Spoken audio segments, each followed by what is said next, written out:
Hello one, hello all, and welcome back to the LPL English, your unofficial coverage of the LPL in the English language here, as we have officially made it to the second month of the year. It is February 1st, and that means we are officially 5 days out from the entire end of Split 1, all ready to roll into the playoffs, and that means that our matchups get even more crucial for our teams, including in Group Nirvana. Hello, everybody. I am Leo Slayer Silverman, one half of the Slayman Rocks duo. This is the man that I always will label the LOL Esports Encyclopedia, K-Man next to me to make sure to check me every time I say something factually incorrect. And we have ourselves LGD taking on LNG, K-Man. A very fun one to not only see how the rest of Group Nirvana shakes out, but one of our final previews of a team that some are saying could be a contender for Group Ascend in Split 2. Yeah, this is a big one, Slayer. You know, you might not think that a Group Nirvana matchup could have long-lasting implications on the rest of the year in the LPL, but this one absolutely could, both for the teams involved and for other teams that might have to face some of them as we continue on throughout the year. There's a lot to learn from, I think, a couple of teams that have shown a lot of fire at the beginning of the year, and it's all going to be about who can come out on top tonight. Before we dive into this matchup a little bit further, K-Man, let's, of course, take a broad look at all of our three groups and how they currently stand heading into February. And obviously, we'll talk a lot about Group Nirvana here, K-Man. So let's talk to me about some of these other groups. I like to block out the middle group because the League of Legends I've seen from that group hurts me in my soul. So maybe we can talk about how Group Ascend is rounding out, in your opinion. Group Ascend has been wild so far this year. I don't think anybody could have expected all the results that we're getting. We're still in a spot where nobody has locked themselves in for top 4. Like, we are going into the final week of the regular season. We still have a lot up for grabs. We might find out more of that tonight with a big matchup between two of these Group Ascend teams. But when you're looking at JDG sitting at 500 at 4-4, BLG at 5-3, Weibo Gaming sitting at 3rd in the standings, there's so many crazy things happening, and I guess you can just count that as classic LPL at this point. Classic LPL. All I've learned from Group Ascent so far is the unction is surpassed the Young Guns. Yeah, JDG. I thought they'd start out slow. They started out really hot, actually, and then they slowed down, so I don't know how to feel about my opinions on this team. We'll figure it out in playoffs, but let's narrow back in to our Group Nirvana matchup here, and I want to start by introducing already one of our first rosters. If we can roll the LGD roster here, production, jump right into this squad, as you know and maybe love them. Sasu in the top side, Hong in the jungle, Tangguan in the mid lane, Xiaoya and YCX to round out the familiar bottom lane from 2025. K-Man, what's the temperature check on LGD heading into this matchup? It is so undecided right now, Slayer. There are so many good things that you can see from this team and take away from how they're playing, and yet they have all of these inconsistencies that if they can't break overextending or perhaps, you know, losing a little bit too much in bad matchups in lane, they're not going to be as successful as maybe they want to be. But tonight is a huge check to see if they've overcome some of the problems that maybe they've shown at the beginning of the year.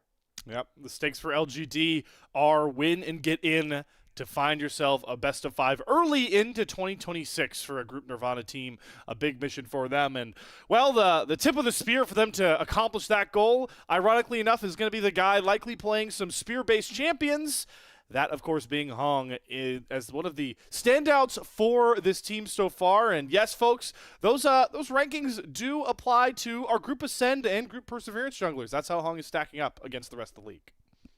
Yeah, I mean, he has been crazy important towards LGD, and I think that's what's the important thing to highlight with these stats here. Damage percentage and gold percentage are as close as you can get to adjusted stats in LoL Esports here, and coming in 3rd and 2nd for damage and gold percentage just goes to show how important he is to LGD's success in particular. You can look at damage per minute numbers and see that, you know, all of LGD are generally a bit lower, but Hung's ability to really push the game forward for his team in particular has really been the catalyst for almost every single one of LGD's big wins up until this point. It's really intriguing when we look at the matchup that we have in front of us with them taking on LNG. We'll talk about it a little bit later, but the catalyst point you're talking about, and we've seen it in some of these past matchups that we'll take a look back through, it really feels like Hong and then Tangguan are really just the combo duo that can really forge this team through where I would label as their most kind of treacherous points, which is kind of the mid game to me. I feel like they do have some laning issues, obviously, but I feel like in matchups where they've even come up with leads, if these two guys aren't really leading the charge or are somewhat behind themselves even out of early game, that's when the team really seems to sputter. But when they're on, I mean, you get plays like this from Hung where he's living every Mundo player's dream, being ignored because he's too tanky and slapping everybody around. This was certainly a fun Mundo game. I think he did almost 1,000 damage per minute on Mundo throughout that one. Obviously, really entertaining. But I think it's really been the initiations, the engages that he's been able to create for the team that have really kind of cemented him as, I don't want to say the on-Rift leader, but certainly the catalyst, as I called him earlier, to kind of create a lot of this. You can see here, this is the game-ending play. He finds the flank angle. He's able to land the ultimate, and all of a sudden the game is over for LGD. If him and Tongyuan are on the same page as we go throughout the rest of this series, we've seen before, as we see in this clip, LNG has had one game loss this year, and it is to LGD. We know they have the ability and the power to be able to get it done when they're all playing on the same level. It's all really just going to come down to execution tonight. Listen, K-Man, as the LNG Coper, one of the many, all I'm saying is the only game the LNG Coper, excuse me, the only game LNG lost was when they took 1xN off of a real marksman, so can't blame him. You can't blame 1xN. Hey, you can try to not blame 1xN. I've seen a lot of carries on that champ over the course of this year. I don't know what you're talking about. I've never seen it happen, okay? All I remember is Gala inting when he picks this champion and 1xN not being able to carry me. No, I'm kidding. I will hamper the 1xN fandom. I am one of the leading members of the 1xN fan club, though, so I need to make that very aware to the public as we will introduce his squad in whole. You heard K-Man say it. In Group Nirvana, this roster has lost one singular game and have themselves sorted to clinch the top spot in Group Nirvana if things go their way. This roster obviously being Sheer on the top side, Krocko and Bulldog to round out the import mid-jungle duo. 1xN getting the promotion off of the dungeon that is Thunder Talk to join up with a veteran support in Missing to round out a roster that a lot of people are excited about for multitude of reasons, not just 1xN finally out of the TT jail.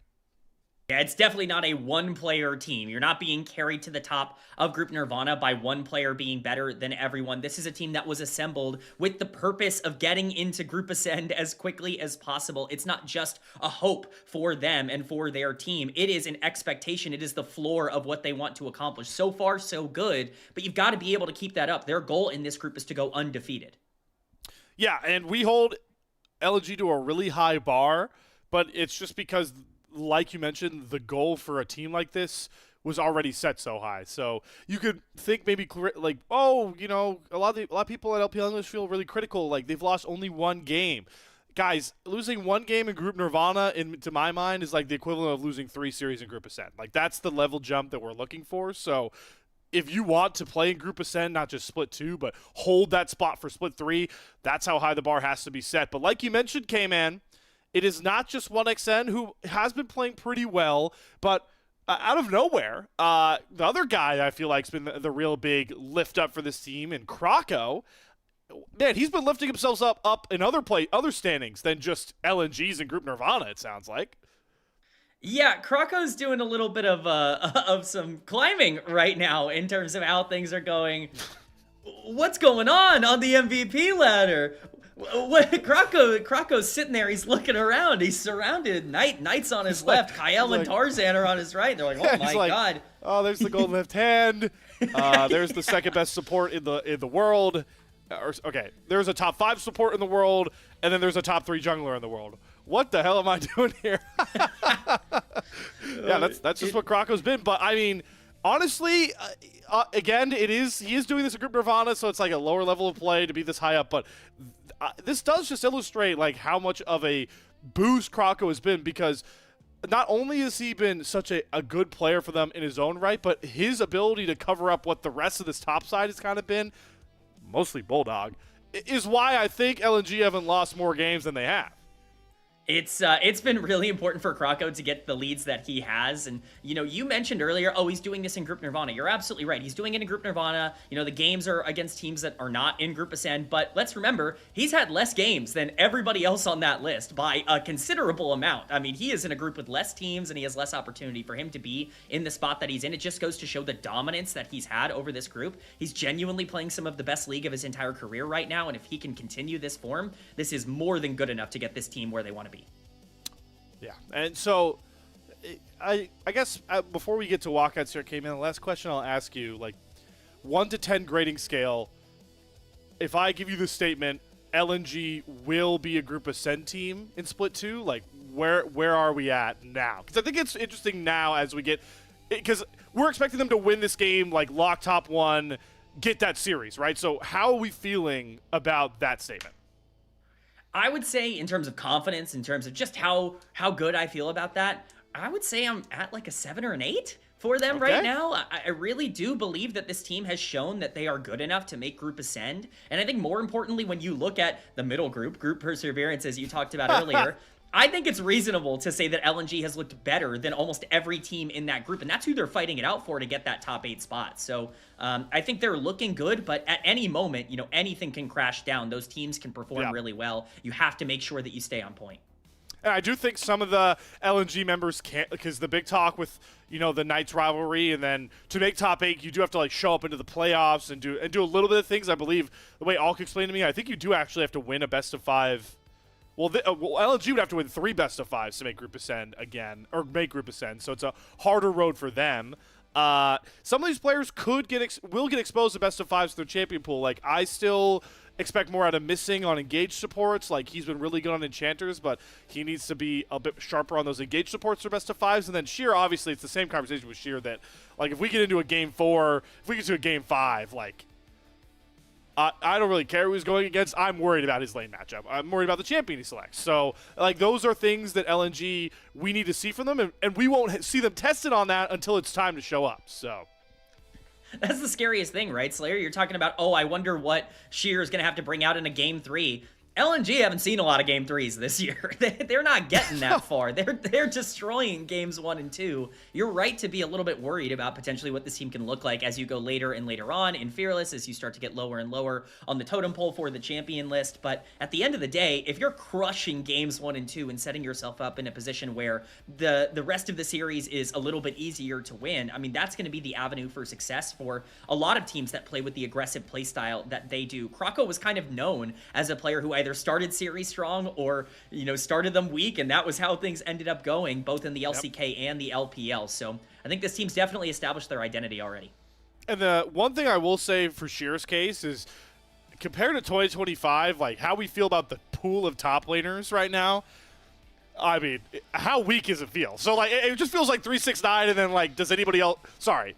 It's 369 and then like Flandra, and then it's like who else can figure anything else out in the top lane. So maybe this is the split for Sheer to not be as exposed as we normally expect. Anything can happen, right? Like, Sheer is a player that, let's not forget, came in with almost no competitive experience to a JD Gaming team that was trying to be the super team of the universe, right? They were coming off of an MSI win and a semifinals, berth. He had a lot of expectations. He's still getting used to playing at the competitive level. He's making strides and adjustments all the time, and I think playing against competition like this might even give him a good environment to be able to try some stuff out. So I'm hopeful we see some more creative drafts from LNG tonight. Well, speaking of creativity, K-Man, I've been doing this with some of my other partners in crime. Of course, as we mentioned at the top of the show, this is the first Slayman Rocks broadcast of the year. Is jersey rankings, because I don't know if you saw the TikTok I made talking about these jerseys, but every time I get on with the color casters, we get these cool walkouts. I want to get opinions on jerseys, because I do have one of these two teams very high. So it's unfortunate, though, they are all wearing their jumpers, so you can't really see the jerseys, but I'm still going to make you figure out which one I think is very high rated. See, I have to try and take a glimpse into your mind, Slayer, and I think that is the game here. It's like, it's like Family Feud. I'm not guessing mine. Yeah, push away all the Jalen Hurts fan fiction. Don't look at any of that in my mind. Yes, I got to leave out the Nick Sirianni conversation. There's nothing about Joel Embiid on the stage here today, but I'm going to say that you like the LGD uniforms. I think that's where I'm going to land. I took you as a red and blue guy. I am, but LNG is like, do you remember what their jerseys were last year compared to this? I just love how different this is. This is like a cool minty. It's like when you have like disgusting morning breath and you like pop that mint gum in as you go to work and you're like, this is so refreshing. These jerseys are this color scheme is so refreshing. I really love how they've tried this compared to like the old, because LNG used to be that like purpley pink blue, right? Like the blue and then pink and like that was the vibe. So this is totally different, and I love the pivot. So it was LNG. I put LNG in S tier for their jerseys. I love the LNG. Like Okay. I love the LNG uniforms. I love the jerseys. I think they look great. I think the color scheme really works for them. I think it's unique in the LPL. And you know what? I kind of want to see it in Group Ascend. I'm tired. There's a lot of red up in Group Ascend right now, and I think we could use some blue to kind of balance everything out. Exactly. All right. Well, we got our teams on stage. Of course, K-Man, I'm sure it's been very fun for you to talk first selection. So we did get word that LGD had first selection. They chose counterpick. And then LNG chose blue side. So for all you traditional drafting fans, it's going to look like a traditional draft. But K-Man, what does that tell you about LGD's game plan going into game one? I think it's really interesting that they choose counterpick in game one. Game one in particular, I think first pick has been really successful for a lot of teams over the course of this year. Counterpick shows me that they are worried about a specific matchup. Either that or they really want to make sure topside is as comfortable as possible. You mentioned Sheer potentially having a little bit of a smaller champion pool. We could potentially see some targets towards that later on in the draft. Well, I'm already seeing Rumble not getting banned. Okay, there we go. I was going to be like, Sheer is going to B1 this if you let this go through. He will immediately take it. That's one of the 2 Sheer champions. Orianna gets banned away. There's a lot of interesting mid lane combos, but all right, Krako, I think he's been one of the better Jarvan players of a lot of the junglers in this group, so I don't hate that at all. Yeah, I mean, 100% win rate. I mean, you're going to say that a lot about Krako in general, but the Xin Zhao's really kind of been his go-to in game number 1. It's really been able to allow him to push the game forward and kind of control a lot of the skirmishes a little more efficiently. It's interesting to see something like the Jarvan be the priority because it is a bit more team-focused in a sense where it kind of wants that cooperation with the mid laner. It's going to be the Xin Zhao picked up on the other side here for Hung, and we talked about him being such a big piece, being top 3 in both damage and gold percentage of every jungler in the league. He is the central figure on this team, and he's going to have the chance to prove that with a lot of action in the early game with that Rise. Yeah, we didn't have any marquee matchup head-to-head stuff, but the marquee matchup of this series is going to be the junglers. So Krako and Hong have been doing the biggest lifting for their teams respectively in the comparative matchups. I also think really quickly the Jarvan is very interesting to pick when you see that Rumble and Orianna are banned away. Those are like the 2 best pairings, I would say, for that Cataclysm. So interesting to see that Krako still wants the Jarvan, as we will get the classic scaling matchup that we will never escape from 2025. Won't escape at any time in 2026. It is going to be the Rise Azir matchup for Tangguan and Bulldog. Yeah, it makes a lot of sense. I think you take that Jarvan early on because you want to make sure the Xin Zhao doesn't have as much priority to be able to skirmish. Jarvan does a really good job of being able to shut down a lot of Xin Zhao's early pressure if you play him correctly. But with that Gnar taken, it does kind of, lay down that, hey, we want Sheer to have as easy of a time on that top side as possible because we have Jarvan Azir. Bulldog is very comfortable on Azir. It's one of his most played champions throughout his entire career. And getting into a spot where you can theoretically outscale this Rise, be able to have a playmaking tool in the late game, and be able to deal damage. You have the engage tools. The Gnar's going to be able to dive the backline. The Jarvan will find priority targets, hopefully with ultimates. I mean, you've set yourself up nice here, but you've got a lot of pressure on the other side as well. Side lanes in particular with Jackson Rise. I know the Azir is such a good look here for Bulldog. I know it's like recency hindsight bias, but man, whenever I see Jackson Rise, I'm glad Galio's worked its way back into those Group Ascend matchups because this would be such a disgusting Galio angle to go for. But it is not going to be. It is going to be, you talked about, I want to give you credit that Sasa, one of his more reliable damage carries, is this AP Jax. So him getting that through is significant for LGD as we start rolling out Phase 2 bans, and missing one of our best enchanter players is already pulling a Karma ban, and there's YCX's best enchanter, most support's best enchanter, the Lulu, both coming off the board. Would not be surprised to see even more enchanter bans get thrown out here. Neither bot lane really wants to give up 2v2 pressure. With the way that these drafts have gone on, I think both of them are going to want to make sure that they can control that. Going to be a lot easier for LGD, obviously on red side, to make sure that you have that. But as you pointed out, Sasa was a player who, really kind of was a pioneer of AP Jax in the LPL for a little while. I believe he played it once last year as well, and he's got a couple of games on it already this year. Their one win over LNG earlier on this year was on AP Jax. He was able to completely destroy some team fights later on in that game. Certainly going to monitor how important he can be towards this one in general. But again, more support bans getting thrown out, some big enchanters still available, and a lot of the engagers still on the table. Yep, a lot of that grouping. This is where it will be an interesting convo to see where LGD pick, because Xiaoya has been one of the guys that will not really attune to the hyperscalers. He still wants to play heavy for lane. Nami locked in. That normally signals Lucian Nami, but we've seen Nami pair up with things like Corki before. So there's still some flexibility for Xiaoya's champion pick. Let's see what 1xN and Missing want to respond with. I'm curious if we don't just see a Nico for Missing. Yeah, I mean, it certainly would make sense within the comp. But again, that 2v2 pressure, I talked about it. That is really what both of these teams have kind of set up to do. You've got Jax and Gnar on the top side. You've got Azir and Ryze in the mid lane. You don't have a lot of tempo and priority. You want to match pressure with pressure. It's going to be the Kalista Renata, presumably locked in here for LNG. I expect the Corki to be the answer. It definitely feels like one of the more efficient things. And I think more importantly, something like Ashe Seraphine that is usually available to kind of dissuade the Kalista Renata, not on the table here. So... you know, there are other early game options that you could potentially hover, but it's definitely going to be a gauntlet thrown. So we did some math behind the scenes here. I'm going to go very slowly.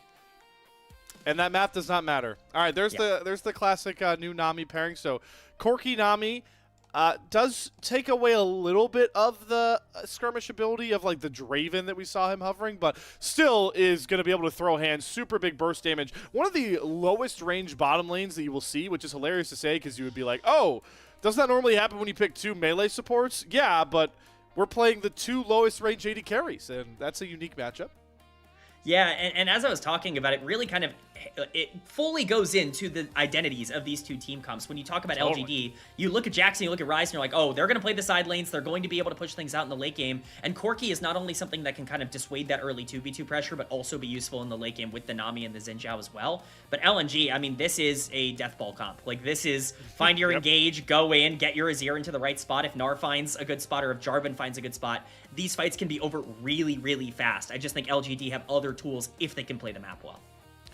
Yeah, this is going to be one of those, you know, lesser seen combos with the Cataclysm hostile takeover. It's like, all right, you're trapped in there, and maybe we can't get the damage to the Crescent Guard, but I'm going to make you fight your best friend.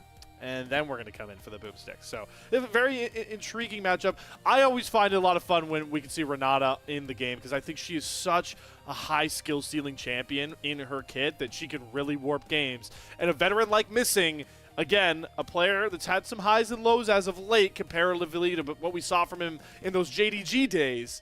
But this is still a player I expect to run these supports in Group Nirvana, and he has a chance to do so in this Game 1 on a hugely impactful champion.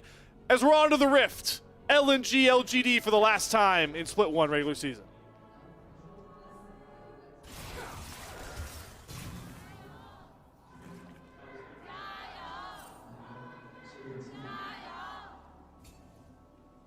All right, we got some LNG fans in the building, rolling out the GIOs.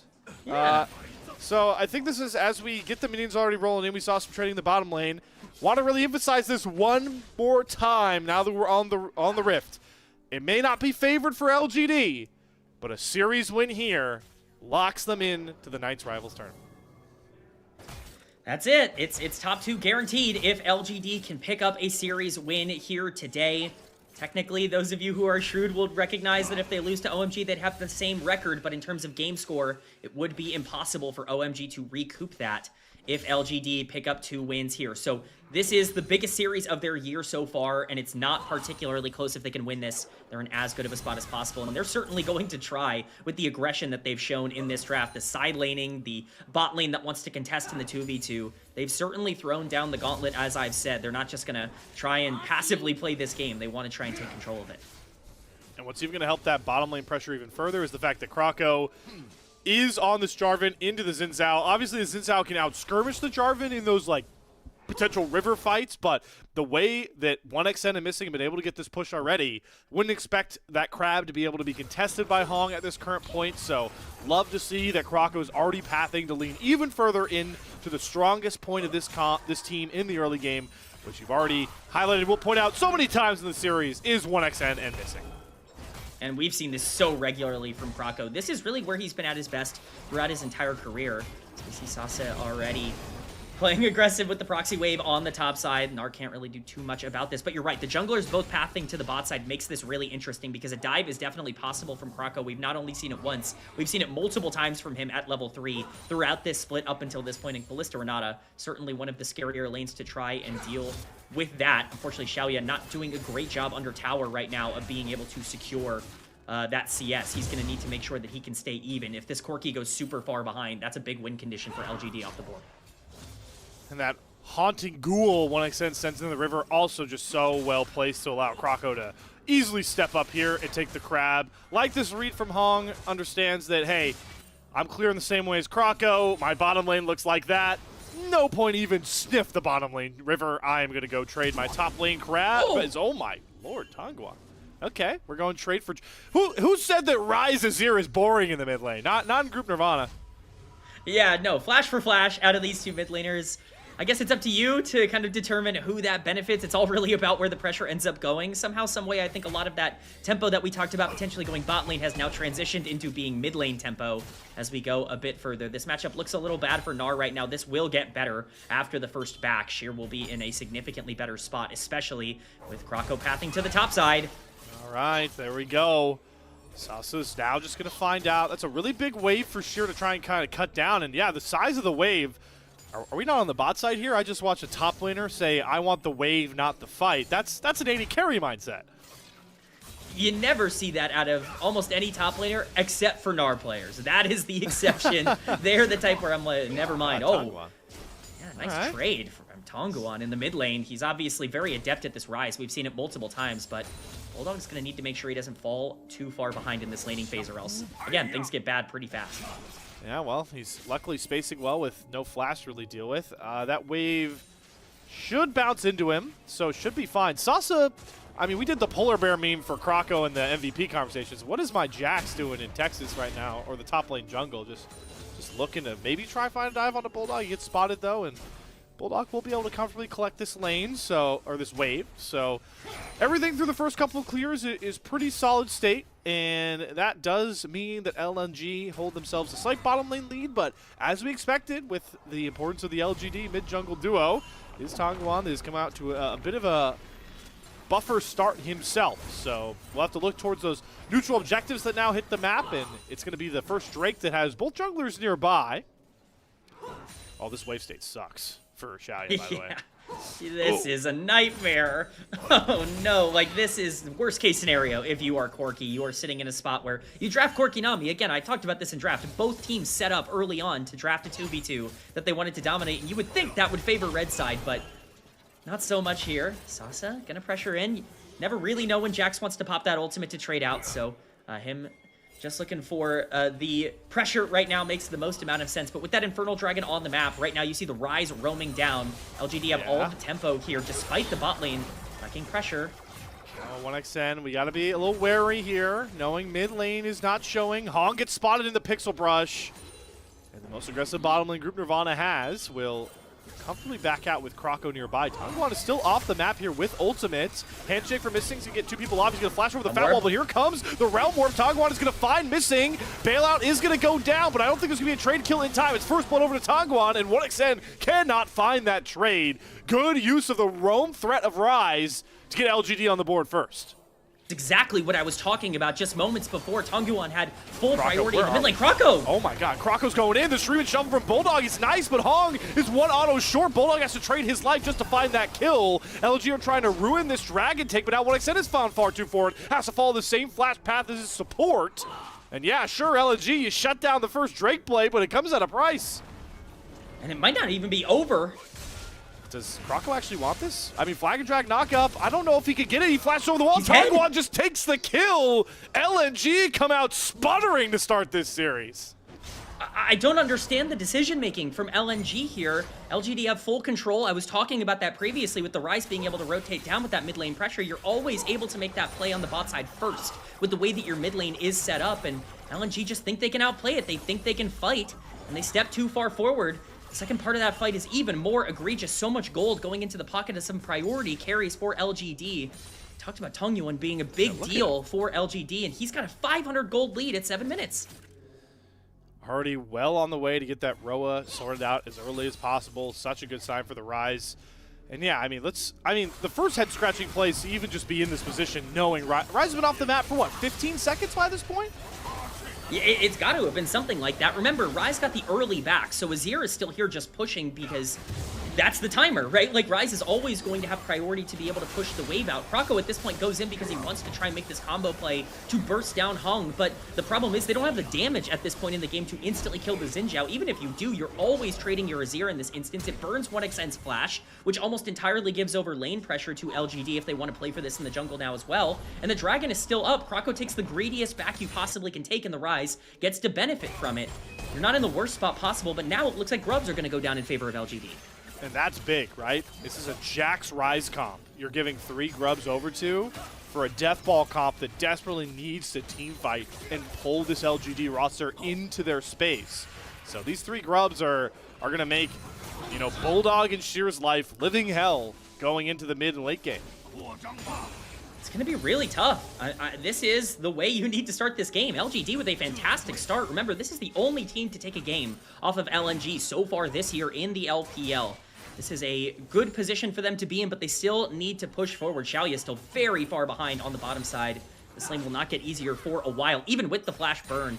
It's all really just about the tempo you want to put in, but we can see junglers, at least right now, on the bottom side clearing down. Yeah, and some of LGD's lowest points in matchups we felt they were favored in to get them to this 2-2 spot have been mid-games out of decent laning phases. So there's still a lot for them to show and grow as a team in that aspect. Also does help, as you called out, that Sheer has done a much better job in this top lane matchup. He actually sports the big gold lead that keeps LNG pretty tied up by this point, and going to pick up another plate to just send that a bit further into his favor. But that first Dragon still being on the board. Yeah, Croco is stiffing out. He's going to start it, but Tanguan is still looking for these Realm Warps. Love to see him utilizing such a key part of Ryze's kit in the early game.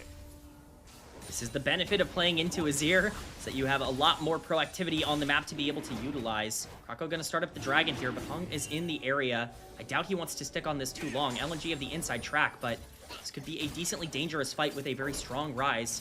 Sheer continues to chunk out Sasa. Both top laners are going to have TP available if they want to go for a fight here. Croco will make his way back towards the Drake pit. Still on that ward, but luckily for him, I was going to say Hong is pathing towards his top camps, but he's going to sack them and walk back down here. Shouldn't be spotted for a while. Tanguan is going to take a reset. He's going to TP in. He has Realm Warp, but I fear LGD are just a little too slow to make this play work, so it luckily won't cost LGD's mid laner too badly. Just has to walk a bit further back towards his mid lane. Oh my god, Croco, not another aggressive back. All right, he's out of there. So first Dragon to LNG, they picked their timing right. LGD not able to find the collapse. Yeah, it really did feel like LGD had a good opportunity to potentially try and contest there, but Hung wants to try and keep his clear going, trying to stay efficient. Can't really do both, unfortunately. Gives over the Dragon. The gold is dead even, and you may think that means a good game state, but look at where all of that gold is. It's a huge gold lead onto Gnar, and a pretty sizable one onto Kalista as well, and while both of those are important, you have to make sure you can start getting gold onto the damage carries throughout the late game here, specifically the Azir, who is starting to fall behind in the mid lane. Those Grubs are certainly going to help LGD. This game state is very, very close. The next big fight could really matter. Oh, YCX now backing on a ward, has to use the tidal wave to get away here. Yeah, a lot of sloppy play from now both teams in the early phases on these back timers. Hasn't cost anybody except Croco too dearly by this point. But Sheer's lead just continuing to build in this top side. And he's got decent cover from, I mean, just look at the vision too on this top side right now. Like, you wonder why Sheer is willing to like constantly shove these waves into Sasa. The entire topside river and jungle of Hong is lit up blue right now. And this is what I was talking about earlier when we watched Gnar kind of getting, bullied out early on by the Jax. That was not going to last that way for a very long time. Gnar becomes very, very powerful in this lane very quickly, as long as you are able to play the matchup well. And Sheer's going to be in a spot where he's just going to keep getting more and more plates on the side. Eventually, this Jax will be able to start catching up, but it's all about if you can capitalize on that Gnar pressure as early as you can. Bot lane definitely going a bit more even right now. Missing is level 6 to YCX is level 7. 1xN will have a bit of a level lead because of that, but certainly something to keep in mind for supports later on. Yeah, we got Croco hoverings too. Sheer though, I mean, sound like a broken record, but it's so difficult for him to farm. And Tanguan is finally going to figure out how many wards are available, and those were in prime Realm Warp spaces as well. Oh, YCX going to face check into a Cataclysm. Flag Dragon is going to miss. So is the Flash Handshake for missing. His support's trading Flash nonetheless, and Well, Krako's feeling pretty brash. He's going to come around and maybe look for a dive or cut off their escape path. Hung does take the blast over the blue side wall, so he gets nearby. Krako going to flag and drag away. There's a lot of LGD members do come off the map. There's the tidal wave back up. Krako's going to dodge that one. The double bubble has to be flashed, and Fate's Call pull the support out of it. If that lands, definitely an LGD immediate collapse, but LNG are going to be able to back out again, having to burn some critical summoners over-aggressing. Yeah, it's an aggressive play, but I think it's one that actually makes sense for the game state that they're in this time. I do really like the anticipation to potentially try and go for a dive on the bot side, but it's well protected by LGD. Again, well done by 1xN to be able to use that Kalista ultimate to pull back Missing. Remember, he used the flash to try to handshake earlier. He was dead there if you do not burn the ultimate. So overall, pretty well played from both sides, and it ends up with no kills. So still the same kill count, but LNG scrapping back in the gold department somewhat, still leaning on this top side. Yeah, you pointed out though, Xiaoya has evened out the gold despite being about a wave and a half, 2 waves and a half down now into 1xN. But we're getting people out on the map here, Missing and YCX both in the top river. There's the realm wall coming in, but the hostile takeover is well timed from Missing. It's Hongwan and Hung throwing hands at each other. Crescent Guard's gonna pop, so Bulldog can't get any damage down. Missing has the bailout. He finally will get knocked low. Missing should fall. Bulldog is being ushered away by Xiaoya. The bubble coming out of YCX versus the Bulldog flash. Hongwan to flash after and shut down Krako. LNG wanted to fight, but they didn't realize they didn't have the numbers to scrap. Oh, and we're not done. Sasa's popping ult on the top side with the flash. Oh my god! That was a interesting flash. Shearer is still spacing really well. He's getting the Narbar up high on top of that. But Shearer, you lost your entire team topside earlier. He nearly walks himself into a 1v4. Now he's gonna have to clear the wave as Tongguan is gonna make sure that everybody comes up here. Good dodge on the tidal wave, but the bubble will land for YCX. Hong though doesn't want the turn aggro. Flash away from Shearer. They're gonna re-engage. Will becomes lightning, and Tongguan picks up another kill on this rise. LGD are rolling through their star mid laner, who opens 4-0 pre-15 minutes. LGD look phenomenal at the beginning of game number 1 here. As Hung might have stayed a little too long. Bulldog does not have ult available to be able to shuffle him back in, so he should be fine in this particular instance. But what a start to game number 1 for a team that I think a lot of people viewed as major underdogs here. We talked about the gold lead being nothing in favor of LGD, but the Grubs being a huge power spike, and generally their comp being better attuned to playing the map. That's exactly what comes to fruition here. Sasa potentially has overextended. I mean, I might even call this worth even if he dies. He took 3 plates out just like that. He's going to hop out of the Cataclysm. And now he's got some decent space away from Sheer. But the bottom lane of LNG will have the first roam over, so Sasa will die. Wonder if LNG will try and maybe donate this kill over to 1xN. You definitely know he wants it. I guess he just gets the Ren slow and he's going to walk away, be happy with the assist. And Sheer will take that kill. But gold-wise, that's kind of an even split with how much Sasa got on that turret alone. Absolutely. I mean, Sasa's closed most of this gold gap on the top side as we see these first items coming in. That's where I think the big difference was. This is a super aggressive play from LGD, but one I like because you just got your first item power spikes on a Xin Zhao Ryze mid-jungle duo. This is the time to fight for them, at least in this current state. With Missing being so overextended, you need to punish that Renata early. It's a great ultimate from Missing to try and salvage things, but the positioning was just not very good. Remember, no flash from the missed flash handshake earlier. That means no play to be made. As we see in picture-in-picture, Krako will pick up their second dragon for his troubles. That is certainly noteworthy. You know, one more and he'll be on soul point. It's going to be Mountain Soul this game, so something that very much would help this blue side comp, but definitely an LGD game state they're going to feel pretty good about.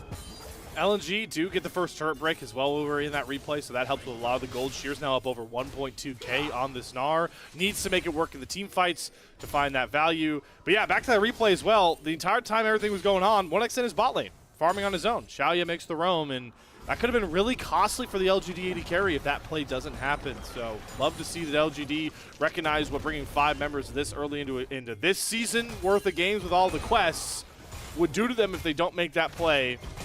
But they do end up finding themselves up 1,000 gold. But this game, I do think, still feels a lot closer, mainly because LNG, the death ball comp you pointed out, K-Man, is going to force the side lane threat squad of LGD towards these dragons now, as it is 2-0 to the LNG side.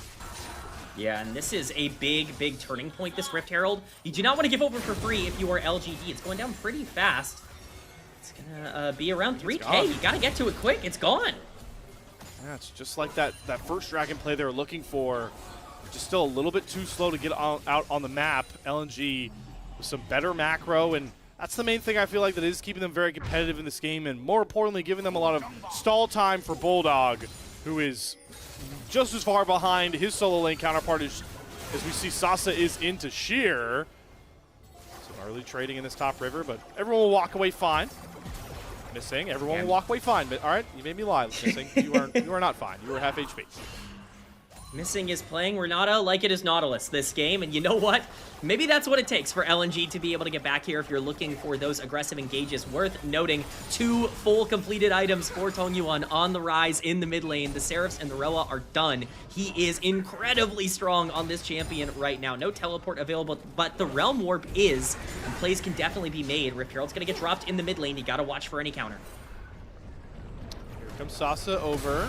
Flag and drag after crashing the Rift Herald. Not a bad Herald. It's really hard to have a bad Herald if it hits a turret now with everyone having plating up, but oh my god, here's the side lane worry. Tagwan, he's not gonna let this reset go, but no! The quest recall timing saves Bulldog from a very awkward looking solo death. Oh, it's really, really unfortunate, and that actually does really matter. The Realm Warp cooldown is their main playmaking tool right now in the game for LGD is Bulldog. Oh my god, that's Tagwan. He's gonna look for more. He gives a really easy Emperor's Divide angle, and now he's got a flash, so ult and flash off of Tangguan, who really needs to be the crown jewel of this LGD comp rolling in the mid game. If he overstays for this wave, Missing is looking for an audacious little roam down, but I don't think Tangguan is going to stick around, so shouldn't be able to be taken out. I'm not realizing he's 4-0 and just does not have a shutdown. It's not like he's CSing bad either. Why doesn't this Rise have a shutdown? Certainly a great question for all the people watching here. Yeah, we answer that in the Twitter replies. I think that's what we're looking for here. But I am going to flame a little bit here because there's your mid-game pressure. It's gone. Like, it's 2-item Rise with no flash, no ult. So you now no longer really have a way to be able to play out this big spike. When you look at Bulldog on the other side, he is significantly weaker in terms of active power on the map right now. And to give that over to LNG gives them a chance to be able to get back. Still a 1.5k gold lead, but with all of that being onto Tong Yuan on the rise in the mid lane, we'll see how they're going to fare elsewhere on the map with Xiaoya potentially starting to get online. So he does complete a Seeker's Arm Guard here. So there's at least that if he really gets caught, he can buy himself some time. As we see some more chip damage coming off the topside plates. Krako hanging around the mid lane, maybe looking for some sort of play with the flag and drag in. It's the bottom lane jungle duo, or trio, for both of these teams so far, wrestling for control on the mid wave. Krako going to eat a pretty big bubble there from YCX, who's been on point all early game. And Hog's damage really disgusting with the 2 items himself, and Krako now poked out. Shouldn't end up costing LNG too much. There's not a dragon on the map for them to catapult this into, but maybe a top lane dive. Sheer senses it. Yep. He gets it. Yeah, no, he's like, they just junked out my jungler and they've all disappeared. I wonder where they could possibly be. Will be a tower for Tong Yuan, even growing his lead more in that mid lane matchup. But you're right, dragon spawning in 20 seconds, that is the big prize. It is soul point for LNG, and Mountain Soul for this team is massive. And TP even committed, like you said, from the rise to be able to catch this wave and really make sure there's not too much control over the river from LNG. We'll see where Krako wants to put this. Yeah, and he didn't get a chance to back. I'm interested to see where his HP is at. It's getting close to full here. They've got one ward that's showing 1xn. That's all they got. Now it's going to get cleared out. They will fight for some control over this lower mid-brush with some pink wards, but LNG have much superior vision. They won't have first track on the mid-wave. It's going to be about even here. Both top laners sporting teleport. They can join the fight, but Bulldog has completed this Rallies, which allows him to get a lot more decent poke into a low-range comp like we talked about. Xiaoya already down to about half HP. We get some healing from the Nami, but LGD are pushed on out of their own river. Xiaoya taking even more poke damage. This now allows 1xn first hit on the mid-wave, and LNG in business to get to Soul Point expedited. Yeah, you really can't give this over if you're LGD. This could be absolutely disastrous, but they're not in a good position at all. Ren Smite too. If 1xn can get a couple of these spears in here, I don't even know how Hong can make this a 50-50. Also, Taylor Missing is so well timed because they secure the dragon. Tidal Wave's going to go wide. Both top laners seeping in. There's Bulldog going in with the Stream and Shovel. Gets Tagguan, who will have to go into the stasis. He doesn't pop it. He gets picked off, and Krako flies on in with a huge Cataclysm to cut down the remaining carries of LGD. What a play from LNG, the hyper-aggressive Group Nirvana team, showing why they've only dropped 1 game all split long. Incredible play from LNG. They are decisive, they have full control of the river, and they pull the trigger. We asked for a lot from Bulldog. It's not been the best early game from him, but what a shuffle to get the rise into the middle of the enemy team. And that's not just going to get them Soul Point, that is going to get them Baron on the map as well. LNG have gone from a disastrous game state against a well-scaling LGD team to in full control of this game in under a minute.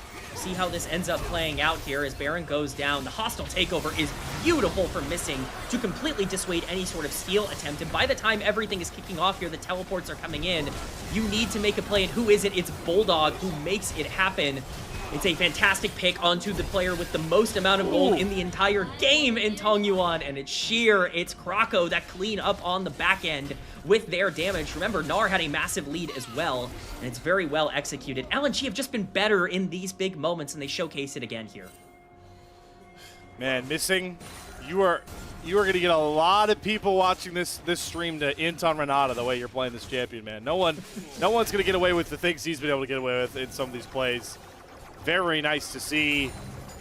And we talked about it, sputtering LNG early, but I think they've just been so sound on a lot of their mid games. And like we talked about, that hyper aggression is just so hard for a lot of these group Nirvana teams to really contend with correctly.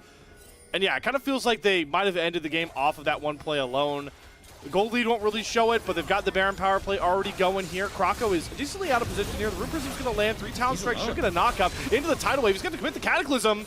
He gets caught, and now you've got a TP in. I believe this is Bulldog. He's going to flash with a Stream Shuffle onto YCX. Hostile Takeover is only going to hit Hong as they find a trade, but they've set 1xN running wild, trying to get this Ren. Xiaoya gets popped just like that. The Callista is blinking all around LGD as the superstar AD for LNG cleans up a messy fight. No kills, no problem for the Callista in the early game. It does not matter that you are playing a champion that's supposed to destroy the 2v2. He does so isolated in lane, get some things put against him in the mid game, but he is back and he is better than ever. 1xN has shown time after time the ability to step up in these big moments, and he does so again here. This looks like a great pick onto Krako. He's way overextended by himself. There's no team support in this area. It's a really nice ultimate coming in from Tong Yuan, not Tong Yuan, sorry, from YCX on the Nami to be able to catch him out at the end of that. But unfortunately, this is a 4v4. Look at the Jax on the bottom side of the map. You don't have a numbers advantage despite taking down the Jarvan early on in the fight. And as much as you think you have control over this, the moment that Callista gets onto the Corki without any damage being put back onto the AD carry, stronger marksman's going to win. The marksman with more health ends up surviving and winning. Now he's up to 3 items. I mean, that's with the chain vest as well. He's got, or the Warden's Veil. He's got basically a full item over Xiaoya. I wonder what that's going to build into. Is this some sneaky like frozen heart tech because there's so many auto attack reliant champions on the LGD side? Yeah, it definitely looks like that is going to be what is going to happen here. I think even more importantly to note though, Xiaoya, we just saw it pop up, just ticked over to 13. Bulldog the target, but he is out. There is nothing to gain here, and that's Realm Warp once again used onto cooldown. That is a big playmaking tool just off the table. Like I said, Xiaoya just taking over to 13. 1xN is almost at 16. The level difference in the bot lane is staggering right now. 1xN Flan Club eating good in this mid to late game phase. They're going to take down this tier 2 turret to build that gold economy even further. They haven't broken the base open yet for LGD, but the real prize is in about 45 seconds. So I'm loving the resets we're getting coming out right now. Maybe we'd like 1xN to take his back pretty soon here, but I guess he did just spend a lot of gold to pick up a lot of these big items, and he is further ahead than his counterpart, so we don't even need a 1xN reset, and LNG will move right back into this bottom river that if LGD do not take control of, the game will certainly end with Mountain Soul sporting the LNG side. You cannot deal with a Gnar Jarvan with Mountain Soul. There's no way for this comp to be able to play out team fights, especially when you're already not really built for the 5v5s. You have to be able to control this area, and that's going to start with vision control. Watch the rise on the bottom of your screen. Being able to pressure things out is super important here. He can step up. It's going to make a lot of difference for LGD. Krako looking aggressively, flash on the Xiaoya, catches him in the Valkyrie with the Cataclysm into the hostile takeover. Xiaoya is put in jail and sent back to a great screen as Sheer doesn't even get to go Mega before he finds a kill on to YCX, and that will about ruin it. Sasa is still in his split push era, but everything else around him crumbling for the LGD team. That is Mountain Soul for LNG. And it's perfectly executed. Xiaoye gets buffered out of his Valkyrie and just instantly dies caught in the Cataclysm. That is the danger of the Jarvan when played super aggressively. Krako is not the kind of player to wait for plays to come to him. He is going to create them on the map, and he did so there. LNG, you can say what you will about their early game. This is looking like the team we wanted to see here as we got past 20 minutes. Still would like things to be cleaner for the aspirations we have for this roster, but it is always good to see a team battle back when they are put at odds, no matter who the opponent is. And is that, oh, actually, so it's going to be the Randuins coming out from 1XN. So that's the, I don't know how I feel about this. This is, Randuins, if I'm not mistaken, came in as the one where you're trying to reduce crit chance out of people hitting you, correct? Yeah, you got it. Certainly, you know, an interesting build here for 1XN. Not personally what I would have gone for, but I would have just wanted a Jack show, no? I mean, that feels a lot. Absolutely. To go in this vein. Yeah, right? Definitely feels like what I personally would have built in this instance. But you know what? 1XN's playing for LNG, and I'm casting the games here, so yep, I'll defer. Awesome point. I'll let him prove me wrong first. God, we're still going for this? Bulldog. Okay, I mean, Bulldog doesn't escape out of this one. Nice little flash, though, to throw Sasa under his own turret. Then he's going to Shuri Shuffle away from the Realm Warp. At least Bulldog is buying hella time with this play. Sasa has to commit the flash just to find that kill. And what does LNG say? All right, you're going to send 2 people after our mid laner on the bot side. Thank you very much for the dance with the purple worm. Red Smite, good luck, Hong. If you outplay this, you are a legend. I don't even know if he'll really get a look here. There's the speed up pop for missing, and yep, so it's going to be top laner kill for Baron onto LNG. You know, a trade that I normally wouldn't opt into, but not really a lot to do here. It's going to be hard to fight 5v5 around these major objectives. We called this out even in the draft phase. This is what LNG are drafting for, this Death Ball comp, to be able to, you know, get everyone together, these 5v5s around Baron and around Dragon. That's what you want to play for, and just makes it so tough playing from behind. Bulldog buying so much time, even getting the Jax's flash, really is just icing on the cake in terms of how things are going, and LGD might resort to some traps in the brush here. This is a covert tactic here. I wish I had a timer to see how long they're end up sitting in this brush. Well, I guess YCX is already committing the back. They spotted that Missing is kind of around in the area. Yeah, YCX, you definitely got to stick that back. So just trying to catch them on the one lane that is pushing decently in their favor. The only lane that LGD actually have a longer lane on. Hong is going to camp near Sasa, but mid lane's going to get pushed out. Missing's going to shift down. I assume 1XN could. They might find Sheer before then. He flashes out the counter-strike stun nonetheless. 3-talent strike will still get the knockup. Sheer's pretty tanky, but he doesn't have access to Mega. He's trying to run away as fast as he can, and Missing is here. Krestigar going to get popped. Handshake is going to find a double stun. Tidal Wave out. Going to miss. Bubble does find its mark. Hong's going to flash and allow Sasa to hop onto his corpse to get himself back out. But here's what I said with the Fate's Call throwing Missing into everybody. Sasa going to put up the counter-strike to try and block some of this damage. Stasis, not going to buy him enough time. He will fall. 1XN rents him down. Mid tier 2, bot tier 2, they're all falling as the Cataclysm falls onto Hong. YCX can get chased out by Shiru, who's running rampant. About to pick up on Omega, and will clean this game out with a nice little Gnar ultimate. LNG wasn't the greatest start, but it's all about how you close in this game. And they're closing with a Nexus explosion to take a 1-0 lead and to put themselves one game away from securing the top spot out of Group Nirvana into the Split 1 play-in tournament. LNG, they might not have started hot as they battle themselves in the base here, as it seems. They might not have started great, but they are ending this game on the highest of high notes, taking down the Nexus, putting themselves ever so close to being undefeated coming out of Group Nirvana. LGD, again, they put up a great fight at the beginning of this game. They did what they were supposed to do, but you can't screw up against LNG. You cannot make those mistakes, and that's what they did here. Yep, and that is a sign of a very, not just dominating team, but I want to say confident team, that even when they go down early, you give them an inch, they take a mile, kind of saying you get from LNG there. Great start here outside of the first 8 minutes, and we are not so I'm trying to remember, did LGD take the first game off of them in the last series? I believe it was a game 2, actually, right? It was game 2, so there's still hope. LGD fans, you still have some faith that, hey, we've done it once before. Oh, yeah, sorry. There's still some 369. I don't think that works. There's still obviously chances for them to get back into this series, and they showed good things, right? Like, you wanted to see LGD show up here and kind of prove that they are a top 2 team in this group. No one has been able to pressure out LNG, especially not as aggressively as LGD were, punishing on the mistakes in this game number 1. And they did that. They just couldn't quite figure out how to not throw in some of these big fights. The 5v5s weren't their advantage coming out of draft, and unfortunately, they just forced a little too many of them. And K-Man, on top of that, how good of an impression did Sasa do of a mid-elo NA top lane Jax with how much... listen, Jax is a split-pushing champion, but at some point, like, we have to teleport to these fights. I felt like those, like the last 3 fights in a row that LNG won, like, he was split-pushing. I feel like when do we utilize our kit to fight with our team? I felt like that was an issue as well. Absolutely. I mean, it sucks, obviously, to be down 2.5 levels in lane against a Gnar. It's always going to be a tough matchup. But let's not forget, I want to remind people in draft, he picked the Jax into the Gnar. This wasn't a counter pick. Look at the damage difference. Sheer to 25,000. Look at missing versus Sasa. Or don't look. I mean, whichever side you're on for this one. Yep. That's bad. Ooh, and this was the champion we were like, oh, Sasa's like drawing bans on the Jax because he's actually like playing well on it. He beat LNG with this Jax. 11% kill participation.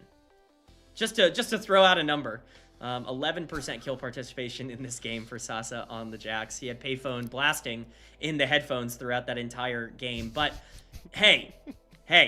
You know, there are still some takeaways. The win condition was split pushing, and you know what? You get far enough in a game, you want to start playing side lanes, you got the Rise. I understand the idea.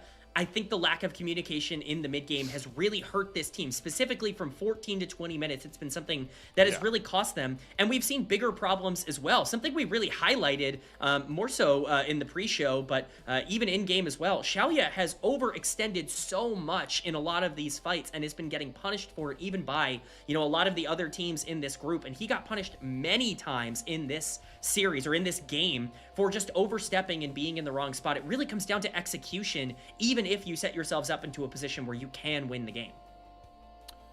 Yeah, it really hinders it, and it's such a tough point to be in, because not only is it frustrating for the fact that I do think LGD have had some pretty clean early games against every team in Group Nirvana, like the LNG game 2, like this game was a good early game as well, but not only does it take away from the good signs of an early game, if you have a poor enough mid game, how do you even get to grade your late game play style? Because you never really are comfortable in that aspect with how bad the mid game is. It's a really unfortunate problem that, I mean, we can't diagnose it super well. Like some of these things look like, you know, communication or like recognizing. There's so many reasons why this could be a big issue, but it's one that a young team like LGD need to figure out sooner rather than later if they want to be put in higher conversations than perennial Group Nirvana. It's absolutely a concern, because this is not a, you know, one-off kind of problem for a lot of the players on this team. When I think of Hong and I think of his early stints in the LPL on teams like WE back in the day, his biggest problem is that he would generate these big leads and then do nothing with them until the game ended up getting thrown. And that seems to carry over here to LGD. It's about the understanding of where to use the resources that, quite frankly, this team is pretty good at generating, at least in comparison to what you would expect from a Group Nirvana team. They have a lot of good things going for them in the early game, but they do not utilize the great resource generation that they have in an optimal way, and that is going to limit them if they're not going to be able to grow and start moving things around the map and playing things a lot more aggressively. So back to the drawing board here for LGD. Last question I have for you, of course, K-Man, is player of the game conversations. I think there are only 2 answers. I would entertain a third one. That's the clue I'll give you to my mindset if you would like to talk about yours. A lot of trivia today, Slayer, for me to answer, so I'm happy to keep the guesses going. 1xN just was incredible in this game on the Kalista. The gliding was absolutely tremendous in terms of the positioning. To me, that was standout. I think Missing was phenomenal on the Renata. Multiple massive plays. Want to give a shout out to Sheer. I certainly think Sheer would not be, hey, ask and I shall receive. We get the Sheer player of the game. I mean, he destroyed lane. It makes sense. Yep. So that was, you nailed it. I would have preferred either one of the bottom laners. I think they had more overall impact of getting this game back right. but I think if you want to pick Sheer for individual difference, why not? And hey, it's cool to see somebody other than Krocko and 1xN show up on the MVP count. That is Sheer's first one on the board, and that is a big sign here for LNG towards their success. But speaking on success, how do we find success here at LPL English, would you say? And I'm talking monetarily. That's all you at home. That's all you guys at home. And one big way you can help us out as a fan-run broadcast is by supporting us on our Coffee. If you would like to support the LPL English, you should consider becoming a Coffee member. Coffee is the best way to support the LPL English project since the vast majority of your contributions will go directly into the show. A lot of the initial payments go into upgrading the broadcast, but a huge bulk of it pays on-air talent and content creators. Subscribe to our Coffee. It is linked in the chat to unlock perks like early access to content and the ability to ask interview questions for our unique on-site interviews. And K-Man, when we talk about unique on-site interviews, we're talking about interviewing your goats. Literally.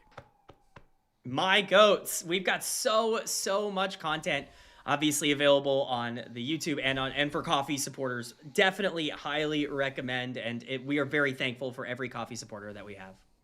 Yep, but we are also always thankful for every single one of you that show up day in and day out to watch the LPL English, come into the chat, debate about the most crazy things I've ever said debated about the LPL English. But, you know, it's fun to see you guys have those conversations in our chat. But most importantly right now, it is awesome to be a 1xN fan as he balls out, LNG ball out, and they get themselves one game away from locking up the #1 seed out of Group Nirvana.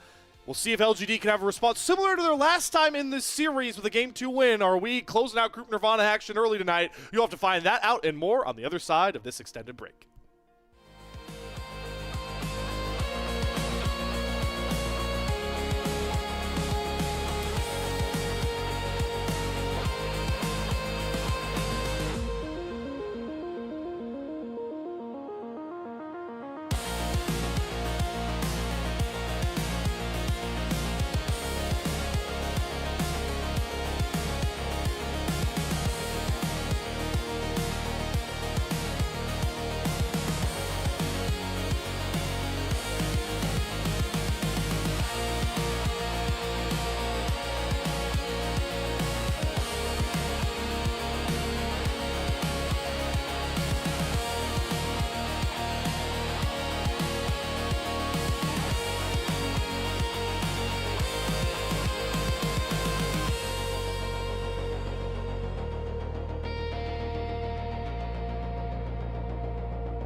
Back in a flash here at twitch.tv/LPL English or youtube.com/LPL_English here as we are rolling into our second game of our first series in February. Yeah, sometimes sometimes game and I walk myself into a hole trying to break down, get us back into these series. Just like LGD kind of walked themselves into a loss in the mid-game of Game 1. How do we remedy this with a LGD first pick, as we've been told they'll be going with on red side for Game 2? Well, that's a good place to start, is actually having first pick, which they did not elect to do in game number 1. They elected the counter pick. They saved that, of course, for... right? They did. They drafted Jax into Gnar, which was down 2 levels, and they drafted Corki Nami into Callista Renata, which was also down 2.5 levels. So, you know, the counter pick not working out for them. So over the course of game number 1, first pick is definitely much stronger, especially in game number 2. A lot of those power picks are out of the way, forces a couple of bans onto the LNG side that, you know, I think will give some things open that LGD really likes to play. And I just hope that we can get a bit more of a consistent game from them, because it really was their positioning and, quite frankly, their decision making that really cost them here. So when we talk about that, you know, that first pick, would you like? There are going to be bans. They'll take away some champions, but in your mind, like, who do you want this to go towards? Is it like make sure Hong can get one of those still powerful junglers, because we lost like probably the top 2 in J4 and Xin Zhao in the first game, or do you want like to make sure that Tongguan gets like a Talia, or like if an Orianna pops up? Like where are we at with the smartest way you would go about this first selection, knowing the roster of LGD? I mean, those are my exact thoughts, is you want to make sure you have as comfortable of a mid-jungle duo as you can get.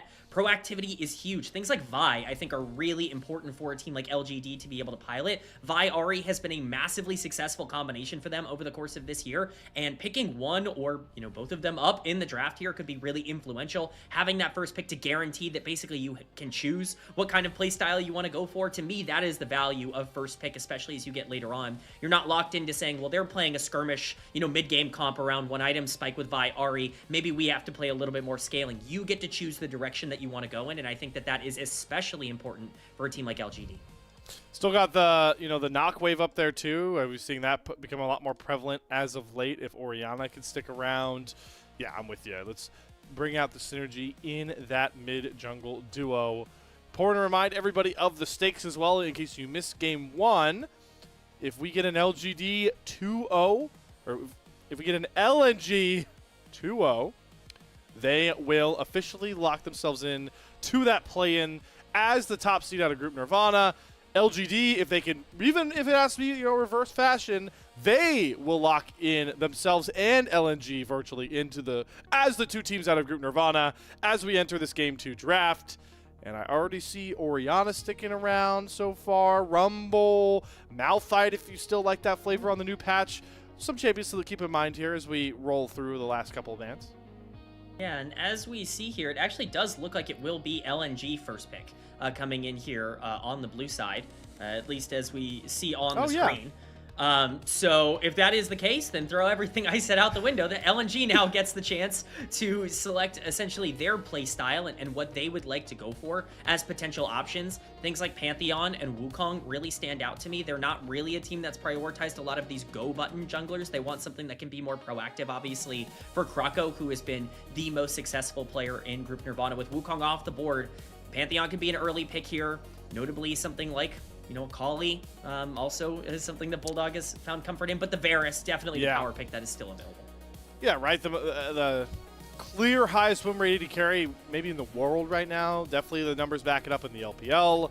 They do trade the Rumble back over to Sasa, so he gets himself a pretty pivotal top laner left, even if we don't know how much we reliably trust him on the Rumble compared to a player of Shear's caliber. But it's still a power pick nonetheless. A pretty simple trade so far for LNG and LGD. Coming out through the first couple of picks here. What does Hong want to secure with this sort of jungle pick? He'll grab the Nocturne, so I like that. Easy of execution and one of the better mid-game junglers. Exactly what we want for LGD. Great call out earlier, Slayer, on that Nocturne. Hong has played it once already this split. He was excellent on this champion. He looked incredibly comfortable, and they were able to really take over through that mid-game, that one-item power spike that you are constantly talking about correctly. So in this case, I'm curious to see what the answer is into the Rumble. We've seen so much Cassante as the answer into Rumble. I still think this is a Rumble-favored matchup if you play it correctly, but it certainly is something that can stabilize and play for the late game. Is going to be the lock-in for Sheer. It's really a versatile comp. This final pick on B3 is going to be really important for LNG to see what their comp is going to be. I imagine this will be a jungle lock-in. If this is something that's going to be more passive, something that wants to play a little bit more into the late game, then you could definitely see LNG perhaps trying to play around, you know, something like maybe an Aurora in the back end of this draft. I expect this to be something more aggressive like a Pantheon as we see kind of the hover come through. That definitely makes the most sense. That's what we call in the Colorcaster business a heat check and a swish there for K-Man on the Pantheon call out. Pat yourself on the back, my friend. So I will say for the Nocturne pick, we have lost access to the two best mid laners, I think, that make this work. Orianna is the obvious first one. I do think Ryze Nocturne's underrated for being able to kind of like shroud the Realm Warp behind the action. So I'm curious to see what they want to pair up with this Nocturne for Tongguan. You still have the Talia. Maybe if you want to go for the Aurora, I think those two can kind of work with the Nocturne. For now, though, LGD will try and make sure they have their own scaling threat here, which is going to be that classic Sivir. You know exactly what you're going to get out of this champion as the game evolves. Sivir and Navarus, pretty standard matchup we have on the bot side, but specifically for Xiaoya, I really want to point this out for the Sivir matchup in general. This is a player that we already saw in game number 1 can have some positioning mistakes at the back end of games. Sivir, a champion that really requires you not having those mistakes. It's definitely going to be something that we monitor. Support bans coming in for LGD. You want to make sure the Varus has as hard of a time as possible being able to play out that lane phase, especially because you have the first pick coming out of the bans here. I would expect a lot of these more aggressive mid laners to be taken away. Nocturne does not want to play with something passive. The Aurora, the Akali, like a lot of these more assassin-oriented mid laners would be kind of the primary combos. Don't sleep on a potential Syndra ban even coming in here from LNG to take that away. Tongguan is a very good Syndra player and could theoretically be something that you want to pair up with in a team fight sense with the Sivir. So yeah, I expect these last two bans, LNG to keep banning away aggressive picks next to that Nocturne, and then yeah, LGD taking away great Nocturne deniers. So Wild Growth Polymorph could be a big problem for a Nocturne. Obviously, if you could hit the Tempered Fate as missing, that could be a very big takeaway as well.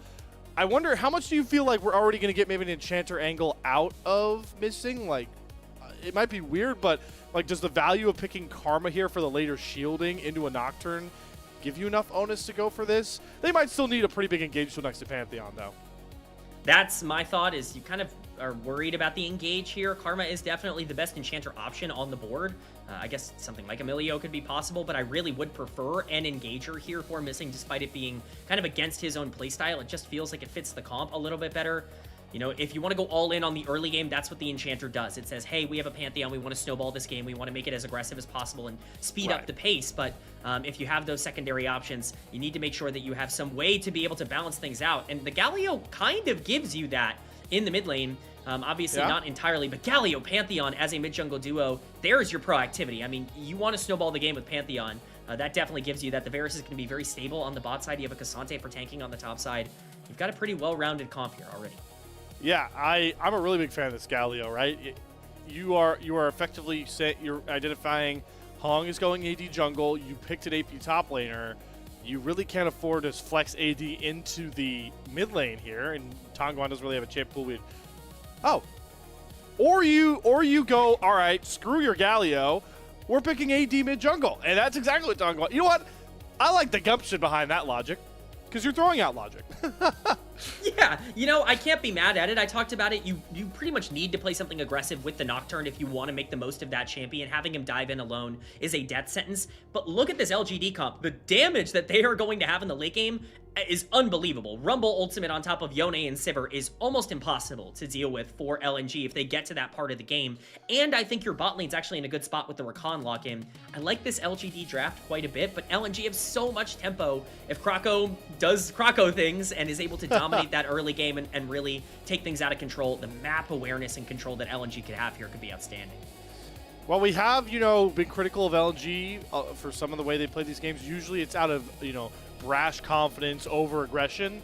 I still think that they are far and away the best macro-dependent team. So now that we get to see two semi to global ultimates on stage for our two junglers, that's where I do favor LNG as we get set to go on to the Rift for Game 2. And K-Man, I'll ask you the classic question, because I do find it a bit intriguing in this matchup alone. 1xN what type of Varus do we get? Because I think there are arguments for both sides. I agree. I actually don't think there is a wrong answer in this particular game. I think it really kind of matters how the early game kind of feels, and you know, we'll see what Rooney ends up taking, obviously. But in this game, when you're looking generally at the setup that they have, got a lot of dive threats. Really wouldn't hate a poke Varus. I know people don't like it, but I'd like to see it here. As we make it onto the Rift, it is a poke Varus. Game 2, LNG, LGD.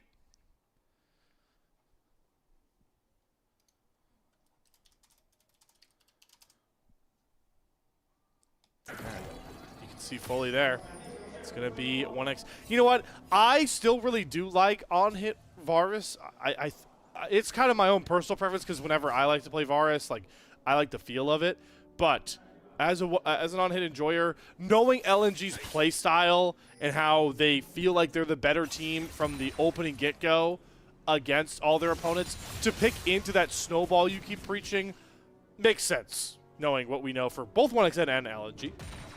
Absolutely. I think there are merits to on-hit Varus in this game to be able to try and match some Sivir in the late game, but overall, poke Varus is going to get... Right? Yeah, it's going to get significantly more done throughout a lot of this game, most of it. I know that generally in the League community, maybe our chat might be a little against a poke Varus, but I definitely think it makes a lot of sense for 1xN, and you want to talk about positioning, he definitely is not going to be a player that is consistently overreaching his bounds. He could have a lot of impact on this game. I will put the warning out very clearly now, though. Like, if this game goes long enough, I don't care if LNG have a 20k gold lead. If we get like 5-4 item deep, like this comp from LNG does not do damage. There is there is no reliable damage left. It's Pantheon Galio Lethality Varus with a tank top. Like, you better win this game at 30 minutes, LNG, or your clock is up. And that's the thing, right? We talk about that Pantheon needing to have a lot of proactivity. You can control the map really well with Pantheon Galio, even from ahead, but that map control is so essential to making sure that the rest of your team is able to actually capitalize on these plays. It's not like you're not going into a semi-global on the other side with the Nocturne. We talk about the Rumble, the Yone, the Sivir damage all coming in. There are plenty of ways to burst through this team, even when they get a gold lead in the early game. So this is definitely going to be one that I think you kind of have to hold your breath for throughout the entirety of it. Xiaoya going to pull a classic Sivir maneuver here and look for a pretty decent cheater to get the Cole purchase to play for that scaling game like we talked about.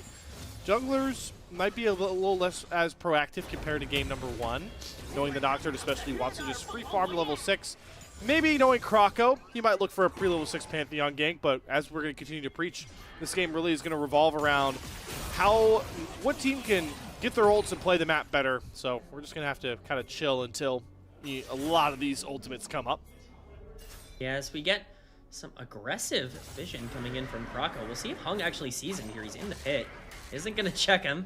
Would be a very scary situation for the Pantheon with Rumble having so much lane priority on the top side, at least early on. You don't want to get that back interrupted. You certainly can't afford to be slowed down at this point in the game. But overall, nothing crazy happening up until this point. We had such a chaotic 2v2 in game number 1 with 2 very aggressive bot lanes to now have, you know, Varus versus Sivir, one of the more standard matchups.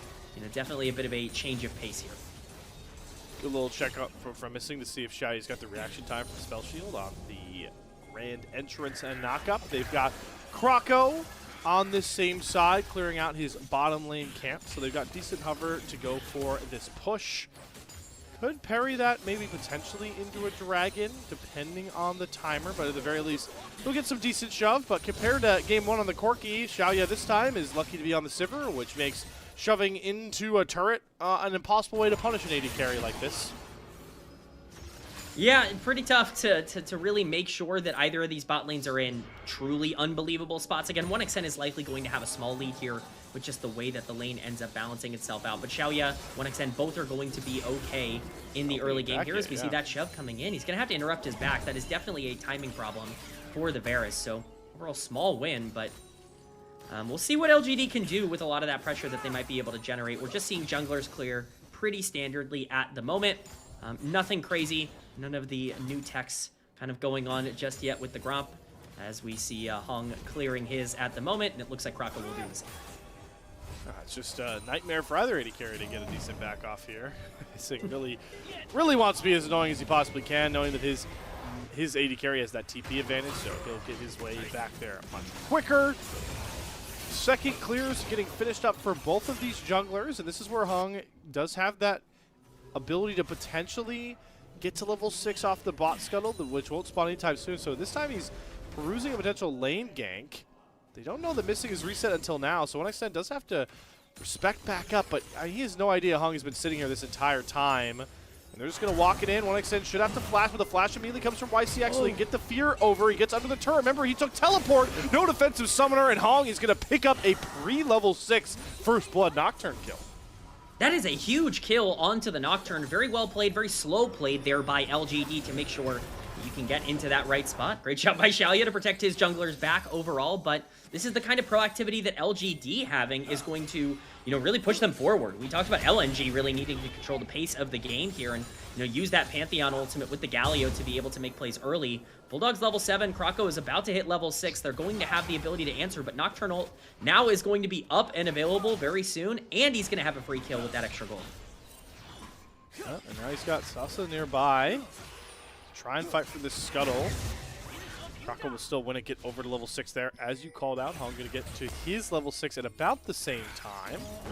Wonder if both junglers will look to make their way towards the bot side. As our bottom lanes continue to trade aggressively. 1xN still really wants to fight here, taking a pretty aggressive position to get a piercing arrow down onto YCX, but not enough damage to really threaten Alistar just yet.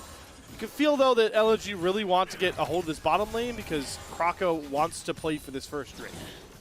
Yeah, but the Drake is going to be really hard to take now because of that level 6 on the Nocturne. It's going to be started up here by Hong. Krako is in the area. Again, you have that combo with Bulldog if you want to pull the trigger on it. Could be looking for a bot lane play first, though. Definitely can't overextend if you're LGD. YCX not having ult means him getting poked out is pretty treacherous. They are buying time for Krako to complete his clear.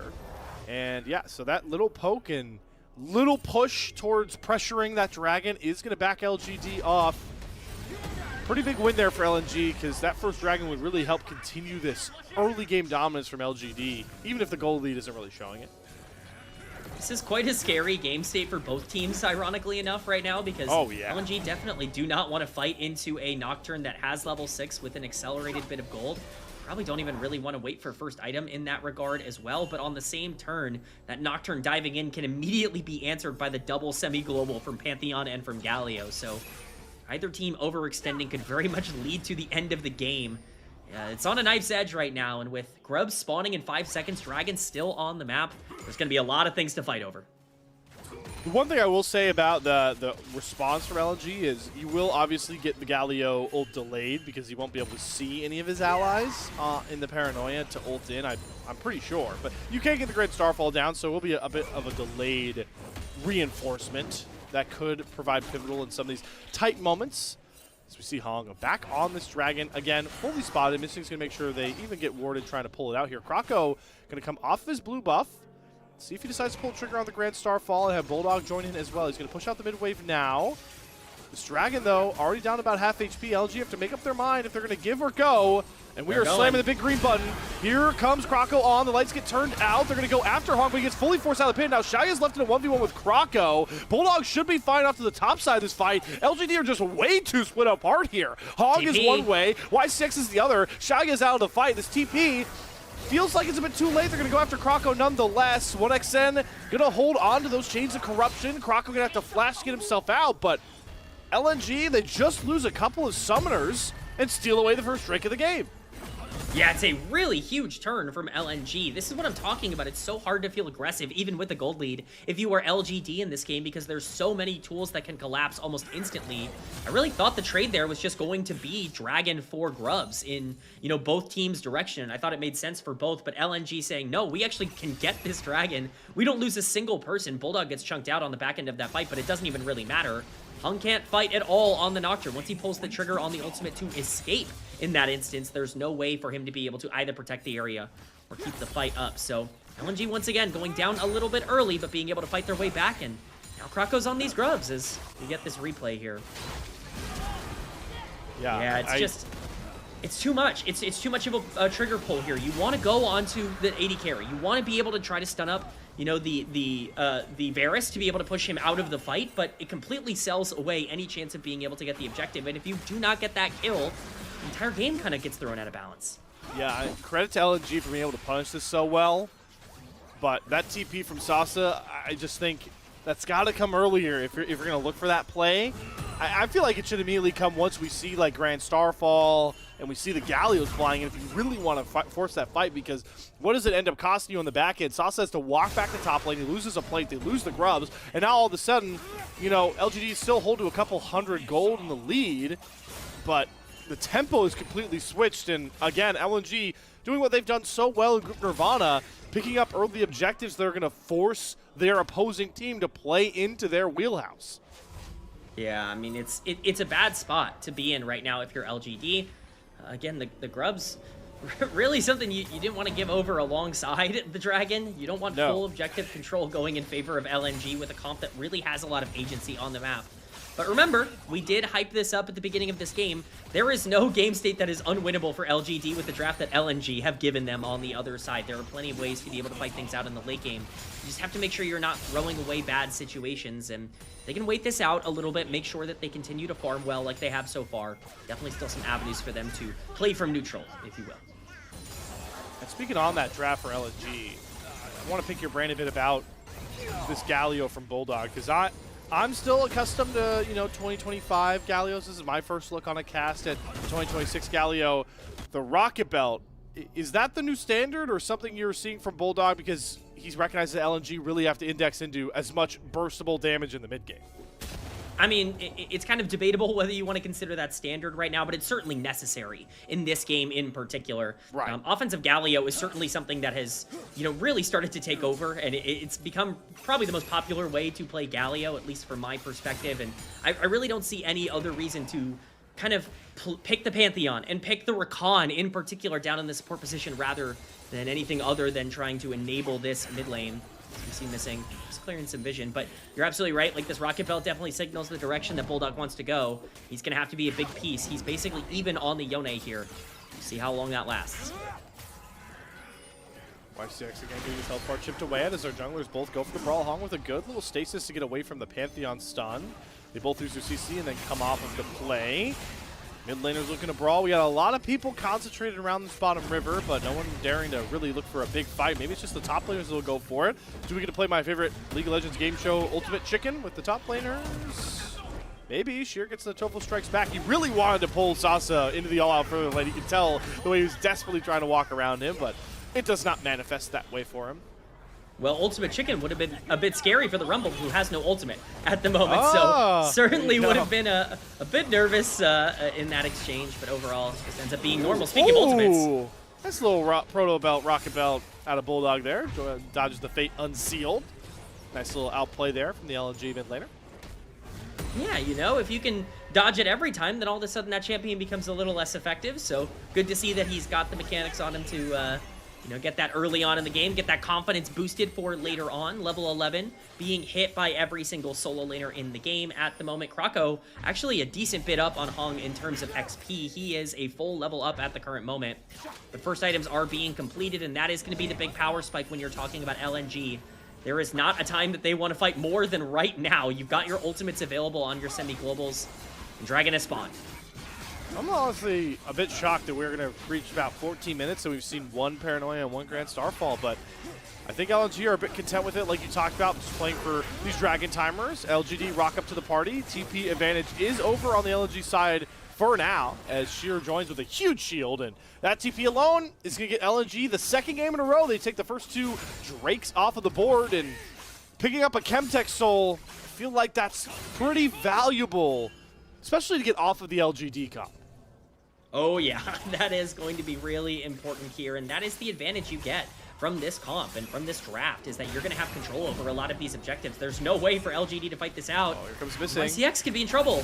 Yep, there's the grand entrance knockup. Flash from YCX. Missing is not going to follow with his ultimate either. They're going to just let YCX walk out without flash and without ult. I felt like there's definitely an angle to further the chase, but maybe nobody on LG feels like burning flashes for supports is worth it right now. Well, you could see he flashed up, and a lot of the team was still walking down. I don't think they expected the flash up in that particular situation. I think that really benefited. Oh, ult for Cleanse going down in the mid lane. Good timing on the Cleanse, but yeah, that's 1xN finding those small advantages again. as we see another small trade. A lot of action happening. We were kind of hoping for something happening, Slayer, to pick the pace of the game up, and it's exactly what we've got. Got a lot of action going down now on the map. Portal combat happening a little bit in the river here. Hung is making his way. They're looking for this play. All right, what are we going to... These jungle ultimates. I'm waiting for them to come back out here. There is the support ultimate on YCX. He doesn't have Unbreakable Will, but Tongwan's going to find the Fate Unsealed onto 1xN, and he will go down. Missing gets flashed on by Hung. Krakow does get a good stun. Missing's living for a while, but the Equalizer will help pick up the kill. Hero's Entrance just to get Bulldog out of dodge. When he finds himself flanked, as all of LGD are going to look to collapse here. Krakow flashes over the fat wall to survive, but Bulldog still ends up getting cut down. It's LGD that make the 5-man collapse to break open this game. They see the angle in the river to find a fight that they have yet to find throughout this game, one where they can genuinely burst down a priority target early on and get gold into the pockets of the people that need it. It's another kill going over to the Nocturne, but more importantly, what a fight from Tongyuan on the Yone in the mid lane. Really, really well played from him. Again, Missing and Krakow are trying to establish vision and priority in this river with 1xN's protection, but they just overestimate the amount of damage that they have, and unfortunately, Tongyuan finds a phenomenal angle onto this Varus, and the moment that he is down, the damage is gone. Missing tries to get out, but there's so many tools. The Rumble Equalizer, the Nocturne over the wall.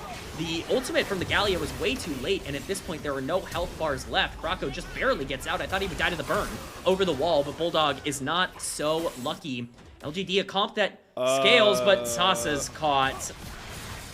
Yeah, that's what we call anticlimactic for the LGD fans. Or maybe just everyone's breaking out fights here. Missing is about 10% HP as Dongguan looks to continue to push this lead as such a menace on the side lane. I expect that Sheer is going to have to lane into Dongguan most of the time going forward now in this game. Okay.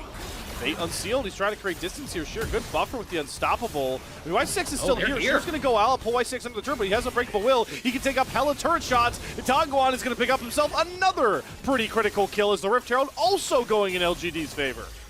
Incredibly well played from LGD to be able to pick up yet another kill. We get to see how this happened. It just looks like he's a little bit too far forward. Sasa in the lane, and then, of course, gets punished by the Grand Starfall coming in from Krakow. At least they're staying proactive on the map with these plays. Speaking of... Yep, they're going right after Krakow. The Chains of Corruption holding people in place for now, but Krakow will still end up falling with no vision. 1xN doesn't have a reliable shot to take to find any of those kills. The global pressure war is being waged and won by LGD handily right now. I mean, they're just playing better. They are executing better on the map. And the reason that that is so scary is that this is the power spike for this comp for LNG. You need to make sure that you play through these ultimates and play towards the side lane. Utilize the advantage that Poke Varus gives you at this point in the game, which is the range and the ability to set up kills in the laning phase. And getting into these skirmishes in the jungle, it's just not beneficial to the comp. They've really fallen far behind, and this game is very quickly getting out of control.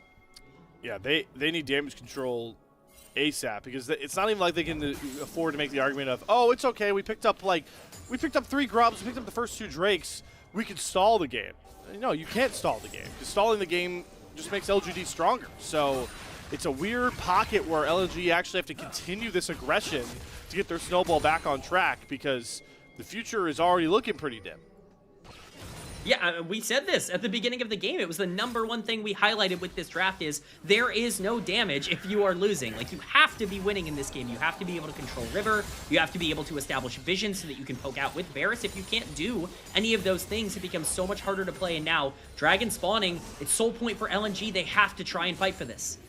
Sheer's got a fat shield that he can hold on to for a bit longer with the Canic Rookin as well. They have first track into this Drake pit again. This has been the boon of LGD in this series so far, is they have just struggled on this side of the map, but main man Dongguan is going to be the one to try and break things open with the flank. We saw how creative he was able to find an angle into 1xN when the lights went out.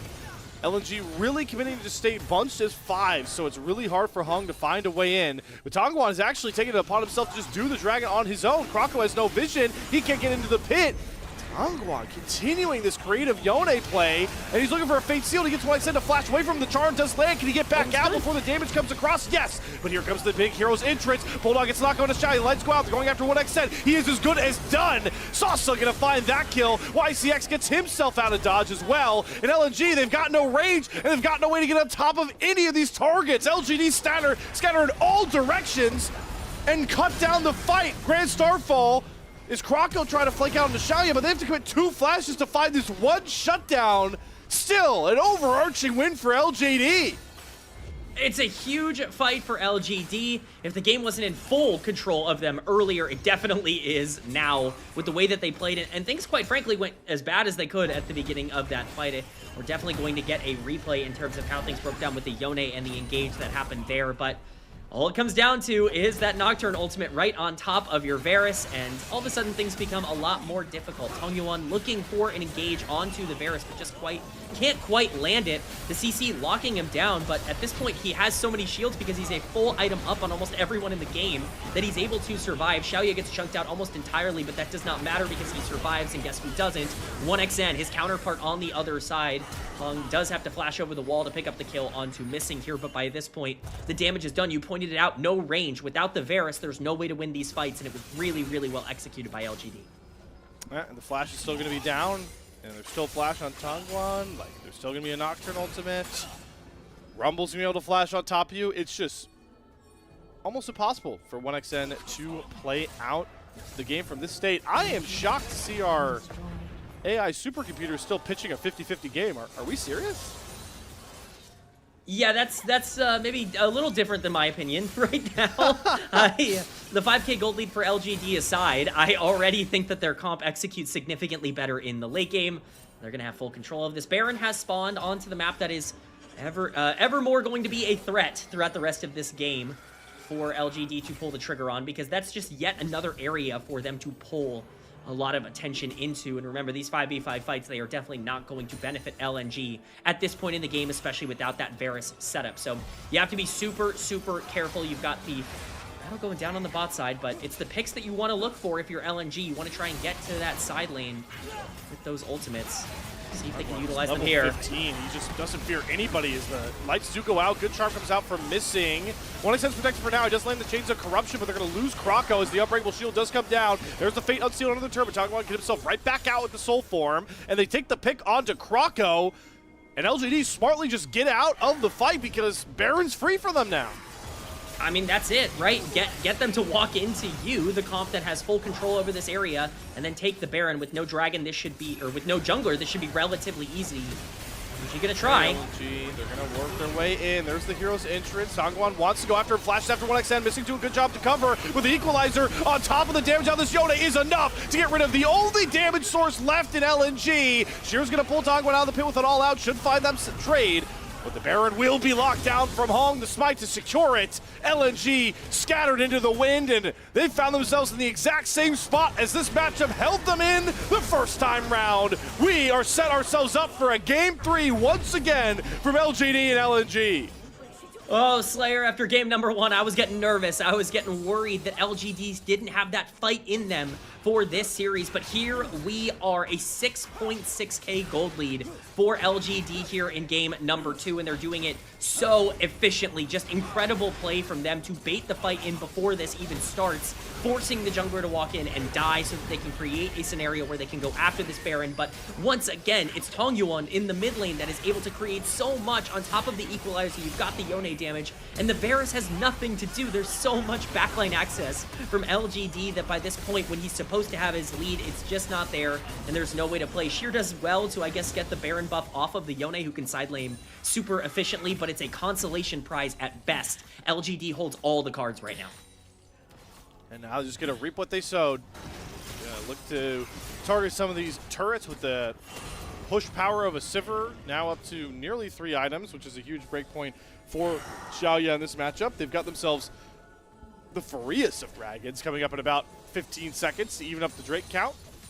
But the way this game's going, LGD, I don't really think they care that much about the Dragon. They feel like they can close this game out with potentially one more big team fight. And again, LNG, it's just impossible to protect your Varus. And without him, you have no damage left in this game state.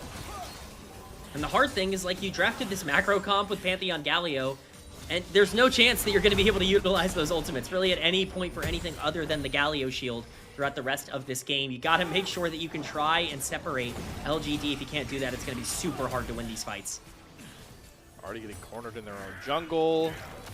1xN struggling to clear out these waves as well with the lethality Varus on these Baron waves. Get some decent poke into Xiaoya, but these are very, very small wins that don't really matter too much. LGD will show some restraint and say, all right, we don't need to keep barreling in too hard to the enemy jungle, taking some poke. Let's just get our big, beefy Yone mid laner on this dragon, and Hung will come around and smite it to even out that Drake count. So LNG for now at least holding somewhat strong. This isn't a very powerful Baron power play through the first about third of it. Yeah, it's certainly not the one that you would sit back and go, okay, they broke the game open with this, but they definitely have a lot of control on the map right now, and the game state is not going to get better for this LNG team the longer that they wait. Yes, they'll get more items, but so will LGD, and they are going to have a much better time utilizing those items. Right now, at this point, it's going to be up to Pantheon and Galio to not walk into enemies and give the game away. Vision is of unbelievable paramount right now in terms of just what LNG need to do. They have to get into the river and lay down the Vision, or else this game is just unwinnable for them. Baron is going to tick off of the LGD side, so again, they got like 300 gold from that Baron power play. It normally would be a good sign, but it's just, it really is beating a dead horse at this point. Like, you are not getting any value out of this game going any further. It's such a catch-22 where it's like, all right, we've done a good job defending and stalling, but also we have to make plays or this game ends no matter what, or this game ends off of stalling. It's so hard to find any avenues. All it can really look for is maybe Sasa overextends again. Tongwan's done a really good job covering himself on the other side lane, but LGD are just not budging. Well, that's the thing. I mean, if you want to give some sort of silver lining, never mind. Here we go. Okay, we're going after Krako. I mean, you don't have enough damage to handle him on your own. Even with all these items, he's getting some serious autos down, but there comes the snap grab onto him. Flash for the all-out from Sheer. The style points are there. Shutdown was going to come nonetheless, and that is something. You trade a shutdown for a tier 2 turret. Small win for LNG. Hey, you know what? I was about to say something to LNG, and they just took the words right out of my mouth. They put them out on the Rift instead. I was going to say, hey, the big advantage that you have is you still capitalize on mistakes incredibly well with this comp. If anybody oversteps, you have plenty of tools to be able to collapse around any sort of play that ends up happening with anybody overextending on a squishy side that is LGD. That's exactly what happens. Hang feels like he can completely destroy LNG, and he can't.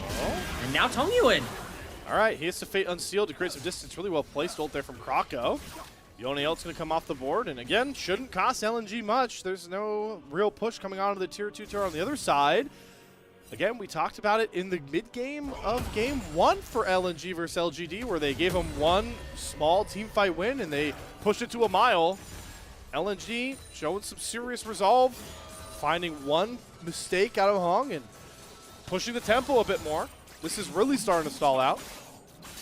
Yeah, I mean, if you want, again, a silver lining for LNG, it's that it really will just take one fight for them to have some gold and be able to kind of skirmish after that. Sheer is getting stronger and stronger on this Cassante to be able to frontline. He got the shutdown, be able to play the late game. He got the shutdown. You're absolutely correct. That gold is going into the right pocket. You need to make sure Cassante can absorb a lot of the damage, but at the end of the day, it still comes down to the peel. If Nocturne can get onto this Varus and really blow him up before the fight ever starts, then these 5v5s are going to be doomed from the beginning.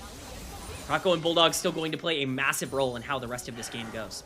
Hey, want to extend my Prodigy son? Take notes from your top laner. He built Randuin's Omen in the right game. This is the game to build. Oh, Krako going to lose out on his blue buff. LNG, it's not worth it to defend your jungle.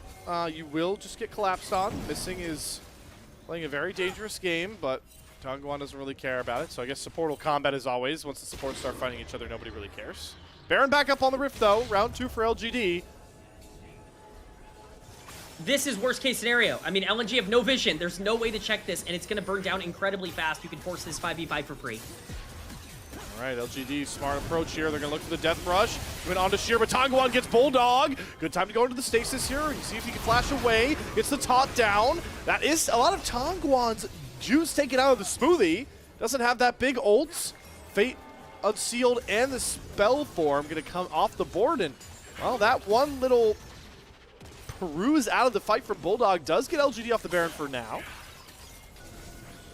Well played by Bulldog to be able to just wait. Here we go. Xiaoya. After Xiaoya. No, instead it was going after Sasa. The hero's entrance. They can't get the knock-up, though. Sasa's going to flash back under his turret. Missing does go under that said turret as the lights do go out.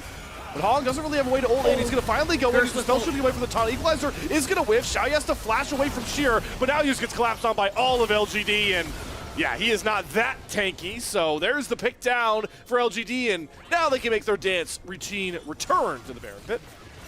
I mean, the desperation from LNG in that play, there's just no way that you're ever going to be able to kill the Rumble in time to make that worth it. They want to go for it anyways, missing TPs back in to at least be in the area. We've got pings going down. They could look to try and steal this, but it would take an absolute miracle at this point for LNG to be able to get back in, especially with no Grand Starfall available for Krako. Baron will go down, and LGD will get their second of the game. A 7.5k gold lead. And more mistakes coming from LNG. They just can't hold on to this late game that they were hoping to kind of avoid with the draft that they had. And now it will be soul point as well for LGD. Methodical approach out of LGD again.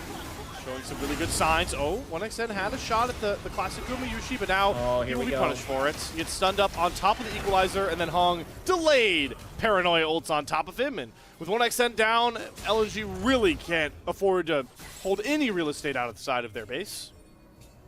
I mean, it's just so tough. I understand why you want to be in the area, but, I mean, sacrificing your life for nothing at this point, it just goes to show LNG are not put in this position often where they are down in gold and losing in the late game.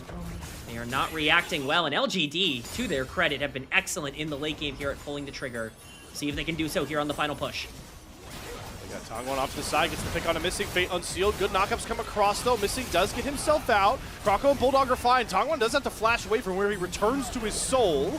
Sheer nearby, but at least Tongwon has grabbed all of LNG's attention to allow for the mid inhibitor to get knocked down. LGD finally starting to break open the base of LNG and work their way closer and closer to forcing this series the distance. Methodical was definitely the correct word here, Slayer. It's definitely a, slower approach, we'll just say, from LGD. They have a 10k gold lead, and yet they feel they want to make sure there is not going to be a problem. Guardian Angel acquired for Hong. That is a massive acquisition. This Nocturne can have no fear now in these fights. Some of the avenues to get back into the game slowly disintegrating for LNG. Very quickly, I should say, disintegrating for LNG. And at this point, it's all just about what they can find. You gotta find picks because these 5v5s are not going to go your way. And the real dilemma right now for LNG is Sheer has to be the only one that feels comfortable matching into Tongwon, and he is on the bot side, knocking on the door of that bot tier 1 turret. But with the position they're in, yeah, they have to bring Bulldog down to answer him, and they're stuck between a rock and a hard place. I feel like we're just gonna have to give this tier 2 turret or surrender another inhibitor towards the bot side. Nobody is answering this Yone, and with the Spirit Form safety, I mean, look at the chunks he puts into this thing. That was just a flurry of autos, and it's already gone. Bulldog gonna get the taunt down and try and cover, but the damage is putrid. The cannon minion might just get the turret on its own. On the top side, Sheer still can't hold the tier 2 turret that they had to surrender nonetheless. There's the bot lane tier 3 down, and the tier 2 to follow. Yeah, they're just kind of desynced right now on the map, as potentially YCX could be getting caught. Does have to burn quite a bit. Yeah, you're absolutely right. Does still have the ultimate. He's getting very low, though. Definitely pushing the pace there. That's where Poke Varus can actually come in pretty clutch. It dissuades the entire game-ending push. A lot of damage coming down from that Varus. You just got to be able to keep him safe. They might have survived this Baron, the second of 2 that we've had so far, but Soul is very much going to be on the table in 2 minutes, and these fights are only going to get more difficult with the inhibitors now cracked open. You got to watch out. This game could really end at any time.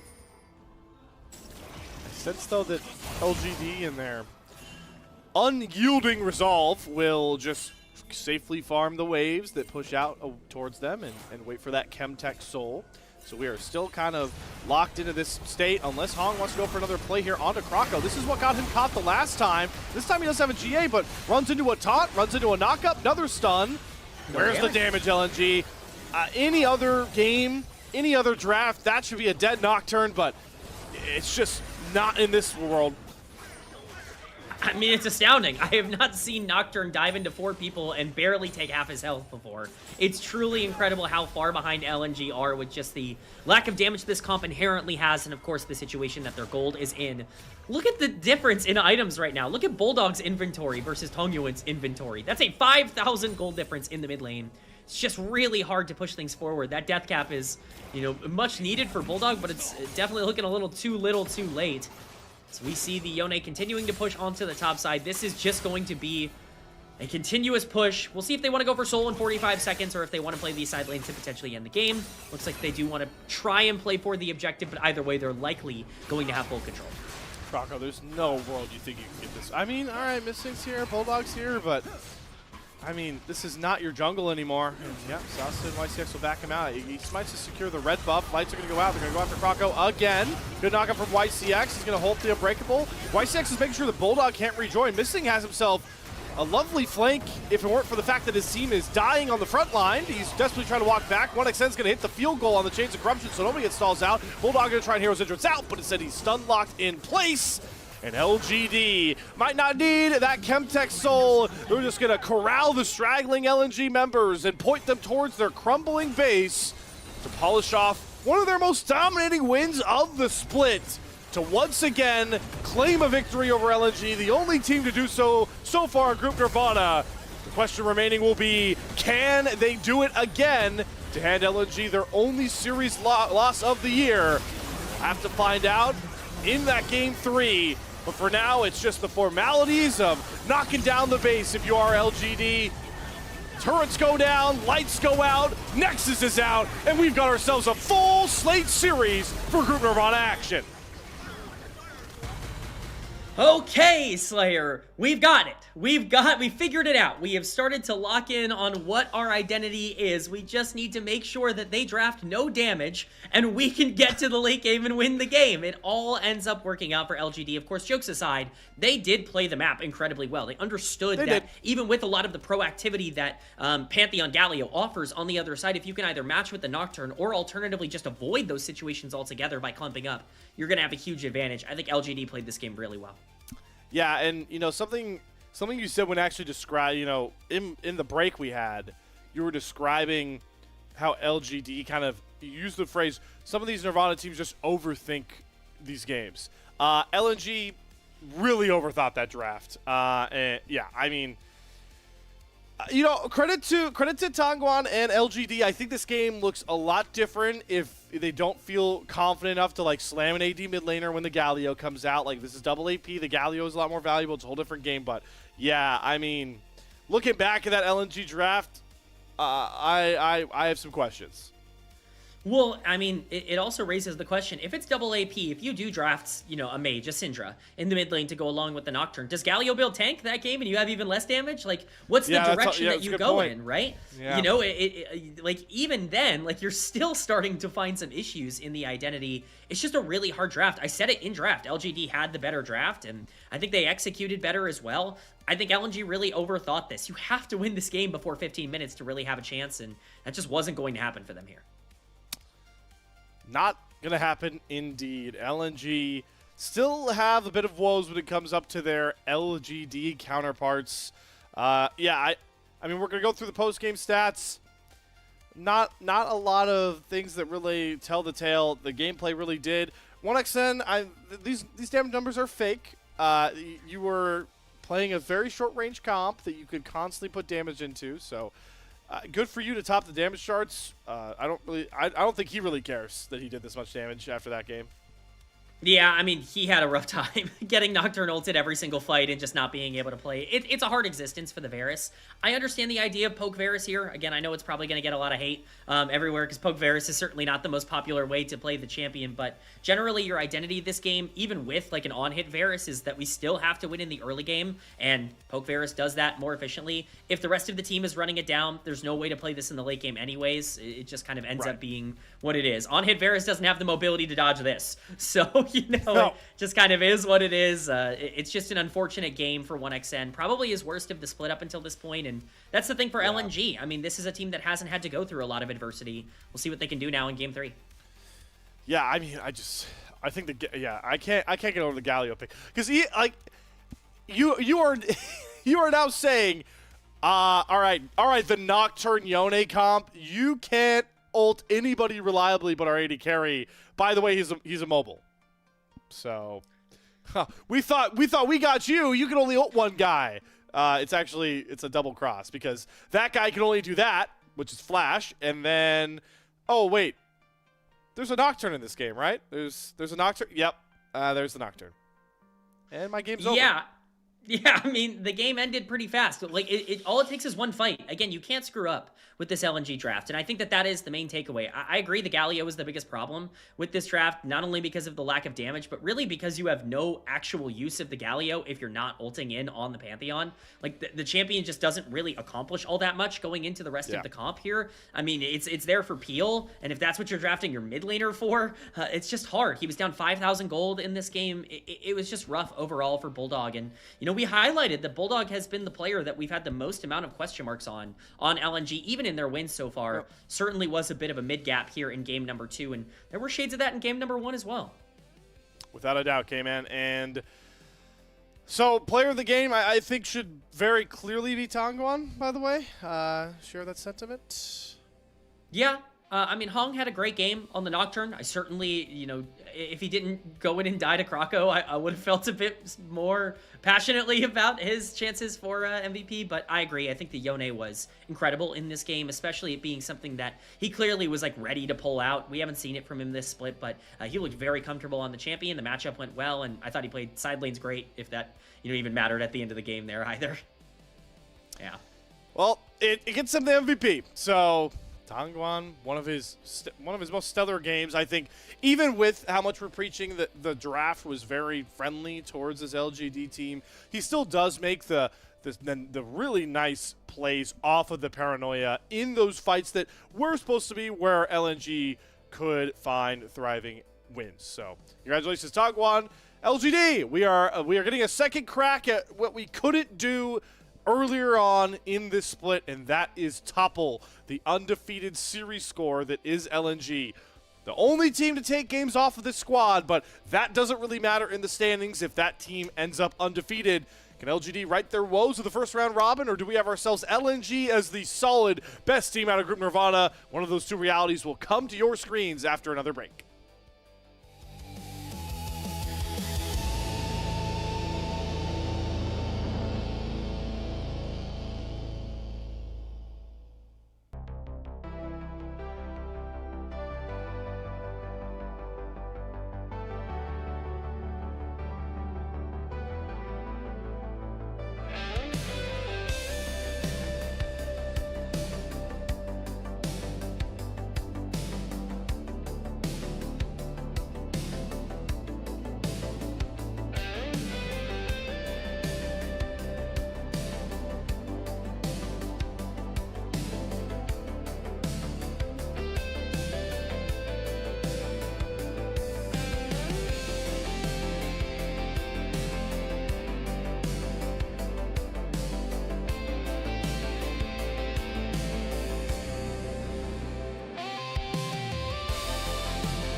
It all comes down to this, everyone. LNG LGD for the second time in a row will go to a Game 3. A rarity in a lot of these Group Nirvana matchups, but somewhat fun to see nonetheless, especially because what we've talked about when it comes to what that means for the draft, K-Man. I mean, you said it at one point during this very broadcast already. LNG do not go to a lot of Game 3s, and that is to protect some of their weaker champ pool players, but I will start this debate by saying anything can be better than what they drafted in Game 2, and they are very thankful that all those champions have been taken away from them, thanks to Fearless. I mean, as long as you don't put yourself in a position where if you don't have a 5K gold lead at 15 minutes, you lose the game, then I think things are going to be better, you know? I think things can only go Good start. up from Pantheon Galio. But at the end of the day, I do think that, you know, LNG is a team that has a lot that they still need to show us. You talked about it. This is their second Game 3 of Split number 1. This is, like, they don't get here. This is not a team that gets to Game 3. They're averaging almost 3,000 gold difference at 15 minutes. Like, this is not a team that has struggled at all this year. But the last time they did play LGD in a game number 3, they were able to come out on top, and they did so through Krako. Just getting back onto something early game and being able to push the game forward. It's not really something he's been able to do all that efficiently so far. Gonna need to see it in Game 3. Well, here's the issue with that logic here, K-Man.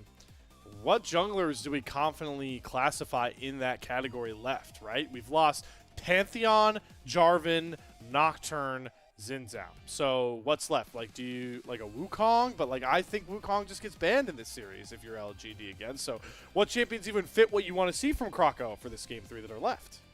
I think Vi is really the big one that stands out to me that is still left up on the board. That is a big playmaker, and I think that gives you a lot of the tools that you're looking for.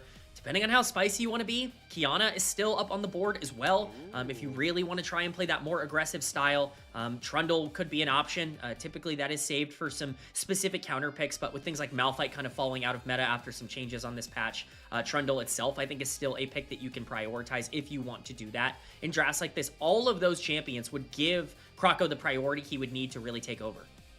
I do think Trundle value is going to be present because I think both of our top laners are kind of at the point where they're just going to find tanks that they would stalemate the lane with. I would be shocked if Sion isn't in this game. I don't think either team will ban it because I think both of them want to grab it.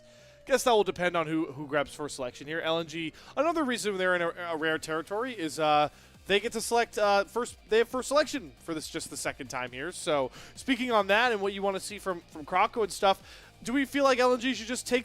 I think they should just take the first pick because I think they should be confident enough that they don't really need huge counters to win this Game 3. Look, I believe that there is a balance to strike here in terms of first pick versus counter pick. I think for most teams, especially in Group Nirvana, just take the first pick. Just simplify it. Just get the comp you want to play. You don't have to look at the enemy and go, what are they doing? Let's try and figure out how to play into them. Just look at yourself and go, we want this. We draft this. Everything becomes a lot easier. I think the more you overcomplicate it in that regard, the worse it's going to be for your team. And again, like I said, it's not like there's a ton of options that are still available, and it forces out some bans onto red side as well that you don't want to let through. So I think plenty of advantages here for first pick. We'll have to see if LNG have decided to go that route. I do want to revisit, you know, the temperature gauge, I think we called it, or confidence gauge on LNG looking forward here. Have they taken any hits after that Game 2 to your lofty expectations of getting into the playoffs of Split 1? You know, I said I was at around a 7 or an 8. I think that probably moved me to like a solid 7. Like the 8 is probably a little closer to being off the table, but I'm a big believer that I don't want to judge you on one game. If they come out here and they really make consistent mistakes again, and they show that like, hey, our early games are not all that good, even against LGD. Remember in Game 1, they were down in the early game as well. They just came back to be able to win that. You know, that's going to start to be a bit of a concern for me, but you know, if LNG comes out here and dominates game number 3, you know, I think that's kind of what you're expecting from them, and I think them locking in certainly would give you the confidence that you're looking for. I do really subscribe to this idea, though. You know, you're not judging it off one game. It has been 2 games now where early game has been shaky into an LGD team, and as we continue to project, like, okay, LNG, even if LGD win this series, it would effectively lock LNG in as another team out of Group Nirvana, so they are going to go to that play-in stage effectively. let's start talking about like what teams they would expect to run into, right? Right now, like the way the league does look, how many teams would really make sure if they come out with a shaky early game that they just don't have a shot in the game? No matter how much you want to talk about the shakiness of top esports and IG, those teams are not going to let you have a shaky early game and get away with it in a 5-game series. And well, maybe some of those group perseverance teams might not either, if you're willing to bet on EDG not becoming the turbo throw mid-game team that they have been in group perseverance. Yeah, we can talk a bit about the format specifically. If LNG do become the #1 seed from Group Nirvana, which they're certainly big favorites to do, they would face off against ThunderTalk in the play-ins, at least in the first stage. That's certainly a matchup that I think you would expect them to win. They would be heavily favored there. Then they would go into a qualification match, I believe, between the loser of the 6th seed from Ascend and the 1st seed from Perseverance. I believe it might be switched around. It might be the 5th seed from Ascend and the 2nd seed from Perseverance. I'm not sure if it's reseeded based on anything in particular, but what it means is essentially you're going to be running into either the best teams from Perseverance or the worst teams from Ascend. And if you're talking about LNG versus Top Esports or LNG versus Invictus Gaming, teams that are kind of near the bottom of Ascend right now, you know, I don't think it's out of the realm of possibility for you to say, like, hey, you know, you've got something here. Like, there are reasons to believe that you could get in. And then, of course, if it's against NIP, EDG, WE, the big three right now in Group Perseverance, you could make an argument that on paper, LNG has more talent than all three of those teams. So I certainly think that, you know, a win here would give you some confidence, but it's all really going to come down to the preparation. And to me, it's the draft execution here in Game 3 that I'm going to be looking for. Yep, another thing that really needs to be on point when they get towards those play-in matchups, because you need to have 3 drafts that you can get yourselves into a win with here. Speaking on this Game 3 draft, back towards it again and factoring in Fearless, K-Man, whose pool do you feel like is under the most threat in this Game 3 on either side?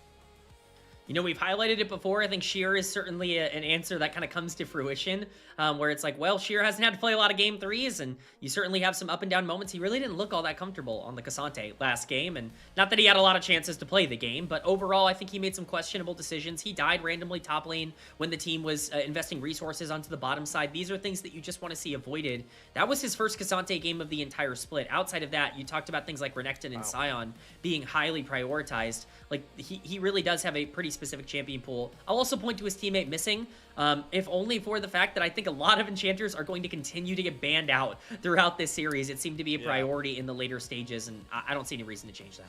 It's such a tough spot, right? Because I think to comfortably pick enchanters, you have to kind of wait for the second phase, because you can really punish early selections on most enchanters. Like, I guess Nico would be one that you can kind of get away with a lot of the times that may potentially be up, but like, it's tough because, like you're talking about, if you try come with a Karma early or like a Seraphine early, there are some really big bite backs that LGD can get right in response. So usually you wait for 4 or 5 picks to be like, all right, finally I feel comfortable picking Seraphine. Finally I feel comfortable with maybe a Karma pick here, but they're just going to get banned out. So it's a really interesting spot for Missing to be put into nonetheless. AD carries should pretty much be fine here. Mid laners should be fine. You know what? I figured out, by the way, why we haven't gotten to draft yet. The Riot Games marketing team is tapped in here, and there's a fierce debate over which jungler has to play Viego so we can show the skin 15 times in the early game pathing around the jungle. Hey, you know, if we're asking which jungler can play Viego, you know, I'd be more comfortable seeing it on one than the other. I'll just say that. I think a Krako Viego game I might be excited for. A Hung Viego game I might be a little concerned about if we're getting that on LGD's side. But, you know, we'll see how that goes. We got a Viego game in Group Nirvana just a couple of days ago for OMG, with Juhan being able to bust that out. So we'll see if we get a repeat here in this matchup. Yeah, that skin is something, though. I mean, it's almost like they approach making that skin the same way they approach making champions, the way it, like, interact. I don't know how versed you are. Well, what am I talking about? You're an encyclopedia. You know exactly how all the skin works. Like, that's, what is it, 8? There's 8 different swords? Yeah. 8? There might be more than that. No. Well, there's supposed to be one for, like, if you kill a marksman, if you kill a mage, if you kill a tank. I guess I don't know the rest of them. But... whew, that skin is something else. Okay, well, we've got some more time to maybe talk about Okay, man, let's talk about the patch a little bit here. I do want to Okay, break yeah. it down, pick your Sure. brain on that. First thing I will say is thank you, Riot Games, for at least handicapping the ability of Vandal Pipes to run away with games. The 300 gold boost was nice. Is there anything that you talked a little bit about how Malphite has been swung out of the meta because of the patches? Are there any champions that you want to see more of on this patch, or you expect to see less of? Like, what's the temperature at with that?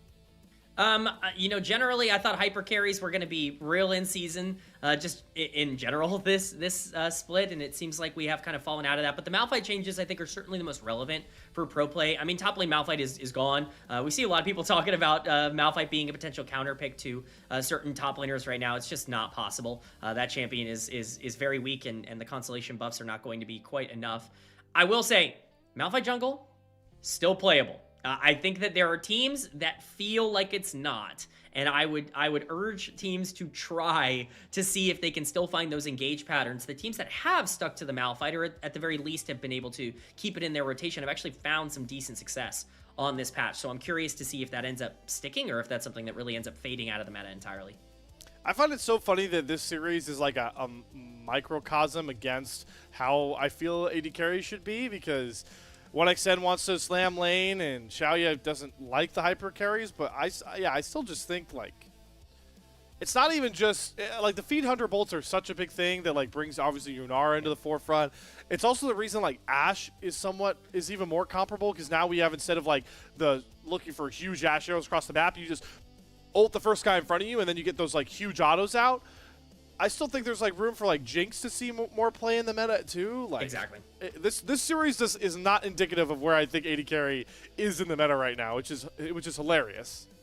Yeah, I mean, you mentioned Jinx. I think Aphelios is still in a great spot to get a lot of play right now. I think being able to play front to back around that. Really, the only AD carry that, just from a pure results standpoint, because I'll say it, I'm a Jhin defender, typically, in pro play. I go, okay. Jhin's, he offers some value. He does more damage than people think he does.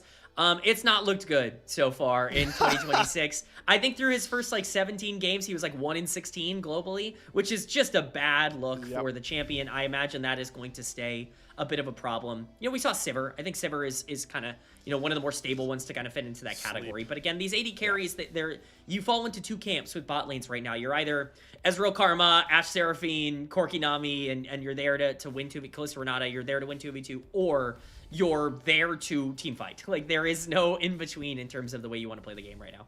The Jhin stuff is so funny, because, by the way, the one win, if everyone's curious, is Ruler.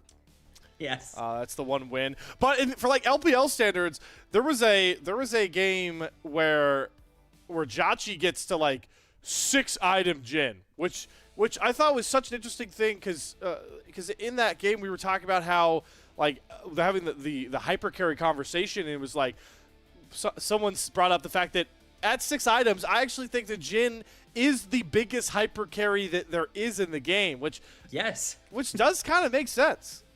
I agree. I mean, Jhin with 6 items, he's going to one-shot you. He's going to kill you in one bullet. There is nothing you can do about it. Yeah, and that's the scary thing, is that sometimes Jhin can kill you with one bullet, and Jhin also dies to one bullet. And, you got to make sure that you get that champion into the right spot. I think the meta in general is just pretty interesting. One champion that we really haven't seen a lot of this series that I think is incredibly strong is Renekton on the top side.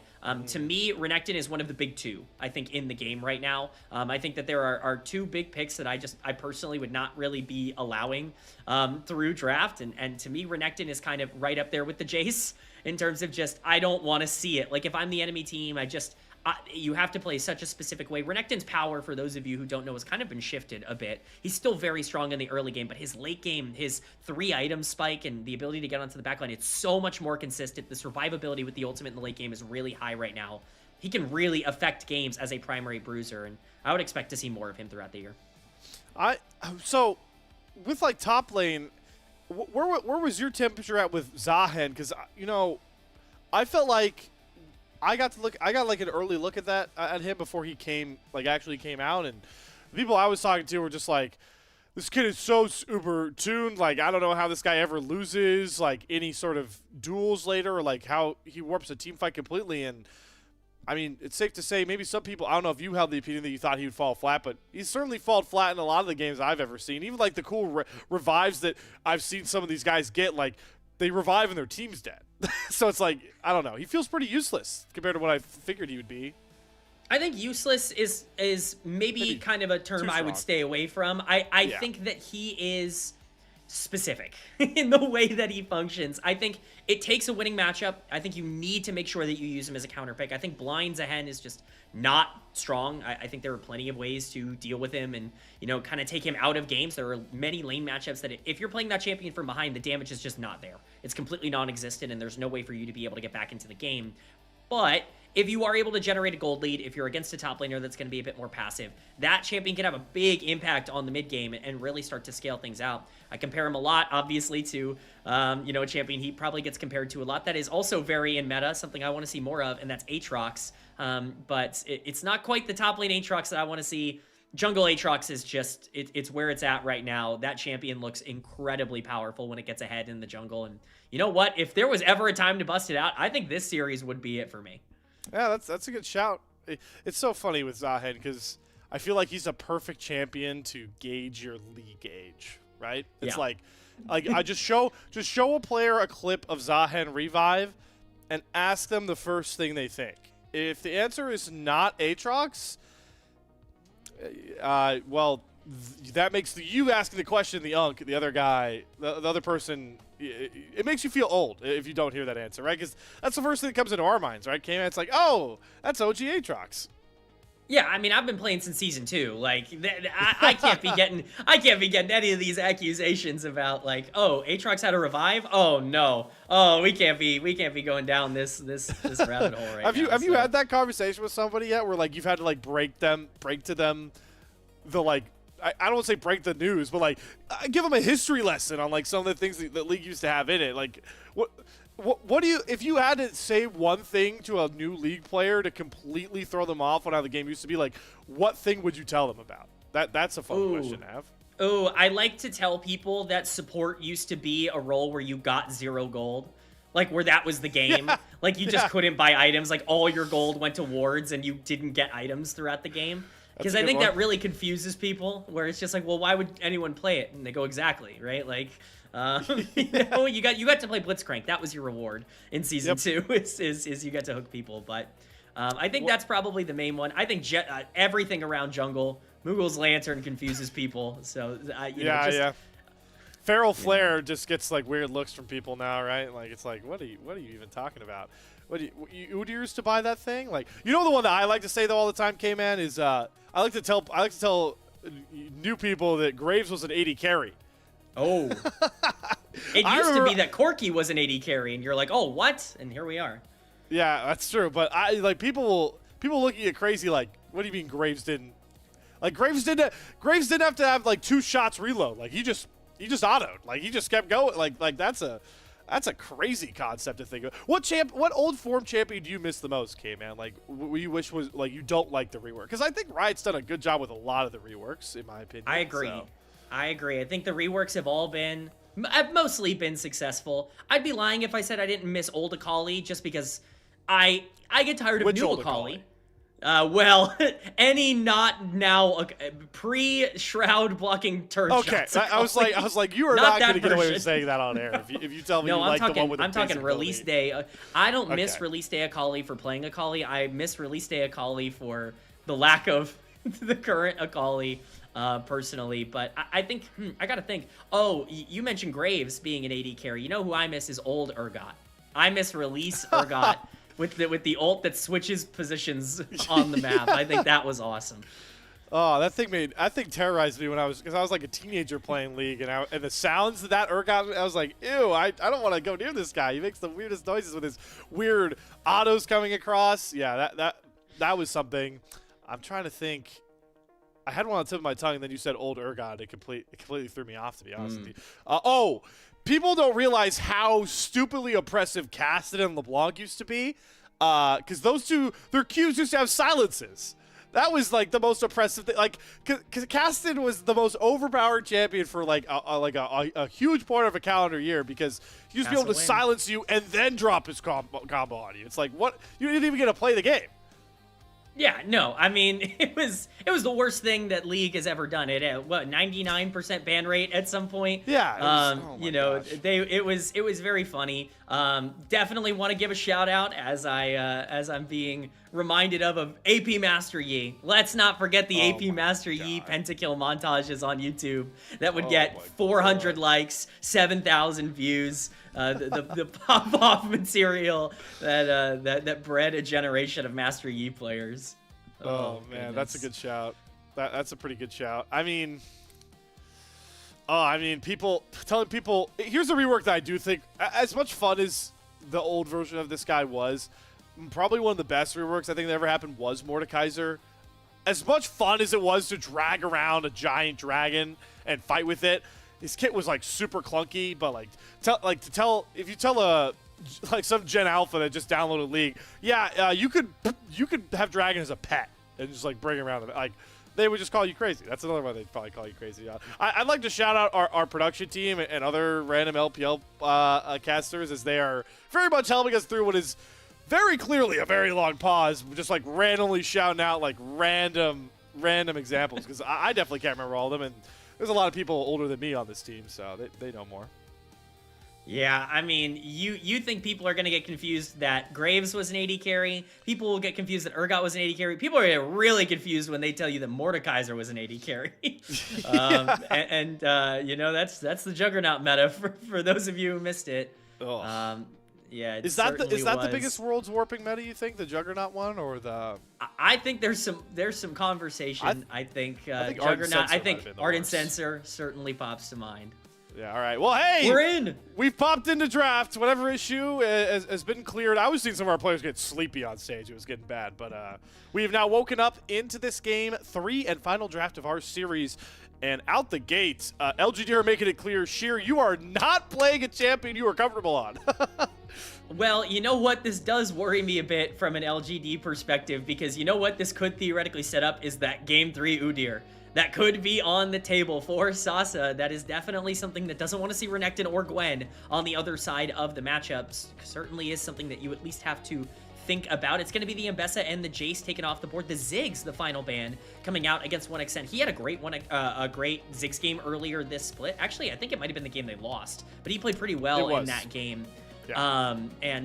He's been really good at that champion in the past on Thunder Talk. So if you just want to try and take out a lot of the comfort picks, that definitely makes the most amount of sense. But there's still some power picks left up. Orianna was kind of the big one, but plenty of strong champions still available. Yeah. Okay. LNG. This is interesting. So they chose counter pick. LGD chose red side. So that's how the draft played out. I'm fascinated they just left Sion up. I feel like, especially when you saw Renekton Gwen, like, you talk about the Udyr, but it's also, those are matchups that make Sion's life hell. So, and you're not going to play the Udyr, Sheer, so why didn't we just ban the Sion? I don't know. That's a really big pick, I think, that LG just got handed to start this draft.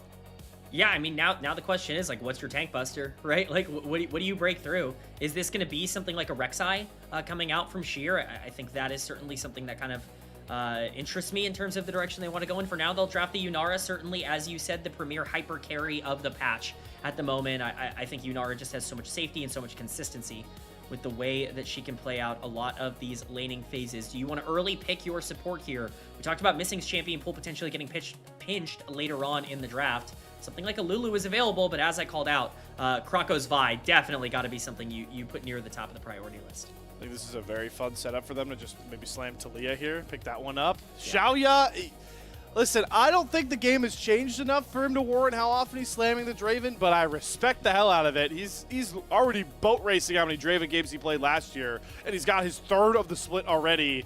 Draven Nautilus, they are playing for the lane, but I mean, does this? I'm talking about a hover here, but does Braum value immediately skyrocket to just lock this? Yeah, I mean, quite a lot. You know, Braum is one of those answers that's just like, yeah. I mean, it's pretty easy to be able to shut down the Nautilus. It makes Draven's life obviously so much harder in the late game. You can have more aggressive answers like the Blitzcrank that everybody will point out, or any hook champion, really, going into Draven that can be problematic. But Braum, I certainly think, is the most consistent. Now, setting up what both teams kind of want to do here. Well, now you've got a Braum on the bot side that can play really aggressive early, even into something like the Draven with the trading power, and you've got a Vi that has plays. You're obviously going to want to try and draft something like a Talia or a playmaker or something like an Ahri potentially in the mid lane to pair up with it. You can bridge that gap, as I talk about. One of the most popular comps in the game right now is Vi, Ahri, Yunara, right? like take this, one item power spike duo that can transition into a Yunara late game carry. That definitely seems to be what LNG are looking for. Expect to see a lot of mid lane in this ban phase for sure show up as such a big factor. Poppy ban is I guess just trying to make sure the Vi doesn't really get countered out here because okay, I like the Wukong ban. So LNG are saying, Hong, we are going to make you play a pretty uncomfortable spot, and then they're going to take away the melees from Bulldog's pocket. I just think this, I'm surprised you picked Silas ban over Taliyah ban. I think this just be a Taliyah or the Ahri, right? I think either of them would work really well with how this Vi wants to work. I think there are 3 champions here, Taliyah, Ahri, and of course Aurora. That could potentially be on the table if you wanted to go in that direction. Bulldog, kind of an overall player. Would be surprising. It kind of would lead me to believe that they've got something up their sleeves in the mid lane. They are going to go with that Rek'Sai that I called out earlier. I think it's the best option here into Sion for what Sheer feels comfortable on. But you're right, very curious to save that mid lane pick. Certainly gets your wheels turning in terms of what could be going on. The Victor going to get locked in. Yeah.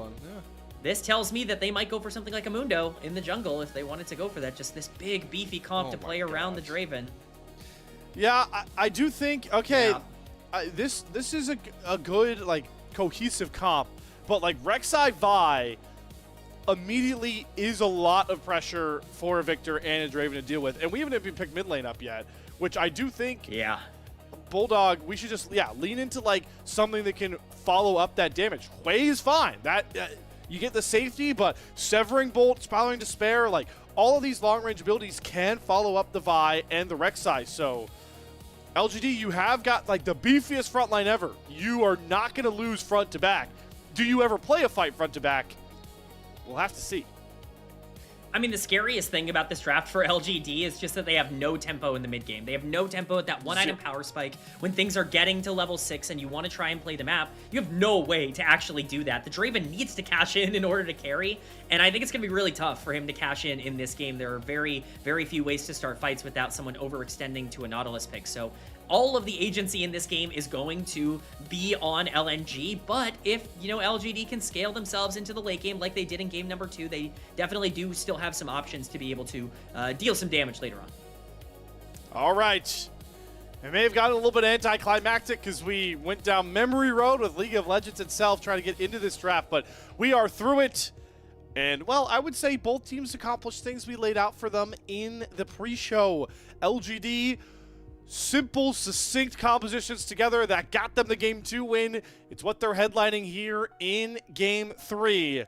But for the first time in this series, LNG might have been handed their best mid-game to play out of yet, and that is how they have been lethal in Group Nirvana. So one of these two storylines will finally come to a bit of a close here, with either LGD locking up the top 2 Group Nirvana or LNG setting themselves officially away from the pack heading in to the play-in tournament less than a week away.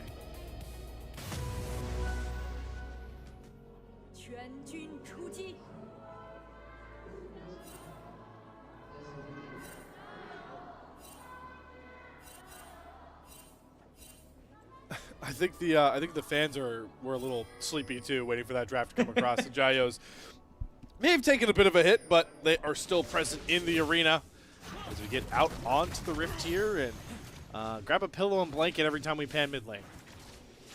That's just sometimes how it goes with the mages. We can't be too mad at them. People have been asking for, champions like Hui to get brought into the meta. I know Victor's not the most exciting pick in the world, but can be effective in this draft. But again, the onus is kind of on LGD to try and get that cash out onto Xiaoya as early as possible. This is his signature champion. This will be his 3rd Draven game of the split.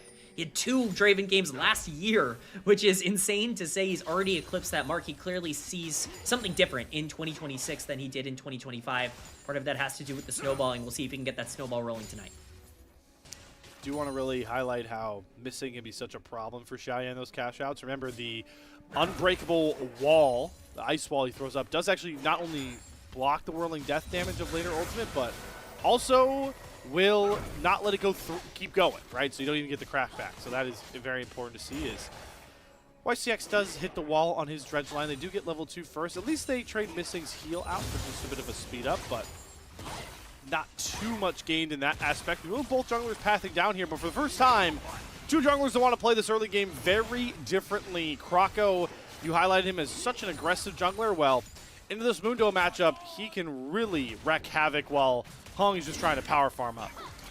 And that's the thing. This Vi's can have so much agency in this mid game here that we keep talking about. You know, I know I used the term early, mid, late game to be more specific. That level 6 power spike for Croco is going to be the biggest in the entire game in terms of the plays that can be made across the map. Hung is going to have a really hard time being able to match that pressure when you're starting to hit that one-item power spike. It will eventually get to the point where the Mundo is going to be really tough to deal with, but how much can LNG get done in that time frame? That is going to be a massive question. Croco has been so active for LNG, and it needs to be once again here in game number 3. And another reason why Yunara can be such a strong pick is the fact that, you know, going the Fiend Hunter bolts, getting to 100% crit, getting that armor pen, the way that item works, you will get 10% true damage on those big 3 autos. So, you know, Mundo is very hard to take down, but I feel like Yunara, alongside maybe a Sivir, are the best equipped AD carries right now to deal with a front-to-back sort of stature that what I said will be presented with. Absolutely agree. I think a lot of people are going to be looking at this big beefy comp on the side of LGD and thinking that their 5v5s are easy, but let's not forget Draven, very much a champion that kind of needs some time to deal that damage, and while you've got some beefy frontline, you've got a Vi diving your backline, you've got a Rek'Sai as well with some point-and-click ultimates that can cause you quite a bit of problems. Sway as well going to be very problematic for something like a Dr. Mundo to deal with in the later part of the game. Plenty of tools for LNG to be able to teamfight if they get to that stage, especially if they get there with a gold lead, but that is the important thing. Sheer being given this counter pick on the top side, we talked about his limited champion pool. He's going to get the chance to prove us wrong with this Rek'Sai. Trying to do the next top laner we'll see tonight. Proud as Flandra, I've heard Mr. Rafa himself in the middle of AL games claim Flandra the best Rek'Sai in the world. I definitely agree with that sentiment, too, mostly because he's the only one really playing it a ton, but the way he makes that champion look, if Sheer can grab about even half of that, it will be very powerful into this game, as you've talked about. So maybe we'll get to see the classic Flandra waiting room with Sheer on this pick here so far. Not much, though, to talk about in the early phase. It's just some early gold leads, as expected out of Sheer in that counter pick matchup. Croco spamming through these camps to try to get towards level 6. He's going to have his Krugs come up soon. It should get him decently close there. And, well, let's start trying to claim some of these flashes off of Xiaoya and maybe Tongguan. Especially with dragons spawning in 5 seconds, this could be the breeding ground for a lot of very exciting action early on in this game. Both junglers going to be in the area. Again, that level 6 is so important for Croco to hit. He's going to get there at least on the same timer as Hung. Things could be really dangerous with both junglers down here now. Could be the ward cleared out there, the pink ward. Croco obviously not spotted just yet, but with his ward into the pit, he's going to see Hong start up the dragon. Level 6 only on these mid laners, but with the push going on and Sasa off the map with his ultimate, LGD are making it very clear that they're going to do something they haven't yet done this series, and that's get ahead on the dragons. Their first Drake of the series. Nice pickup there overall for LGD. They need to start pressuring things out. Again, they can get to a point where things can be, you know, decently easy to play front to back. You want to talk about a big concern for this comp later on as the game goes. Your engage is very flimsy. I mean, you're looking at a Nautilus that kind of needs to land hook and ult to be able to full go in. Mundo and Sion both really going to be there to make sure that any play kind of gets dissuaded. That could definitely be something that LGD could suffer from the later this game goes, but getting dragons, getting extra stats can allow those big beefy frontliners to perhaps survive a little longer when that poke is coming down and give more time to the victor and the Draven. It's still just going to be so hard for YCX to front all that because look what Missing does. I mean, we're showing it in the lane already, right? He throws up the wall. Later he'll have the Glacial Fissure that's just going to make it really hard for this Nautilus to ever operate. Starting to see why LNG decided to pick that counter pick in this big game 3. Not just the fact that Sheer gets the Rek'Sai into the Scion, but you have things like Braum to really tone down the one engage threat, as you alluded to, with LGD in this game. The real ticking time bomb that we're waiting on is those Adoration stacks for Xiaoya. It's what makes this Draven game such an interesting angle, knowing that you have a passive Mundo jungle, a weak side Scion, a scaling Victor. Like, we're going to get to a point where Xiaoya is going to have a lot of adoration stacks unless he misplays this lane, but he could lose all of them if the one fight they finally get pretty late in doesn't pan out. I mean, you gotta love the feast or famine style that Draven ends up naturally bringing. He's gonna hit level 6 here, but you're absolutely right. Especially if this game continues at the slow pace that it started on through these first 7 minutes. If we start to get later and later into this game and we still haven't cashed out those adoration stacks, if we're still sitting at 0 kills, things can get spicy. But LGD don't want to let it get there. Hong's coming down. He's looking to just go for the invade with the pressure here, but he's going to run right into Krako, who's just very early started up his red buff. Gage's going to come down from Hong to get rid of the spell shield. Krako throwing down the autos. Who gets first roam here? Missing his here from the bottom side. Bulldog coming over from mid. It's going to force Hong to not only flash, but top the maximum dosage. They do find a dredge line onto 1xn, but he barriers. Glacial Fissure's going to come down as well. 1xn still holding on to that transcend. There's the flash from the wall against CC Assist. They're going after Xiaoya, but Krako's alone here. Nobody can really follow through. 1xn will find first blood. Xiaoya cannot get the cash out. It's 1xn running rampant here. Spiraling Despair will get Bulldog on the board. Krako sent it, and LNG backed up his talk. 3-1 in the fight win. This is exactly what I was talking about, Slayer. It's Vi's ultimate that ends up coming in clutch. It's the lockdown onto the Draven that doesn't allow him to play a lot of these fights. And unfortunately for Xiaoya, that's no cash out on all those adoration stacks through the first 8 minutes of the game. We're going to see how this starts. Hong just goes for a really aggressive invade. We see some trading going down on the bottom of the map. This is just really greedy from the Dr. Mundo, who again wants to try and generate resources, but really should not be fighting at this point in the game. And LNG know that. They sense that. They go for this full engage, even with missing, having basically no mana for this fight. The ult onto Xiaoya basically secures the fact that this Draven is going to die. The question is, will he get a kill beforehand? Bulldog does flash in just in case things end up going awry. They do not. The kill goes down. Bulldog picks up yet another one. And now you've got 2 kills on Yunara, 1 kill on Hui, and all of this engage. First ultimate was a success. Guys, it's season 16. You have quests to fulfill.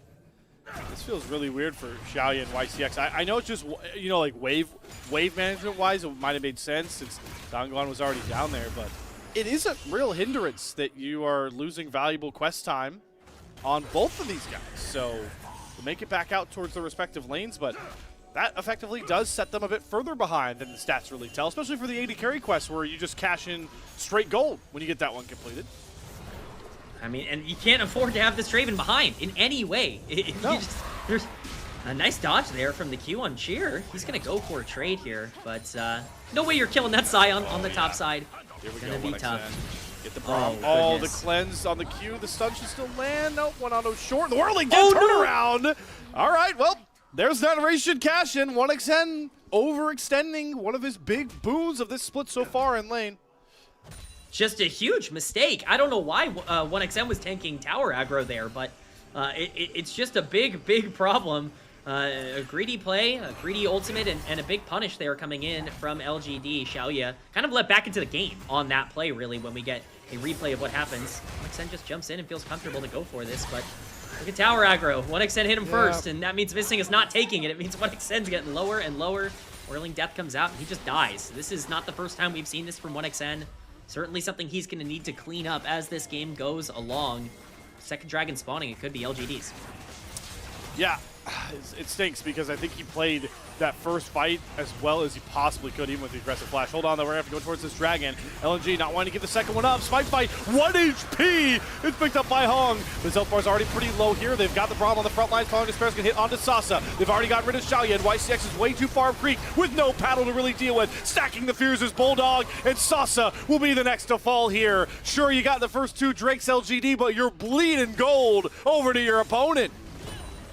There's just no way that LGD is going to win a fight at this point in the game. It is very greedy of them to try and continue to stack these dragons. Maybe they feel the trade-off is worth it, but it is so tough to be able to fight front to back against all of this engage without really any positioning on Xiaoya. He doesn't even have first item completed. Look at the difference in these 80 carries. There's just no way for you to be able to fight that. We're going to get a replay of how this all starts. It's nice, I guess, from LGD to be able to get this dragon, but they kind of screw up the execution. They smite early, still able to land it, is able to secure that. It would would have been a disaster if he didn't, but with both top laners in now, it's very clear on a front-to-back perspective that this Draven just has no way to actually deal any damage. He's going to get blown up immediately. Tongyuan's not at the point where he can actually do anything on the Victor yet either, and Krako's damage might even be higher than either of them at this point in the game. He didn't even have to use ultimate. He still has that tool available if they want to go for more plays, and now they have a 2K gold lead. Yep, and they've got it in just the right places with those first items coming through in top, mid, and bottom lane. Going after Missing, but Braum is just super pesky to deal with. It does force the Glacial Fissure out, but Missing doesn't even drop below 70% HP, and 4 times stacking Adoration is Xiaoya. Stacking Adoration, still not quite at that first item. Neither is Tongyuan. Bulldog and 1xN both having completed their first item.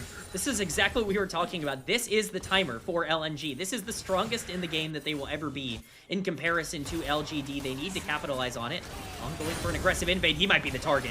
Yep, there's a spell shield down. Clutch Fear for Bulldog. They time it so perfectly that Krako doesn't even need to cease and desist again. Bulldog and Krako linking up, and we are seeing why Bulldog felt comfortable on this play. He has been super on point, just like this guy, 1xN. Lethal tempo stack, Kraken Slayer autos going down.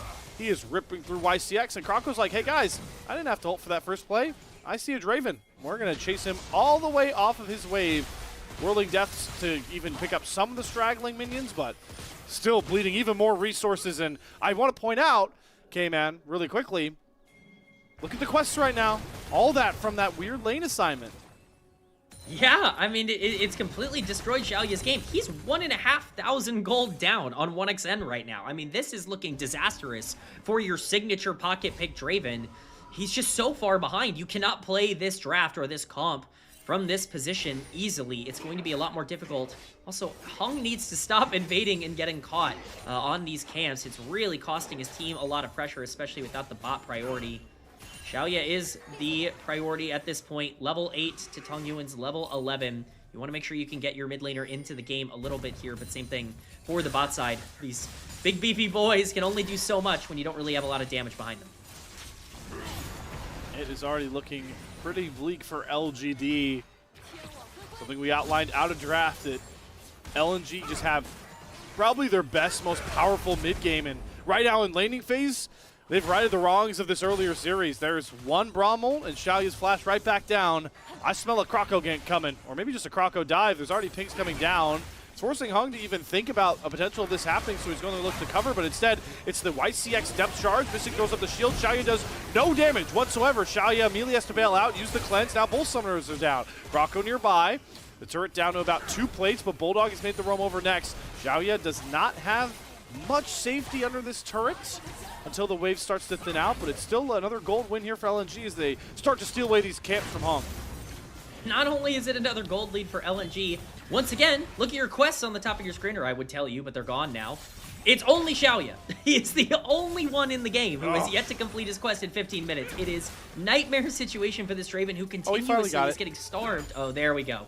We pop it in 15 minutes, but he's getting starved out of these resources under tower. It's going from bad to worse, and Krako is making sure that the pressure is not let up here.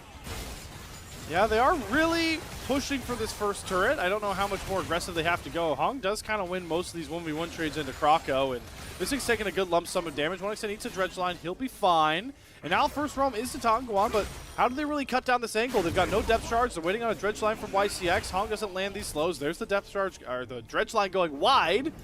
And LNG will be able to back themselves out. Looks like they might want a little bit more under this tower. I mean, here come, they've got Bulldog coming on over here. And in a 4v3, again, the numbers swing back towards LNG's favor. It's just nobody's allowed to base, I guess, and now we have the Dragon on the board, and that's going to make things pretty tricky for all parties involved. Yeah, this is actually really well done from LGD. They should have full control over this Dragon. This is going to be a harder fight for LNG. And there goes Ballbreaker Krako. He gets Xiaoya. Cease and desist forward into the Severing Bolt from halfway across the screen. Bulldog gets the Clutch Fear into Hung as well into the Spire of Despair to get his jungler out. Bulldog showing off the Hui style.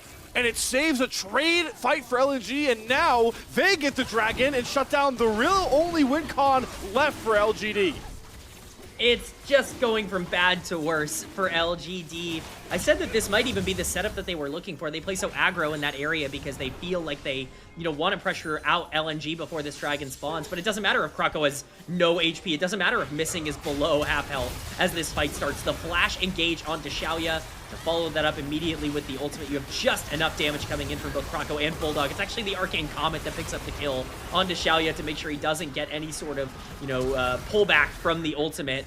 And then, of course, the fear to keep his jungler alive. Bulldog has been pretty great on the way this game, and his lead continues to grow individually in the mid lane as well. Dare I say, the best opening 15 minutes we've seen from Bulldog all season long. I mean, it's not a high bar for him to clear, but I've been really impressed. Again, this is Hui. You're not supposed to be able to make a ton of early game plays with this champion. It's a super scaler. It's just like Victor, but with a couple more abilities, I feel like. A little more CC. Yeah, I think that's a fair way to point it out. I think Hui has a lot of value, and we're seeing that here with Bulldog. Fortunately for LGD, something we also saw in that exchange down on the bot side, especially before the dragon spawned, was, in my opinion, their biggest concern for the rest of this game, which is that even when they feel like 1xN and Missing are overextending and pushing up so far with Hung in the area, they can't really do anything about it. They don't have any consistent engage on their side. They're, kind of hoping and praying that Amundo can run at their backline, but that's easier said than done. And it's allowing, champions like Yunara to just position so aggressively in a lot of these fights, and that's something that might only get worse with the gold deficit increasing. I mean, on that point, right? I know it's just a cloak completed, but 1xN already having the Fiend Hunter Bolt, so if he's wailing into a Mundo or a Scion, he's going to get those crit shots on the first 3. And then I'm pretty certain this is actually going to be an LDR rush instead of an IE from 1xN, so he's already accelerated towards Armor Pen, dealing with these tankier champions. If it's an LDR, it's Giant Slayer as well. Okay, man, you know all about that pass as much as I do, so 1xN's already on track to really alleviate the one problem with LNG's comp, which is front to backing not being very successful, but right on cue. 1xN and Missing just walk down Hung. He has maximum dosage pop. He has red buff. He has tank items. It just doesn't matter. 1xN's that far ahead, and a clutch fear once again from Bulldog sets up the easiest dive the 2 imports for LNG have seen. The TP. Oh, and Sasa might be in danger under tower here. There's 4 members and a Rift Herald getting dropped for the Scion. Oh, the cease and desist. Oh, I wanted him to keep bowling him and see how long the vibe would follow the Scion. I mean, this is a crafty way to get out of this play, but he's gonna have to try and back in between the turrets. I see Bulldog is already reset. Is he just gonna start proxying? That would be pretty hilarious. I want to see what's happening topside. Bulldog is fighting Sasa right now between his tier 2 and tier 3, but instead we're getting the 1xN show. Good little shield coming across from Missing, and Xiaoya had a decent return on damage, but again, the Braum just ruins it. It's a really bad feeling when the Yunara just gets to walk up to the Draven in melee range and attack, but be punished for it here. TP coming in. Missing's like 20% HP, and they still don't feel comfortable going for that kill. The Heartsteel stack doesn't even find the trade for Hong. Shear's got a bit too far forward, but he's pretty tanky. They're just under the tier 2 turret. Mundo should not be dying that quickly to Yunara's pre-20 minutes. I mean, it is just not looking good right now for LGD. This Mundo pick is not working out. Hung, unfortunately, not finding good angles, and Baron just spawned. How lucky for LNG. How fortuitous as they get to waltz their way over to the Baron pit on the top side of the map, and they get a little reward for their troubles. They have an 8K gold lead at 20 minutes into the game. That will only exponentially grow for me. So, are we pretty confident LNG is going to close out a game with an 8+ K gold lead quicker than LGD? I mean, I sure hope so. We get a replay of this. If my Yunara does this in solo queue, I'm losing my mind. But in this game, look at the shields, look at the healing. It doesn't matter. There's no damage coming in from Xiaoya because he's so far behind in this game, Missing 1xN both at half health as this fight starts, and it feels like they can play this out. But if they don't find the kill onto Missing immediately, there's no way for them to be able to continue to go forward with Krako and Bulldog in the area. Missing even ends up surviving, which is just worst case scenario for LGD. They pick up the double kill. 5,000 damage from 1xN throughout that last fight. I mean, now LNG is going to try and own their jungle. Yeah, I mean, this is the dream. Like, I'm jealous of 1xN that he gets to play Yunara like this, because I think Yunara is one of the most fun champions to play. Like, the way you weave auto attacks, like even the sounds, like her autos make her so fun. But it's so hard to find games where you can get to play like this. It's kind of a dream for 1xN, and he's living it out for all the AD carry players at home. to a disgusting degree with the damage he's got. I mean, he is almost done with an LDR. I think he just completed the Cole. I'm pretty certain if he wanted to reset, he would have 3 items at 22 minutes. I mean, can you ask for a better Yunara game? Like, it just doesn't happen. Look, he can. he's on the flank here as he's looking for the Dr. Mundo. You never really want to see that as Dr. Mundo. Oh, there's another red slide into a Braum. Guess what he's going to do? Throw the shield up, Glacial Fissure ultimate, and oh my! Spiraling Despair just went kaboom! And there's the Arc of Ruin for 1xN to help Bulldog find that kill onto the Nautilus. More Severing Bolts coming down, and we really get to test how tanky this front line is. Spoiler alert, it's not. Holy cease and desist. Krako's going flying under the tier 3 turret. Shut down on the missing in the background, and Krako went far too in.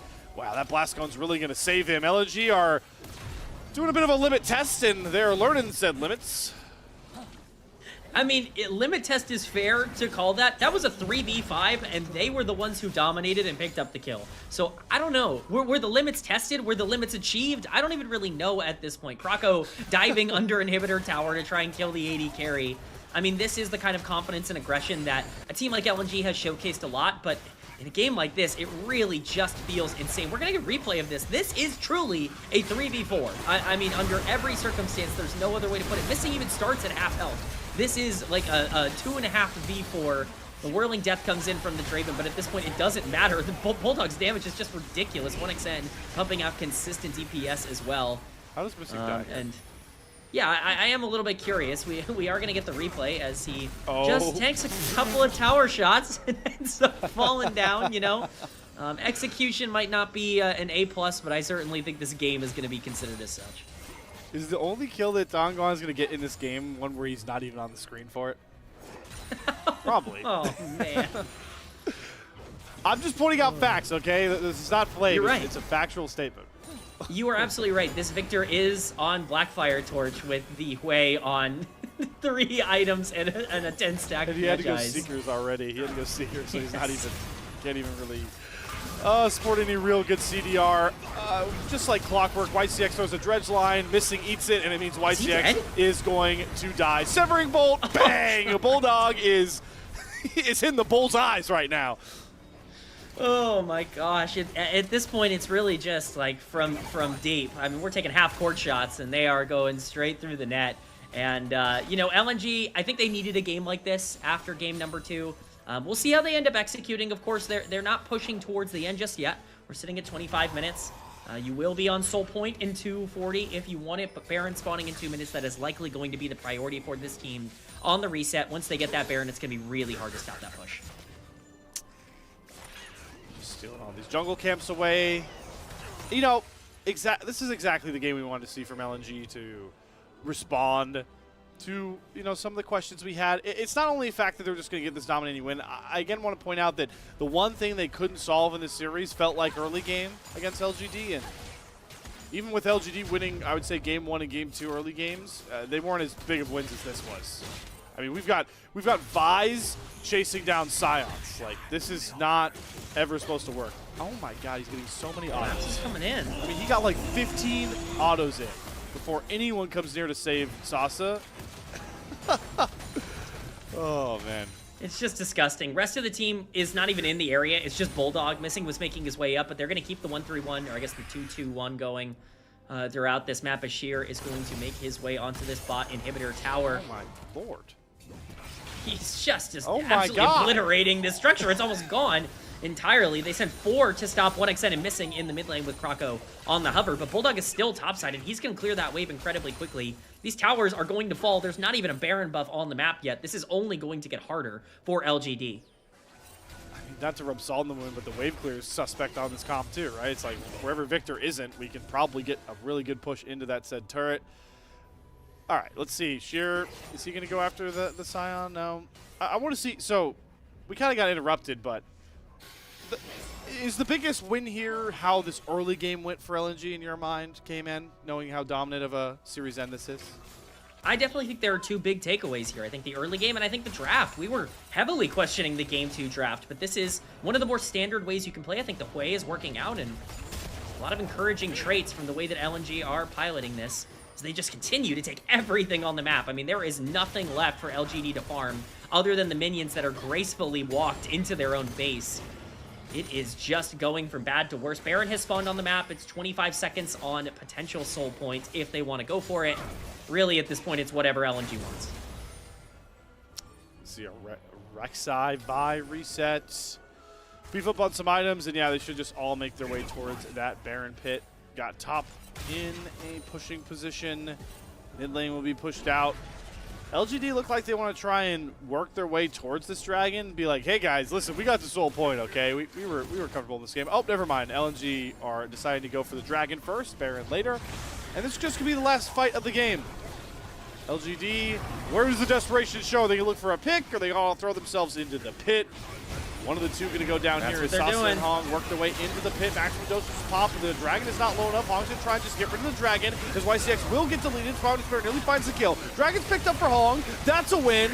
Problem is, 1xN has been free hitting this entire time on your front line. Unstoppable Onslaught gets one of them out. Xiaoya will end up falling, but 1xN is still running directly at your tanks that are now being corralled like cattle to slaughter. Sasa gonna be the first one to fall. Hung with nowhere to run, but back to the fountain in a gray screen fashion. And that will be LNG wrapping up this Baron, or maybe just looking for the Game 3 win here. Looks like they are going to be making their way to the top side. Hey, you got the dragon. That's something. You got the you got the little gold pop-up of, hey, you got an objective bounty. That's nice. It looks like Krako could be targeting Tong Yuan here, but just going to be moving his way to the top side. Waves are going to get shoved in. You're right, the Baron is on the map. I would imagine that is the priority very, very shortly. But who can take Baron without taking a little bit of red buff first? You know, that's just how things go around here. Xiaoya has to play so aggressive, realizing that his life is completely forfeit in that previous fight as well. You know, I'm sure we will get a chance to see the replay. But for now, LNG just getting to capitalize on the prize that is them owning some of this. Should help their mid laner tick over to 4 items, along with their AD carry, I suspect, with the gold injection they'll get. Yep, this is, I've used the word too many times, but domination. If I could only use it once, I would use it right now. That is what this single game has been. It's actually one up how big of a win it was for LGD in Game 2. Yeah, I mean, this is absolutely the most dominant game of the series up until this point. And like we said, we really wanted to see this out of LNG. Their expectations are not to be competing with teams like LGD. Not that LGD have been terrible throughout this entire series, but the ambitions for LNG are Group Ascend. This wants to be a team that can compete to be in the upper echelon. And right now they are definitely looking like they are of that ilk. The, as you said, dominance that is being shown, the destruction, the decimation that is on display is certainly catastrophic. Question is, how do they want to end this, and where do they want to put their pressure here? Well, Battle Pipe speed up. 1xN's looking to throw some autos down. I will just point out Krako has a GA, so if you thought him throwing his life into the Tier 3 turret before was very wacky with his own life, then, well, he's got the GA now, so he might just look for it further. Clearing out the bottom wave is the priority. Xiaoya is doing a good job into Sheer, making sure none of those Baron waves can get up there, but cannons will get shots at the turret sooner rather than later as Krako and Hong go blow for blow. There's another Vault Breaker forward. He's still got the GA. There's maximum dosage out. I think that's exactly what Krako wanted to get rid of. Bottom Tier 3 soon to fall, but LGD are not, they're just bending but not breaking just yet. Oh, and it might happen real soon. We've got a lot of cooldowns coming in. Tower down. That is likely going to be the aggressive trigger pull that they are looking for. Again, no maximum dosage, no ult on that Mundo. Oh my goodness! One auto and Tongwan's already almost dead. The Arc of Ruin won't land. Depth Charge does land onto 1xN, but with Victor out, there's no damage to really contend with this machine gun of an AD carry. The 1xN will plant right onto Sasa. First kill to go down there. Hong does not have maximum dosage, but they do see the LNG bottom lane walk way too far forward. This thing will go down. There's an Arcane Storm reset. There's the cease and desist forward with the GA. Finally, Despair does tag Tongwan, and boom goes the dynamite. Bulldog picks up 1 kill, looking to turn his attention back towards Xiaoya, who does end up pushing 1xN out of this fight. Everything's getting real messy real quick here, but LNG, all they care about is looking for this win now. Unless they see how bad their health bars are hurting. They'll look for the reset. TP is coming through here, though. That's both solo lanes returning to the fray with full health bars. One of them will see their health bar extinguished much quicker. It's Sheer. Instead, what does he do? He goes forward onto Xiaoyan. Oh my god, 1xN just deleted him for about 50% HP, and that will be the cherry on top. It's another full series LGD force, but LNG once again come out the victor. It will be your #1 seed out of Group Nirvana. LNG, the pre-tournament expectations were high, and they are living up to every single one of them right now with the way that they are playing. Utter domination here in game number 3, a decimation of LGD. They said, hey, we gave you that win in game 2 with our draft. We are not giving you another in game number 3 here. You know, K-Man, reflecting on everything we talked about, before we got on air today, you were pointing out how 1xN has 33% of the team's damage share across games, and as much as I love my boy 1xN, I had to think, how does that happen? I learned in game 3 why that happens. Yeah, you know, it's pretty eye-opening when you get one of those like, he auto-attacked once and they died. I mean, there's not a better Yunara game that you can possibly point out. Yeah, I think the only better Yunara game I saw this year was the Pentakill Prince. To be honest with you, that was probably it. I mean, and that's debatable because he peaked higher, but he wasn't as fed as 1xN was versus opponents. So make the argument anywhere. Wow, okay. All right, as we wait for these post-game stats, K-Man, one more check on your LNG to group ascend barometer. Are we back up to an 8? Are you going to sit solid at the 7? We are right back up there at 8. We Okay. are flying high at number 8 right now. I really do believe that this is a borderline top 6 or 7 team in the league right now, and it wasn't me this time. It wasn't. It wasn't I'm me. so sorry. I'm so No, don't sorry. bother. I had It's to, funny. I had to just get wanted one to in, defend but myself. I really do think that they're like one of the better teams in the LPL. Like full stop. I think that on paper, this lineup in terms of talent is absolutely up there. I think 1xN and Missing have been a fantastic duo and a complementary playstyle. Krako is playing fantastic when he's locked in and not making mental mistakes, which you kind of have to accept with Krako. But this team reminds me, and I know this is a weird comparison, it reminds me a lot of 2024 Anyone's Legend. This is the pre-Tarzan and Flandra version. This is Krako and Ala on the top side. You know, I think this team reminds me a lot of the way that team plays, and I think there's a lot to like about that. Okay. I like that comparison. The thing that will hold them up is the fact that they're not going to get Tarzan coming in. Well, hey, listen, did this guy play for LNG at one point? He did. Long time, man. And if you youngins think Tarzan was heavy lifting a team now, go watch some tape. that 2021 LNG team. I mean, you know, Tarzan was doing a lot of work. But hey, we're not here to talk about Tarzan. We're here to talk about LNG. That's next. And you know what? That's actually a great reminder. LNG is a good org. Like, this is an org that has had a lot of success in the LPL. 2025, not so good. They didn't work out, but they tried to be good, just didn't really end up landing. This is an org that expects themselves to be in the top 6. Like, this is not, you know, an org that got this roster with the intention of just being average. They are out here for blood, and they got it in this series. Yeah, I think LNG, I think we have to give a lot of flowers to how they've been able to regroup, like, their GM, like their whatever you want to call the team behind, like creating a roster like this. I do want to give them, maybe it's a bit early to call it, I don't really care. I want to give them their flowers for looking at how disastrous 2025 went for this org and coming in and being like, we have to clear the roster out. Can we really make one that we could be excited about? And they've done just that. I mean, people can be how they feel about like a player like a Bulldog, but getting a player of Krako's caliber over here, picking up 1xN, like probably the most hotly contested player out there outside of the will only go to contending teams players. Like I'm not gonna talk about Viper or any of like these other guys.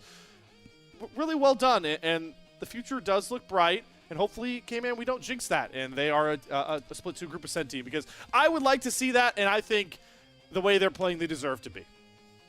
Completely agree. And let's not forget that this team was kind of counted out in the offseason a bit as well. A lot of these players had really rough years on their own, including, org and players all really were looking for a bounce back, and they've had such a fantastic start to 2026. You just have to hope they can keep that confidence up. Yeah, that's the hope, right? It's such a fun story, and we will get to see them officially locked in. Virtually, so they are now essentially playing Thunder Talk. Like, this is... They are locked into playing Thunder. It's not essential. Thunder Talk is guaranteed to be 4th in Group Perseverance. That means their first series will be against Thunder Talk. I believe the winner of that will go on to play... It will be on the top side, whoever loses in the top of Perseverance versus bottom of Ascend matchups. But, this team should be better than almost any other team in the play-in. Really, you're going to be looking at the Group Ascend teams, but if the Group Ascend teams are as good as we want them to be, they're going to get out in that upper stage, and it's going to be teams like WE, NIP, EDG that they have to go up against to get their way into Group Ascend, and I think those are matchups that right now a lot of people would take LNG in. I'm definitely in that camp. I think K-Man, we're together on that one, united in the LNG fandom. But that will bring a close to Group Nirvana action tonight. Congratulations to LNG. Once again, 2-1 over LGD. You'll get to see LNG for a final time on the 3rd against Ultra Prime. LGD are right back at it tomorrow, taking on OMG to really solidify their spot also in the play-in tournament. But for now, myself and K-Man will bid you adieu. We are going to be throwing it on over towards Yanni and Rude Dude as they will take you through the big title matchup, that being Anyone's Legends taking on Top Esports. You'll get to hear from those guys on the other side of this break. But before we get there, Yanni, go Birds. We'll see you guys.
back, everybody, to the LPL English broadcast. I want to give a big shout out to Slayer and K-Man for coming before us. Go Bird Slayer is now. It is I and Rudu to take you through the final game of the day. We're going up to Group Ascend, where the 5-2 Anyone's Legend are going to take on the 3-5 Top Esports. Yeah, it's a difficult match for Top Esports, but a must-win match all the same. It's a squad of players who have found a little bit of form recently, are looking to try and right the wrongs of their early season, push themselves up to that 5-5 breakpoint, and hope that they can squeeze their way into the top 4.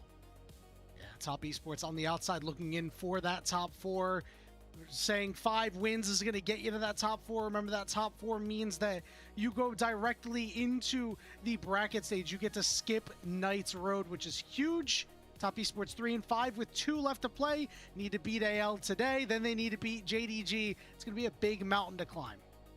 Yeah, and it's worth saying that technically speaking, even though AL are sat at 5-2, there is maybe 1 or 2 iterations of results that mean that they won't make top 4. If we see a lot of our teams, like if we see 5 teams make it to 5 wins, it's conceivable that we won't have an AL in that top 4. They haven't fully locked it yet, but it's beyond a reasonable doubt that we expect them to be in that top 4. Top Esports, though, they definitely need this win to make it there, and I would like to see them get it. It's going to be crucially important. I think that they've got a lot of good pieces that have actually started to thrive as we've moved into this back half of Split 1, and you know, like you say, outside looking in for them, but they're looking to make their way through that door. I think I agree with you, Rudude, in terms of those Top Esports pieces. We'll talk about them in a second. Let's go ahead and pull up Anyone's Legend roster, because you know them, you love them. They're the same guys coming around from this time last year. It's Flandra, Tarzan, Shanks, Hope, and Kyle, the team that just got their 5th win the other night against JDG. Yeah, a really, really solid set of players. Flandra on this Rek'Sai in particular, that seems to be just his pocket pick, that isn't particularly taking too much of a storm in the rest of the league, but he seems to be doing very well on. Obviously, Tarzan in the jungle, competing for one of those top slots, not just domestically, but maybe a little bit internationally for our best junglers. And then we've all been a big fan of Hope since his, since his inception to the LPL a long time ago. But on this AL roster, he has absolutely shone. Yeah, he's had high peaks. Felt like he was going into a valley for a second, but with this AL squad, it's been pretty good so far, and it could get even better because it's Hope's world right now, and we're just living in it, Rude. This guy, his champions are so good right now. Like, they are all just in the meta, and it's absolutely fantastic. Yeah, I mean, if we take a look, hopefully, at the little graphic we have for the Hope meta, let's say, I'd like to think that we can see all of these champions that are just thriving in the current in this current meta, right? Like Yunara, 33 games being played, and all of these that are just so within the wheelhouse, and it just feels exactly up his alley, let's say. Yeah, they're his best champions. Statistically, throughout his career, he has done big work on these champions. So, you know, whereas last year, I think the big focus was on Shanks and, you know, how far he was going to be able to take this team. I think this year, if the meta stays this way, obviously it's still very early. Right now, the hopes lie on Hope. Yeah, they do, and it's a good place to have put your eggs, right? It's the right basket to try and put them in. If you're looking for success, I think the Yunara in particular is something that is doing incredibly well currently, despite, you know, potential answers that we've seen down on that bot side. She always seems to have really, really strong outings in these team fights. Her tank shredder capability, she's good in 1v1s as well. She's able to take these 2v1s we saw from Ruler yesterday. There's a lot of playmaking potential as well as that late game playmaking as well. Let's go ahead and take a look at this Top Esports roster on the other side, Rudude, because remember, this is a team that just beat up on BLG the other day. It's 369, Nayo, Cream, Jachi, and Fengui rounding this roster out. 3-5 currently, looking to just go even against everybody to get to that 5-5 and maybe get that last spot. Yeah, and again, a long narrative that we had versus BLG was, can those staple parts of the Top Esports roster actually perform? 369 in that top lane had a really solid performance. Cream carrying 2 games, not something that I was particularly expecting, especially up against Knight. And it's Cream doing it against the best of them. This guy's had a questionable 2025 where we were saying this guy needs to deliver more than he is. It felt like Top Esports would go as far as Cream could take them because the rest of the pieces were thriving. And now that they've brought in these more supplementary pieces in Nayo, Jiachi, and Fengyue, this has given an opportunity for Cream to start to shine. And fortunately, on that match versus BLG, he did exactly that. Not only the pillars need to be doing well, but at least one supplementary piece has to really step up. And in that last series, I think it was Nayo. He was the shadow under Shun because he just was tracking him everywhere. Shun couldn't get anything done in that series. Let's go ahead once again and take a look at who Top Esports have actually beaten, because things have been a little even so far. It was a bit of a rough start for these guys, but now they've started to turn it around a little bit. They beat up on Weibo before they had this big surge. They beat up on BLG. We know there's some questions over there, even though they just beat IG. So right now you're looking at trying to win against AL, who look like the best team in the league right now, and a JDG squad that is not solidified quite yet. No, but they've got some good wins in the back pocket. I mean, Weibo look like they found some sort of form as well, and it really is just a temperament, a momentum shift between these teams as to who it is that comes out on the day. But having already taken a win versus BLG and Weibo Gaming, it tells you that this Top Esports roster, it's got what it takes to dice with the best of them. I mean, if they end this season 5-5 with a 1-on-1 record against everybody, I think that's a really good showcase for how they've changed from the beginning of the split to the end of the split, because realistically, I think that the growth that we're seeing from some of these players does definitely show that they can be a better piece than this not top 4 side. All things considered, it would be fantastic to get to that 5-5. Speaking of some pieces that are going to do some growth, we're taking a look at our head-to-head matchup for the day. It's going to be a guy who doesn't really need it in Tarzan versus Nayo on the other side. The stats don't look great on the side of Nayo, we'll be honest. However, I think recently we've started to see a bit of a surgence from him to really look like he belongs in this top half. Yeah, I think so. A lot of people have got a lot of good things to say about Nayo, and especially in his series versus BLG. He looked like he was doing the right things. I don't know that he's given me enough to say that he's got what it takes to match up against Tarzan, and I think that's going to be the real sticking point here. Is playing against Jun yesterday. Yes, Jun's maybe one of our top 3 junglers maybe that we have in Ascend, but Tarzan feels like he's far and away his top 1. So this is a real test for Nayo. He was able to read Jun like a book yesterday and make sure that he's actually able to, or not yesterday, but the day before, and actually able to take those wins in that series. But can he do it against, this ultimate general in Tarzan? I don't know that that's as easy to say as it might have been versus Sun.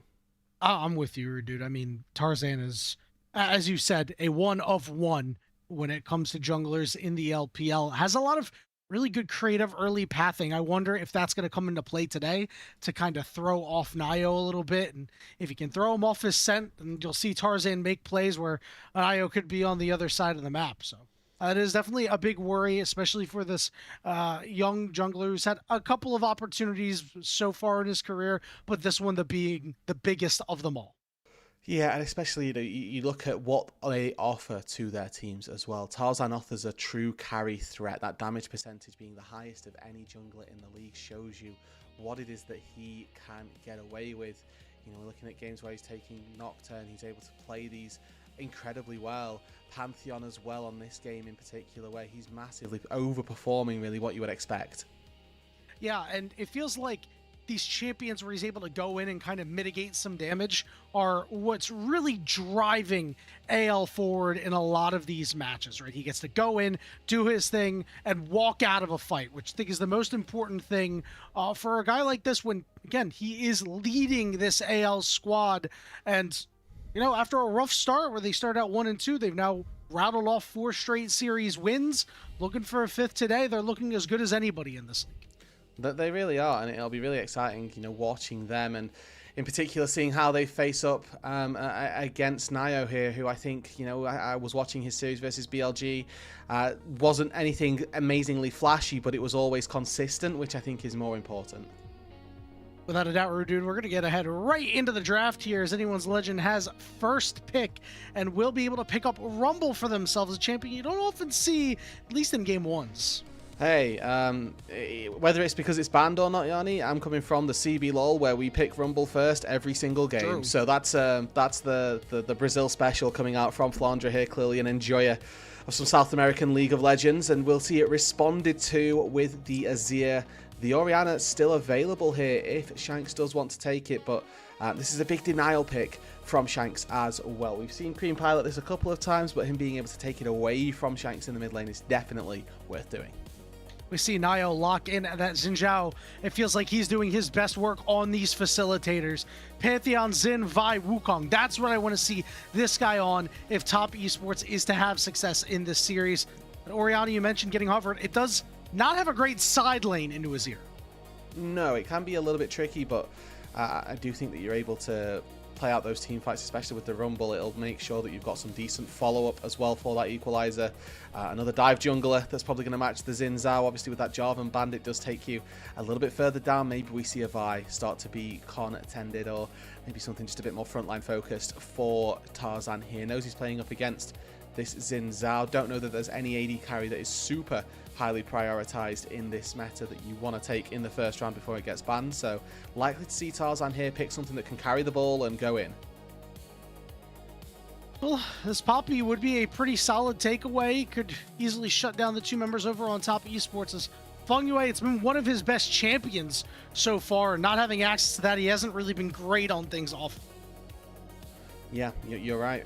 Feng Yue, like you say, amazing Poppy performances so far, but not entirely confident on those other picks. And you know, we've got Top Esports here with the way they're looking to build out their composition. This is already a very good skirmish 2 versus 2. You've got a good amount of late game, that nice bridge through the early stages of this match.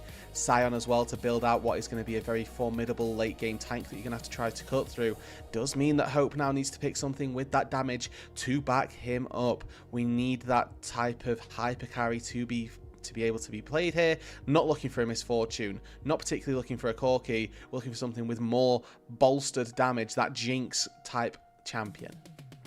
Yeah, he's got the Aphelios that's available to him. Even a Kaisa does have the damage to be able to cut through if you get quite fed.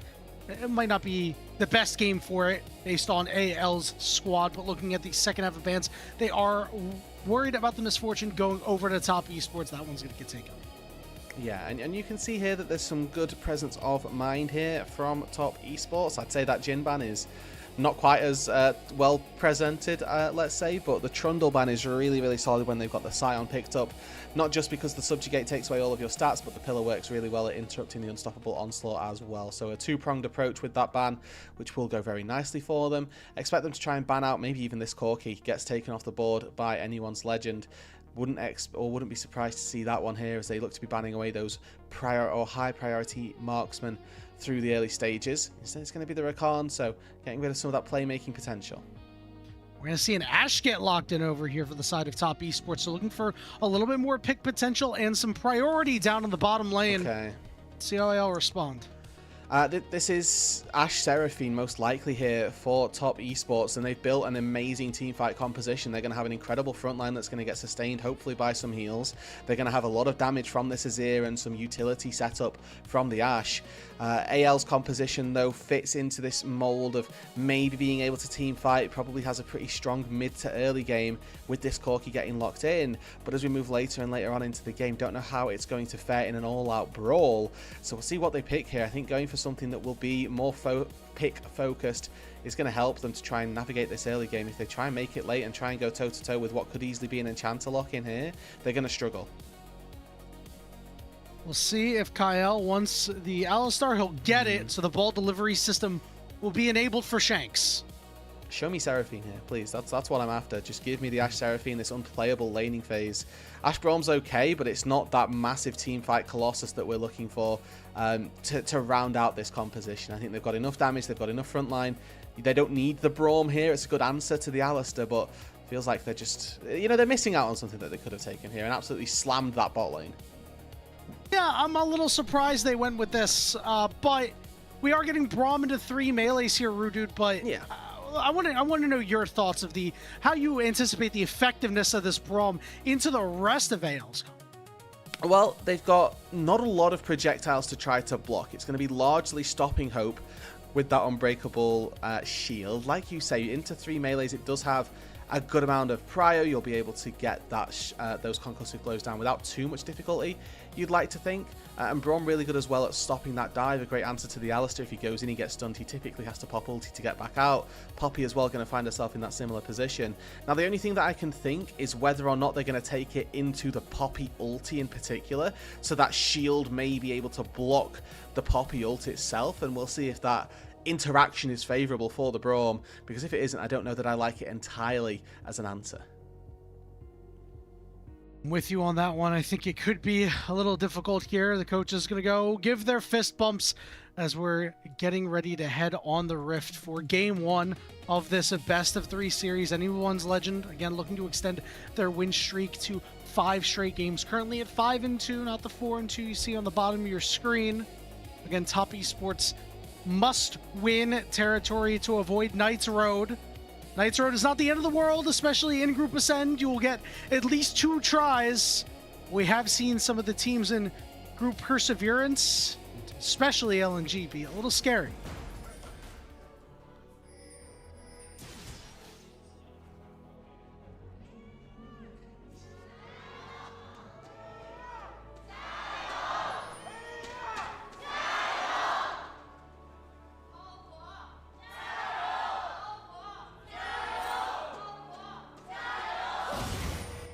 Healthy amount of gyos, Rude Dude, as it looks like everybody is ready to go. So give me a little bit of a roadmap of how you expect this early game to play out for both sides. I'm thinking here, if I'm Top Esports, we chill, we farm, we get our items, we win late game. I'm thinking, as anyone's Legend, we do not chill. We, yes, farm, but we look to take some relatively early scuffles. I'm looking for this Poppy to try and make some good plays happen. Early force bomb landing onto Jachi, not the greatest, but you can see this Ashe Braum already looking to flex a little bit with the Ashe being able to extend their auto attack range relative to the Corki. It has a longer attack range than Hope. Would like to see a little bit of movement there down on that bot side to enable this Ashe to sort of thrive. I do like that we've got to see approach velocity, but I would have maybe liked to see Summoner Ghost taken by the Ashe down on that bot side. Jiachi there going for the barrier, so definitely probably looking for these 2 versus 2s and more focused fights. You mentioned Top Esports needing to chill in the early game, but they don't really have that much chill in the early game, Rudu. They really set their sights on these early objectives, usually picking up the first 2 dragons of the game. We've seen them do good work getting early grubs as well. So I think the grubs are very valuable here because of your Azir. They really are. Like you mentioned earlier in the draft that there's a really weak lane. Hold on, 2v2. Okay, we're going to get the stun off onto Kyle. This is good damage coming through from the Top Esports bot lane. Yeah, they've got a really solid 2 versus 2 here. Braum obviously countering the Alistair. Ashe doing very well in terms of range versus the Corki. But you know, you highlighted later on, if they do get these grubs, that the Azir is going to have a very beneficial side lane versus the Orianna, where Shanks shouldn't be able to contest as easily with those minion waves of just being able to stand up to the might of an Azir in that lane. So if they do get the grubs, expect to see some good side lane capabilities from Top Esports, and you can already see that actually their laning phase is not doing too badly either, with some good poke coming in from Jiachi and Hope. 369 seems to be doing just fine versus Flandre up on this top side, and with that in mind, you'd like to think that they can move whichever pieces they like to those grubs. Jiachi though. Oh, Jiachi was left alone for the moment. He's going to get tagged up, flash over the wall. Hope will follow. That barrier will fall, and so will Jiachi. It's first blood for Hope. That's a really criminal death there by Jiachi. He knows his his support's gone to mid lane. You can't step up into the face of an Alistair. The fact that Kyle doesn't even have to burn flash to find that just means that this Ashe is now going to be a sitting duck for the remainder of this laning phase. Now Tarzan walks up top. I think 369 should be able to walk out of here without too much of an issue, but speaking of issues, Jiachi dying there, that's been one of his big issues. Highest average deaths for 80 carries. 3.8 a game, and he gets picked off so often. Yeah, and this is a really big pinch point now for Top Esports as Nio snuck in. Yeah, Flandra did not recognize that Nayo could be there. And 369 will pick up the kill. Yeah, the Decimating Smash enough there. Gets a full channel as he starts it before that third prong of Nayo's knockup. A good response in the top lane there. Obviously a gank attempted by Tarzan, not quite able to make anything happen. Nayo in the flip side flashes for flashes with his lane opponent and does manage to pick up that kill. Really good start in the top side, but obviously clouded by the fact that this bot lane is going to be very difficult. Cream slides in, looking for a little bit of poke there, and it's going off pretty well. But this is something that we talked about in the pregame. You know, if Nayo is able to make these plays happen and play these facilitator champions and kind of outpath Tarzan a bit, Top Esports can win the series. They can indeed, and I will, as we see these good trades happening down on this bot side, point out the early build path that we got to see from Hope. He has gone for the no damage build on Corki thus far, but Tarzan's already here. No flash. Yeah, they spotted him, but it's far too late. Jauchi falling again to Hope. Yeah, 2v2, it might not be bad when the Corki's got a dagger, a tier, and a call. As soon as the jungler starts to come in, though, that 3v2 is not looking good for you. And yeah, Jauchi's picked himself up those tier 2 boots nice and early, but I don't think this lane is going to get any better before a good long time here. Yani, it's definitely not the position that Top Esports would have liked to have found themselves in. Really good that Kyle had a little bit of heads up there. As long as he flashes onto the Ashe, there's no way for her to get to safety. And really, like we said, as soon as this wave starts crashing out, it's every single time that we can just look to rinse and repeat with no flash. We saw similar struggles when the Top Esports bot lane played up against the Viper and On in their last series. They were able to win in spite of that. Top Esports is going to need another performance similar to that today. Already seeing objectives up. That Dragon, 2 minutes till these grubs, but multiple members up in this top side right now looking for the stop grab.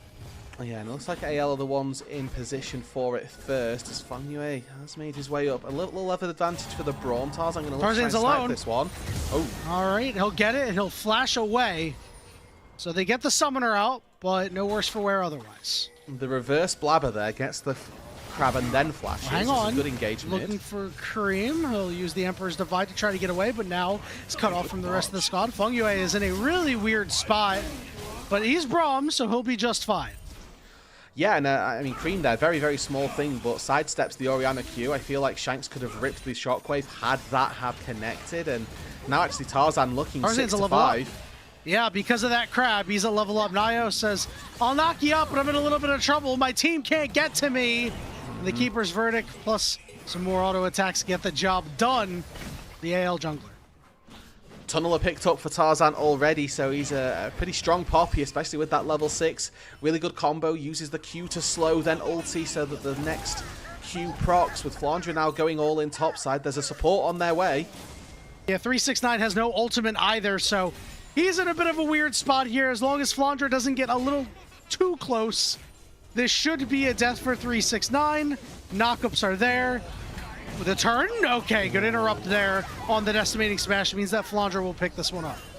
Okay, really well played by AL on this top side, but Top Esports being incredibly lazy with some of these deaths. Jauchi with too early that really can't be forgiven. That death by 369 as well. You just saw your jungler get killed inside his blue buff. You can't be stepping up like that. And now Fangyue tanking up Hope, almost falls as well. Lots of just really bad mistakes by Top Esports early on, and for a team that are, as we said, Yanni, on this outside of the top 4 looking in. Yes, AL are a strong team in our top 4, but this is really, really just fundamental mistakes that they can't afford to be making. Yeah, and this team was able to beat BLG. Obviously, BLG have their own problems going on right now, but BLG are still an excellent team, as AL is as well. It just the Top Esports early game has really not been there this time around. You know, able to leave Hope alone means that Kyle can make that impact up top, get Tarzan that lead to go kill Nayo. It's the domino effect. It is, and you know, we talked about the slightly poverty build that Hope had to go for early on, but now he's finished off that Sheen, that half-bound axe. He's working well on his way towards that Trinity Force, and we look at what Diachi has in response. It's a boatload of attack speed and one single longsword to go alongside. It's the Corki now very happy in these 1 versus 1 situations where he can probably just jump on Diachi at will and try and make this Ashe fearful for her life. And again, anyone's legend, I feel like they needed this with their composition. If we get to the super late game, I do expect that Cream and Diachi would have been able to have a really solid team fight, and I do still think that the 5v5s at parity for top esports will be favourable. But this lead that the LA1's Legend have got thus far bodes well. Top esports just have to stop the bleeding. Let's check in on these objectives. They're both still up right now. Just hold on. We're going to see Jhachi get dove. Don't flash away, looking for a bit of a turn here, but there's nobody else around. All of his teammates are on the top side of the map, so he'll be content to rifle away onto Kyle. They're going to flash after him as well. It's going to be the Glacial Fissure taking him down, and now Jhachi with the barrier for the big one, but Hope goes in and gets the kill. Oh, Fungway is going to end up picking 2 kills, I'm sure. It's a double kill for the Braum support. Yeah, I mean, if Tarzan got there just a little bit sooner, I think if Hope flashed upwards and dodged a Q there, he's actually able to get out of that situation. Now scooping in mid. Yeah, Emperor's Defied right on top of Shanks, and Nio will not be denied.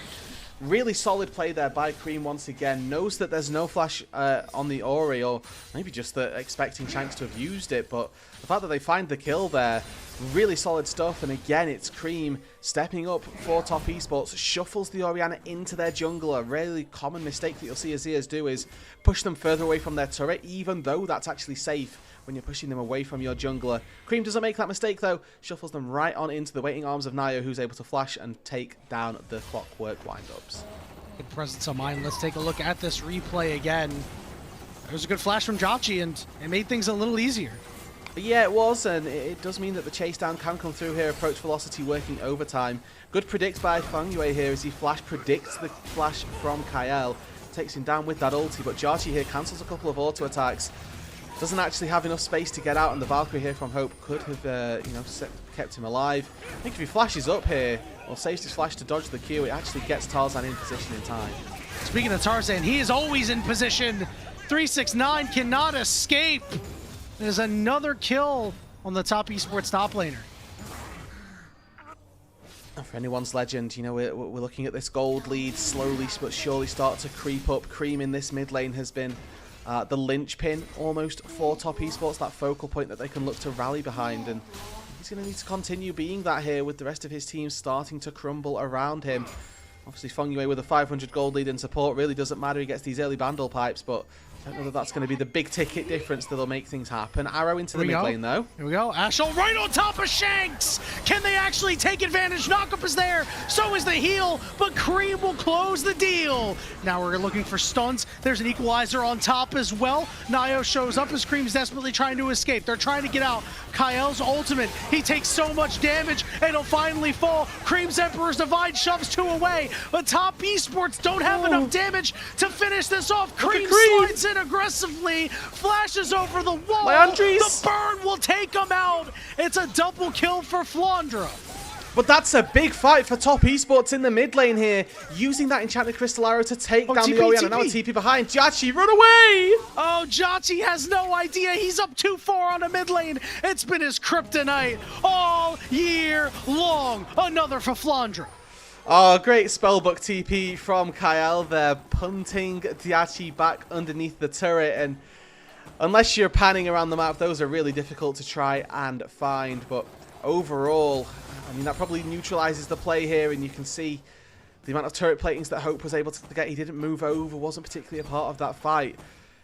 He's able to take down this first turret all to himself. It was traded for a couple of plates on the top side for 369, but not nearly the same amount of gold as this Corki will get, as Hope now going to go back to base. He's already finished off his Trinity Force, going to have some boots in his back pocket, maybe a Caulfields as well to work towards that Muramana, and I mean, this Corki is absolutely off to the races here. If they can't shut down Hope, this is going to be a really tricky game for top.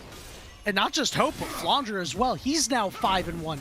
He's got, around the same amount of gold lead. This is going to be so difficult for top esports to try and fight at this stage of the game. These early carries are carry. And that's what they're going to need to continue to do here. Push this gold lead. Let's continue finding dragons. We've got 1 spawning in 1 minute and 5. Odds are that they're not going to get the most amazing soul, with both Hextech and Infernal being off the board. We get this lovely cinematic across the map of Orianna getting absolutely domed by an enchanted crystal arrow.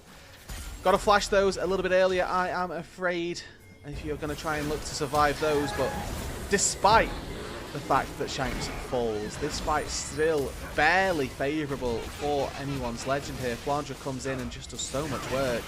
Really like the heads-up positioning from Cream here. Even though he's under threat, he's consistently looking to DPS, make sure that Kael falls, he even scoots back in to try and pick up Tarzan.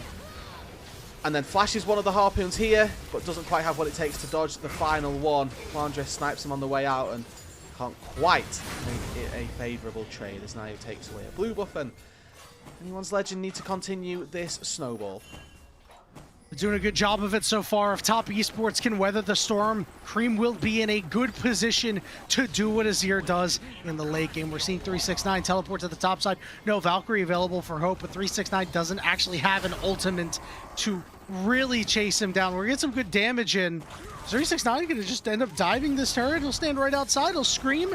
Big decimating smash goes down. 369 says, I want to get more out of this. He'll just get the barrier. Yeah, barrier used. Enchanted Crystal Arrow is up here for Jarchi, as yeah, the observers know as well that they're going to look for something underneath the he's turret. going to rip it. Yeah, I hope knew. Really good heads up. I think if Jarchi's a little bit faster there, maybe they can look to pick him out, but he's sort of waiting, seeing where the Corki's going to look to recall, but if you rip that one off spawn there, I think you're going to get a better chance. It's a little bit slow on that play. Nevertheless, Hope goes back to base, finishes up a Mana Mune, not yet Mana, but still feels really good as this Herald will be the prize for 369's sort of vengeance sought out on that top side. We're expending Cream's teleport to get into this fight. We're 50-50 punting the though. Braum out as well. And Top Esports will be able to secure this Herald. Now, will we see a fight afterward?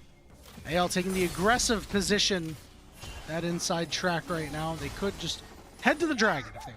Yeah, and that's probably going to be their prize here, as Flandre, you can see, slightly worried that, well, Top Esports, they're not showing on the map. They are not looking to contest here, as Jarchi, looking for this fight onto Hope. Oof. Not quite got the moves nor the side steps, and does end up taking a boatload of damage there under the turret. Tough start for Jarchi, but again, if he can be useful with these Enchanted Crystal Arrows, if he can provide the slows necessary to keep Nayo, 369, and Cream on top of AL, it's not doomed yet. Cream is going to get really not. all of the scold. Going into Cream, and you're quite right, it's not completely over. AL need to start this snowball now. Cream has got a Rift Herald here if he can get to it. All right, there's that Emperor's Divide. He'll slide away. And yeah, your turret ain't going to save you there, buddy. It's going to be another kill for Flandre, number 7 on the game. And Io says, hey, this play isn't over yet. And AL says, you're absolutely right. We are willing to fight. Shockwave lands on the Nio, and he can't even kill Kael. Yeah, a couple of, again, really big blunders from Top Esports. If I'm Cream there, I know that I've got the... Oh, Jarchi, hold on! Forward! Didn't even need the arrow, it's just style points, and now he's looking at Tarzan here, but he's right up in his mitt. Barrier gonna get used. Tarzan getting a shield of his own, but he can't win the 1v1, but Shanks will pick up the pieces. And this is what Jarchi has done so well for this split, for his ability to get caught out in the mid lane. He makes up for it in his teamfight mechanics and what he's able to do in these small skirmishes. Manages to find a 1v2 double kill there without any help from his team. It's the one time where when Jarchi dies on mid lane, it's actually okay. Really well played by him. Get an infusion of gold, desperately try to claw his way back in. Rude Dude, 17.5 minutes. AL are the ones with these early dragons. How we feeling about Top Esports right now? I'm still a little bit concerned. They have got a good amount of deficit to try to foreclose, but we take a look at this replay and, Jarchi here, a couple of bad clicks as he steps into Tarzan, but he did this without his ulti as well. He fired the ulti into Narnia, really. If he'd have had that, that wouldn't have even been close. Doesn't quite finish off his second item, which he would have loved to do, but moves his way through this mid-game with a couple of extra kills to get himself back in contention. And that gold lead that was about 2k for Hope a little bit earlier on, now just down to 1,300. And luckily, don't really need the item for the moment, at least you'd think, but remember, it is the LPL. We'll fight over a ham sandwich, and we'll fight over the chickens as well. Ultimate coming out from Xinjiao as we're going to have Tarzan punt away 2 members, and now Jarchi finds himself quick alien in a 3v1, up against the wall, knocked up by the Alistar, and knocked down by Hope. And that's, again, just what I'm a little bit concerned about, right? That ultimately, there have been things that have plagued Top Esports and their ability to stay consistent. They can sometimes show really bright points. They can, at their best, contend with BLG, but Can they see this through a best-of-3 series, and can they even see it through a Game 1, where they've got a lot of pieces that could do well, but they're just consistently floundering around these positions on the map that they really shouldn't be? Problem brewing here for Top Esports. In 2 minutes, this third dragon's going to come up. They're already down 2 dragons. AL's, again, that gold lead is back up to 2,000 for Hope, 2,500 for Flandra. There is a real world where AL are going to cruise to a soul, and you're not going to have the time for Cream to be this big monster in the late game.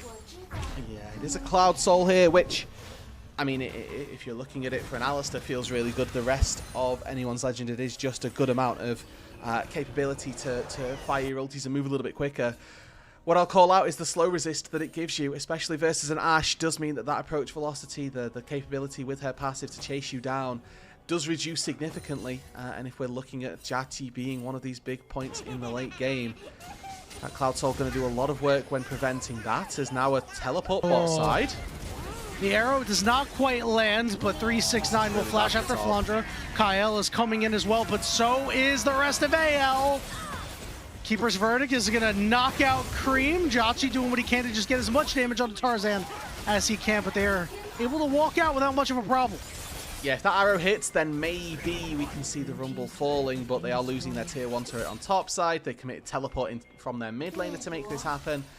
And you think about what anyone's Legend lost for that. Well, a little bit of time for Flandra to farm on a relative scale. That's absolutely fine, and they'll be more than willing to concede that. Looking at how well they're able to push their way through this mid game, anyone's Legend are in a really good spot with 30-40 seconds now on that next dragon, putting them to soul point.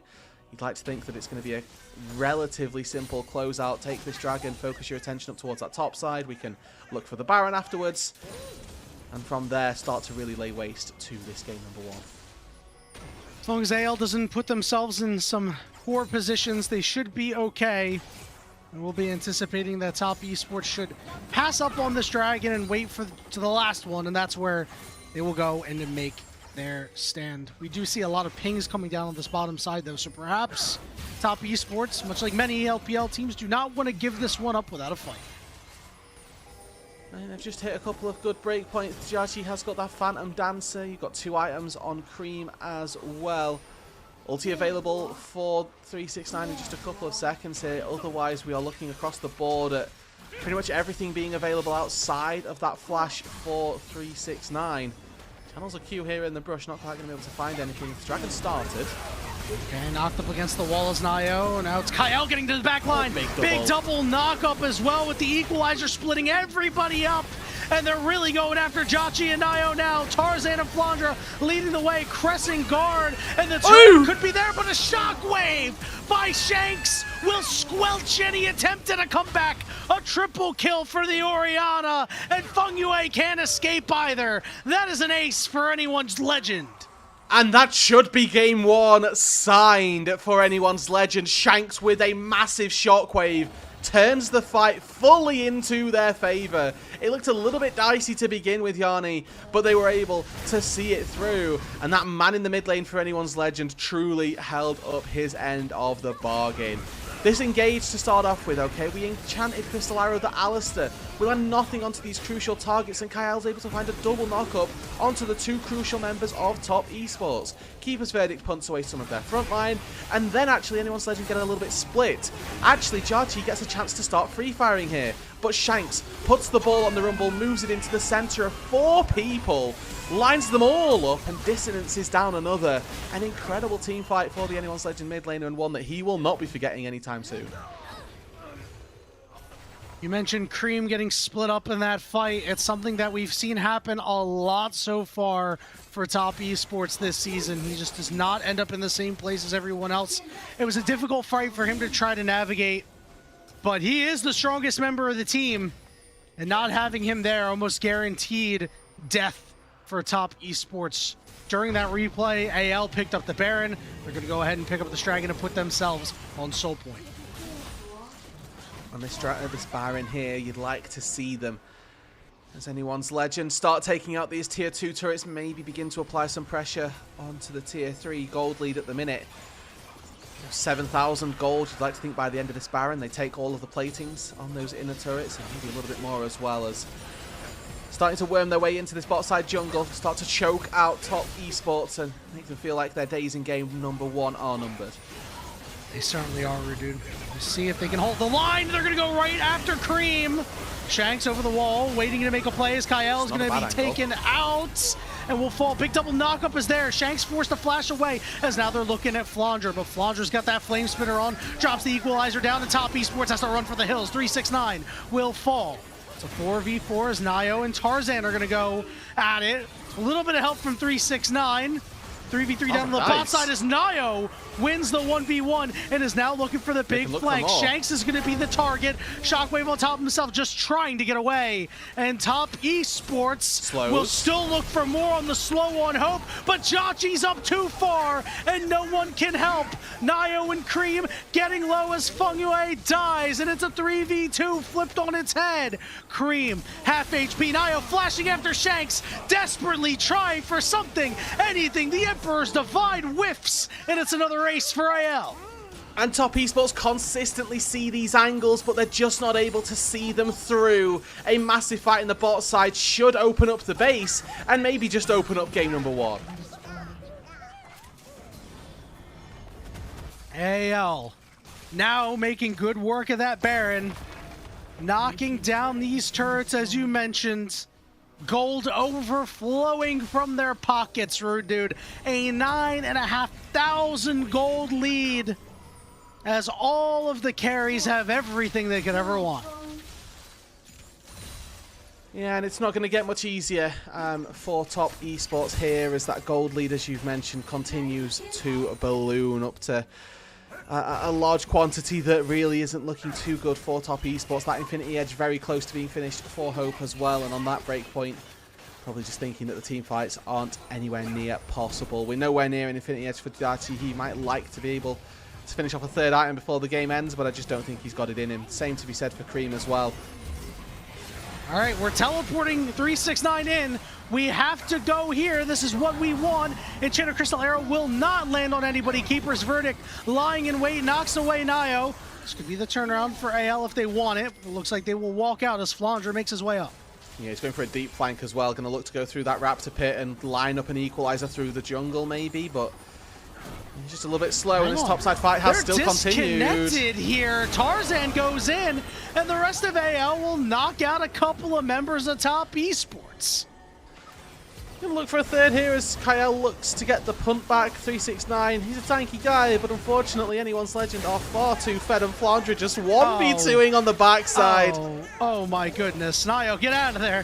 Nio, Crescent Guard will try to keep him alive, but he will fall. AL claim another ace. Didn't even need Shanks for the back end of that one. Yeah, and they are just playing with if it wasn't their over food. before, it's definitely over. Minion wave in that bot side. No Baron to buff up these minions, but you can see that Hope doesn't particularly need one. Some Sheen procs, and he is good to go.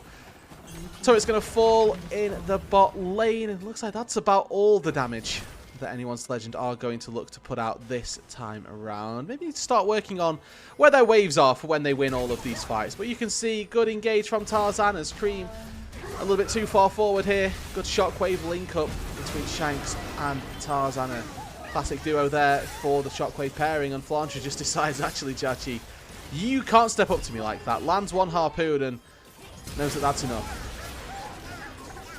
Yep. That Zonius as well just made it all too easy. Again, another situation where top esports, Cream specifically, was split out. I mean, you know, it's kind of hard because this game is very much... Oh, Josh. Okay. We'll be able to flash over the wall, but it's just a very difficult game for top esports to try to play out after Hope gets many of those kills and Flaundra gets that triple kill in the mid lane. That's when you knew it was kind of the beginning of the end. So we need to see now the random team fight that top esports have no right to win. They need to win it, right? Like, it could happen, as you say, around that Baron as Cream takes 600, 700 HP from one big one, and maybe a Baron throw here for anyone's legend, and top esports can hope that that will make them work, but with a Drake spawning in 11 seconds as well, it's just not on the cards. That is how top esports won game 2 against BLG. BLG threw at the Baron, It was a 2v5 hero play, but hero plays are not coming out from Cream in this one as he gets burned away by the equalizer. And now it's a heated up Flandre looking for the tankiest members of Top Esports as Nio falls on the other side, 5v3. And Tarzan can just charge his way into the base here. He's got Kyle as well, ready in the wings. Feng Yue just taking poke after poke after poke. He's just about able to limp his way out to safety. Inhibitor falls, Dissonance takes down another. Now the turrets are under siege. 369 drops his ultimate out. Kyle coming in from behind the loop around play. And mercifully, anyone's legend will end this game. It's going to take them a little bit longer, maybe Kyle tanking up the turret, but game number 1 goes their way, and with the composition that needed to exceed early on, a couple of early game kills, a couple of really solid ganks as well, they were able to do it, able to push the envelope and make sure that they take game 1 really convincingly.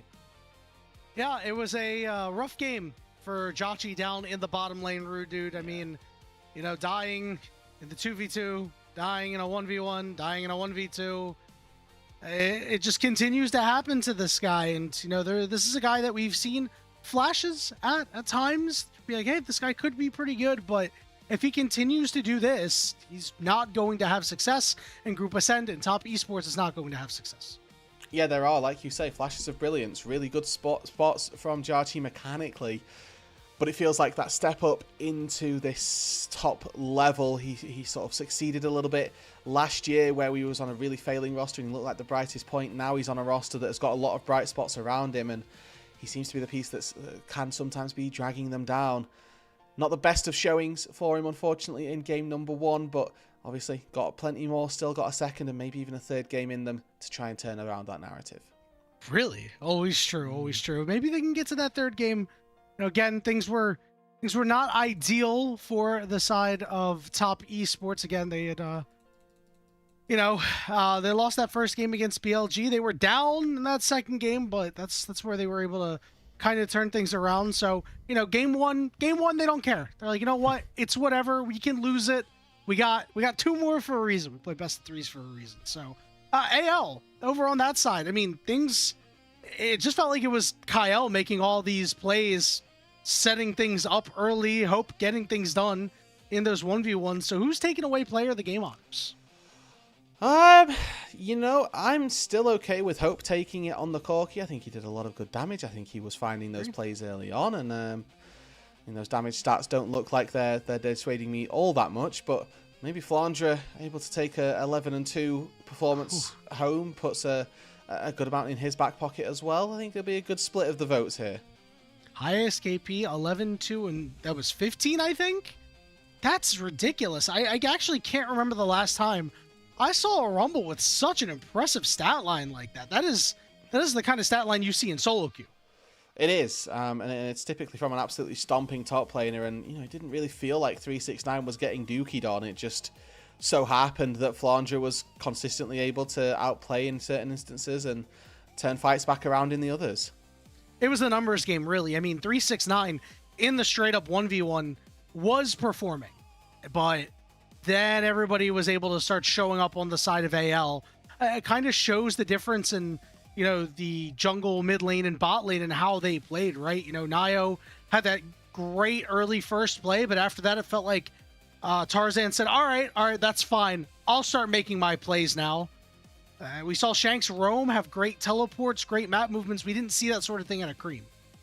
No, we didn't. You're quite right. And, you know, when you're playing both of these control mages, you'd probably put Azir as a little bit of a higher playmaker when we're looking for those side lane plays. So, you know, it's not quite the step up from Cream like we saw versus BLG, but I mean, this little fight down on the bot side as well, really representative of some of the problems that Top Esports have, where, yes, there's an angle there, but what you need is the Unbreakable to be able to stand in front of Hope, and you honestly just can't look for that play if you don't have it. And then here's a little bit of desync as well, as you can see Nio looks to go for Shanks. Cream not quite ready to do it, as, you know, shuffling here, missing his ulti, and there are just a couple of instances where not quite on the same page, not quite executing right, and the hands just aren't quite good enough.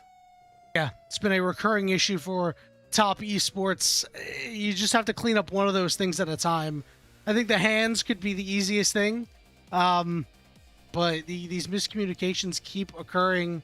You know, I worry about Cream's positioning a lot, but that bot lane fight that we were just talking about was really the one where it's like that was their opportunity maybe to do something, and Jotchi just goes up farther than he expects the rest of top esports. Yeah, and you're going to find those things. It's still split one. I won't say it's early on into the season, but these guys have been playing for a month and a half, maybe 2 months in total. If we think back to the sort of ends of December, maybe beginnings of December, if you really know what your roster's going to look like, but you'd like to think that they'd be a little bit more on the same page, and with the amount of time that they've got left in the year, they can still make something happen. Even the amount of time left in this series here, Yanni, they can make a better game too. They've frequently been going down in their series and then turning it back around. I mean, that series versus BLG, no different. We were expecting a BLG win from the rip, but Top turned it back around.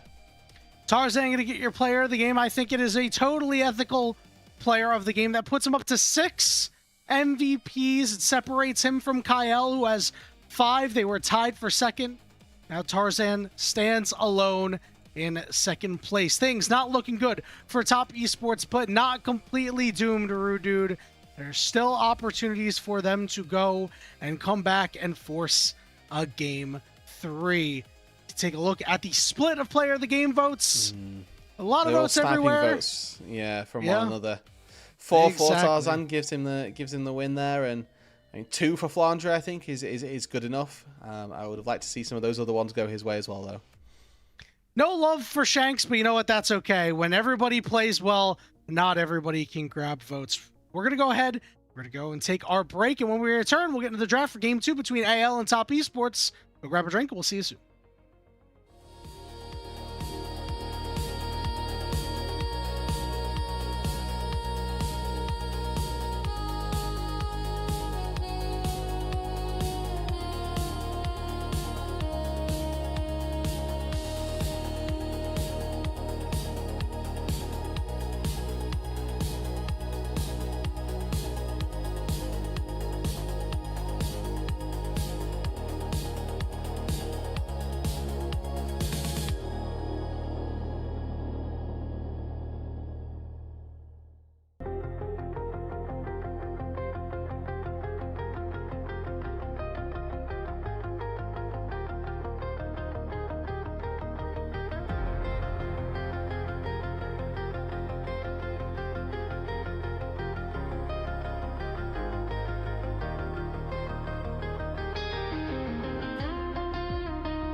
Welcome back, everybody, to the LPL English broadcast as anyone's legend as a 1-0 lead over Top Esports in fairly dominating fashion, Rudu. There were a couple of flashes for Top Esports, but I mean, that bot lane, again, being the big problem for Top.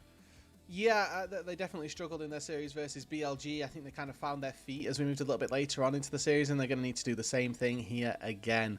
A very big struggle. I mean, this instance, I don't really want to call out Fongyue for any particular griefs because I feel like it was largely Jiachi getting caught out in positions that he really ought not to be in and putting himself in positions that really aren't his support's fault, right? If you're looking to see Fongyue make a play in the mid lane, maybe burn a flash, you just have to accept that you can't be doing that on that timer and you can't be stepping up there. Now, maybe that goes both ways, and Jiachi's going to say to Fongyue, well, you can't walk there. My wave's in Narnia. Why have you left me? You know, there's a double-edged sword to this, but what it looks like and what it translates to is Jiachi giving over first blood and giving that massive advantage over to the bot side of AL.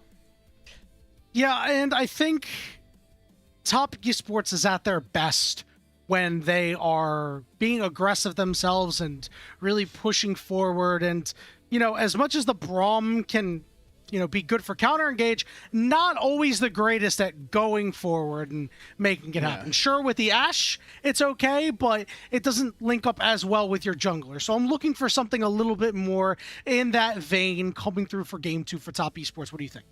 Yeah, they absolutely should, right? Like, they've got a good amount of experience, it feels like, with finding advantages when they are using those engaged style compositions. And in this game here, it really felt like they were leveraging themselves into a hole where they couldn't actually find any engages. They needed Enchanted Crystal Arrow, which, you know, sometimes you've got it, sometimes you haven't. The Xin Zhao engage is really the best thing that they had to speak of, and you know, you can't really find a way back into the game when you're relying on Xin Zhao as your leading source of engage.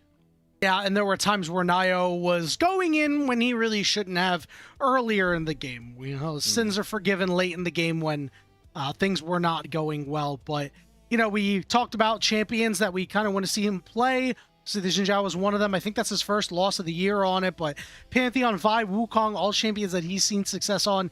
You know what? Let's go globals here. Let's get a Pantheon global in here so we can kind of cheat on some of these gang timers a little bit. Yeah, like, why not try and make the game a little bit volatile here, especially since Pantheon actually has been sort of rising again through this split in its priority. We've seen a couple of support nods to Pantheon as well, so it's a very flexible champion. Taking it early on doesn't reveal all that much, and it does give you the opportunity to play well on those side lanes.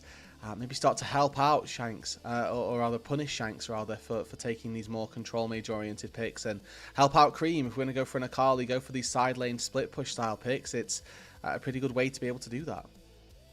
I also think that they should kind of get away from some scaling. You know, this is a team that has generally done pretty well in the early objectives, and you know, this time around they gave them away to AL because they kind of had to, right? You've got your Azir in the mid lane, your Ashe is behind, and if you can't really play your game, then you're playing AL's game. And if you're trying to play AL's game as an LPL team, you're going to struggle because they are one of the more controlled teams in the league.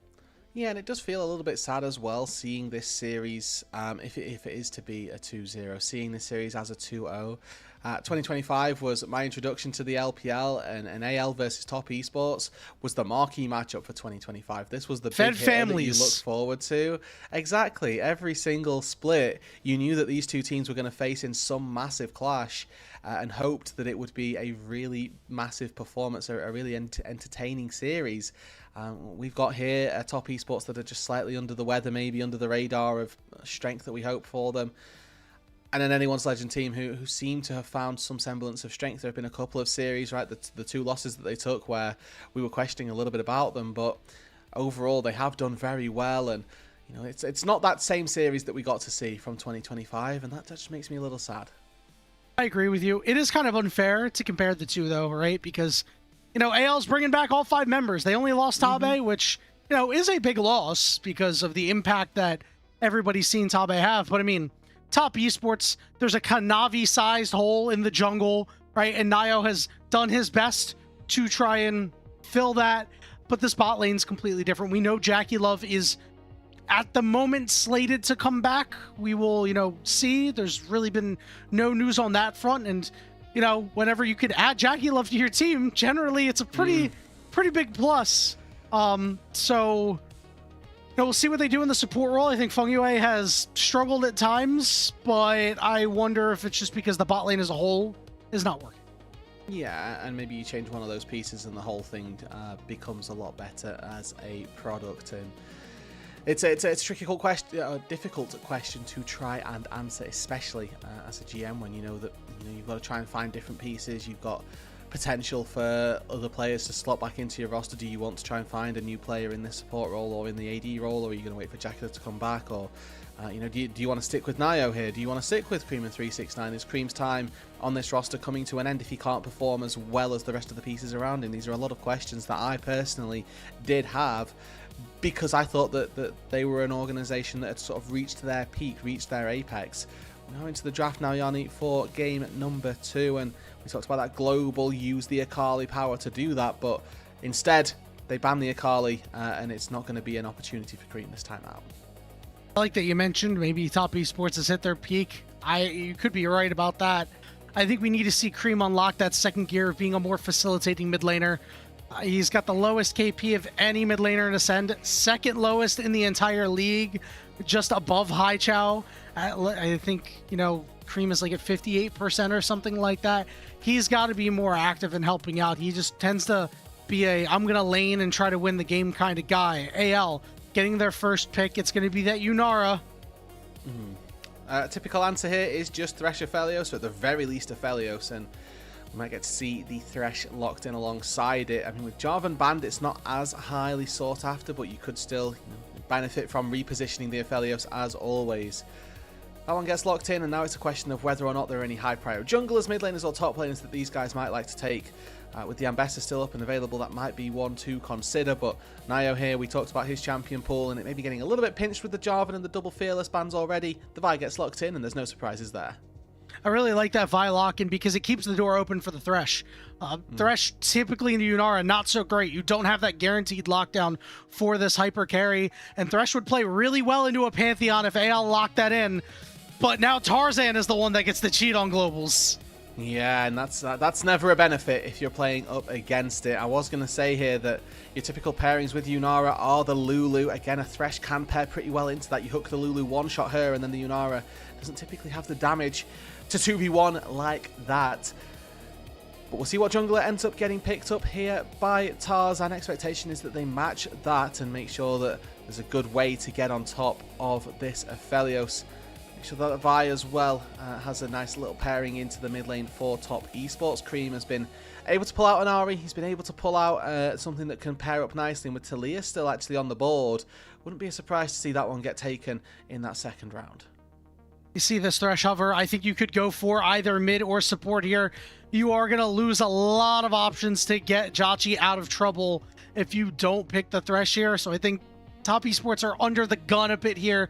They will lock it in, so let's see AL take out these mid laners. Yeah, you're expecting, like we say, the Talia, the Ahri maybe to get taken off the board, and you look at what it is that Top Esports are looking to remove, maybe one of those mid lane picks that can play very safely. I mean, the Cassio indicates immediately that you're looking for a Rise, and that then as well. You would expect to see banned away if anyone's Legend have read this. They don't have the opportunity to take away, all of those mid laners. I say probably leave Ahri up, if anything. Talia Rise as a ban here. Definitely not going to be the worst thing in the world. All right, Cassiopeia biting the dust here. Obviously, we went over the good options for our mid laners, but our top laners are also still yet to pick, and they're going to go after 369's pool. Again, 369, he also made Week 2's Team of the Week, the first one for a member of Top Esports. Beat up on Bin in the last series, had a great start against Flandra in this game, so he's making a case to maybe be on there for a second straight week, we'll see. Yeah, he's not done badly at all. 369 definitely feels like the part of this roster that has been the most consistent, which is, what you need, but it does require an acceleration from that gear into just being consistent, into being the part and the reason why your team are able to win these games. Second ban, though, coming through was the Anivia, so, I mean, this is Rise all day that Cream is setting up for. We'll see what it is that anyone's Legend look to do. It's the Ambessa ban taken off the board, so they're setting up for a blind pick in the top lane. We know that Top Esports are setting up for this rise into the mid lane, so they're just waiting to see what it is that actually Flandre is looking to take here. It's probably just Rek'Sai. Yeah, I would think so, right? It's one of his best champions so far this year. I think a combined 9-1 on Sion and Rek'Sai. I think Rek'Sai's his 4-1 champion, so really good. To see that rise, as you mentioned, get locked in. All right, Renekton.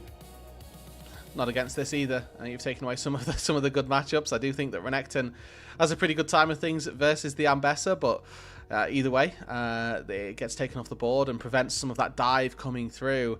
Again, what I'm missing out from Top Esports is a dive buddy for Nio. I see him going into the backline, and he's going solo currently, so definitely a more pick-focused composition for Top Esports thus far, as they actually round out their opposition against with a Galio. So they need something in that top lane that can go into the backline, and the Aatrox is going to be the answer. 369 on this dive-style top laner alongside Nio here. Maybe using the Realm Warp, they can get people into the backline, cheat a little bit of that tempo, and put some hope under pressure. Yeah, I'm with you on that one. I think that the Aatrox, if the flanks aren't really there, is going to have a hard time getting to this backline, but with what AL want to do, will certainly be able to get a lot of healing off. AL, a little low in the magic damage department here. Could be something to watch out for, but in order for Top Esports to really execute their game plan, what do you need to see in the early game? I mean, they are looking to win out on this bot lane. I mean, these 2v2 is going to be very, very important. Hope and Kyle have been clinical down there so far, and Jati and Fongyue need to step up and make sure that they're not a reason for concern. But Nio here on this Vi. From level 3, you can be proactive, you can be making things happen. So look top, look bot. I think ignore the Ryze Galio matchup. That's not something we're particularly interested in. We know that we're going to see Cream do damage later on. We know that Shanks is going to be a facilitator throughout the game. So go to your side lanes, get them an advantage, and hope that you can make sure that your Aphelios is in a good position. We talked about potentially seeing Cream on a champion that'll get to roam around a little bit more. Ryze does fit that description once he hits level 6. We'll see what he does with these Realm Warps to ferry people around. Try to win this early game for Top Esports. Again, down 1-0 in the series. They lose this series, they are stuck in the bottom 2 of Group Ascend, and will have to take the Winding Knights Road as Game 2 starts now.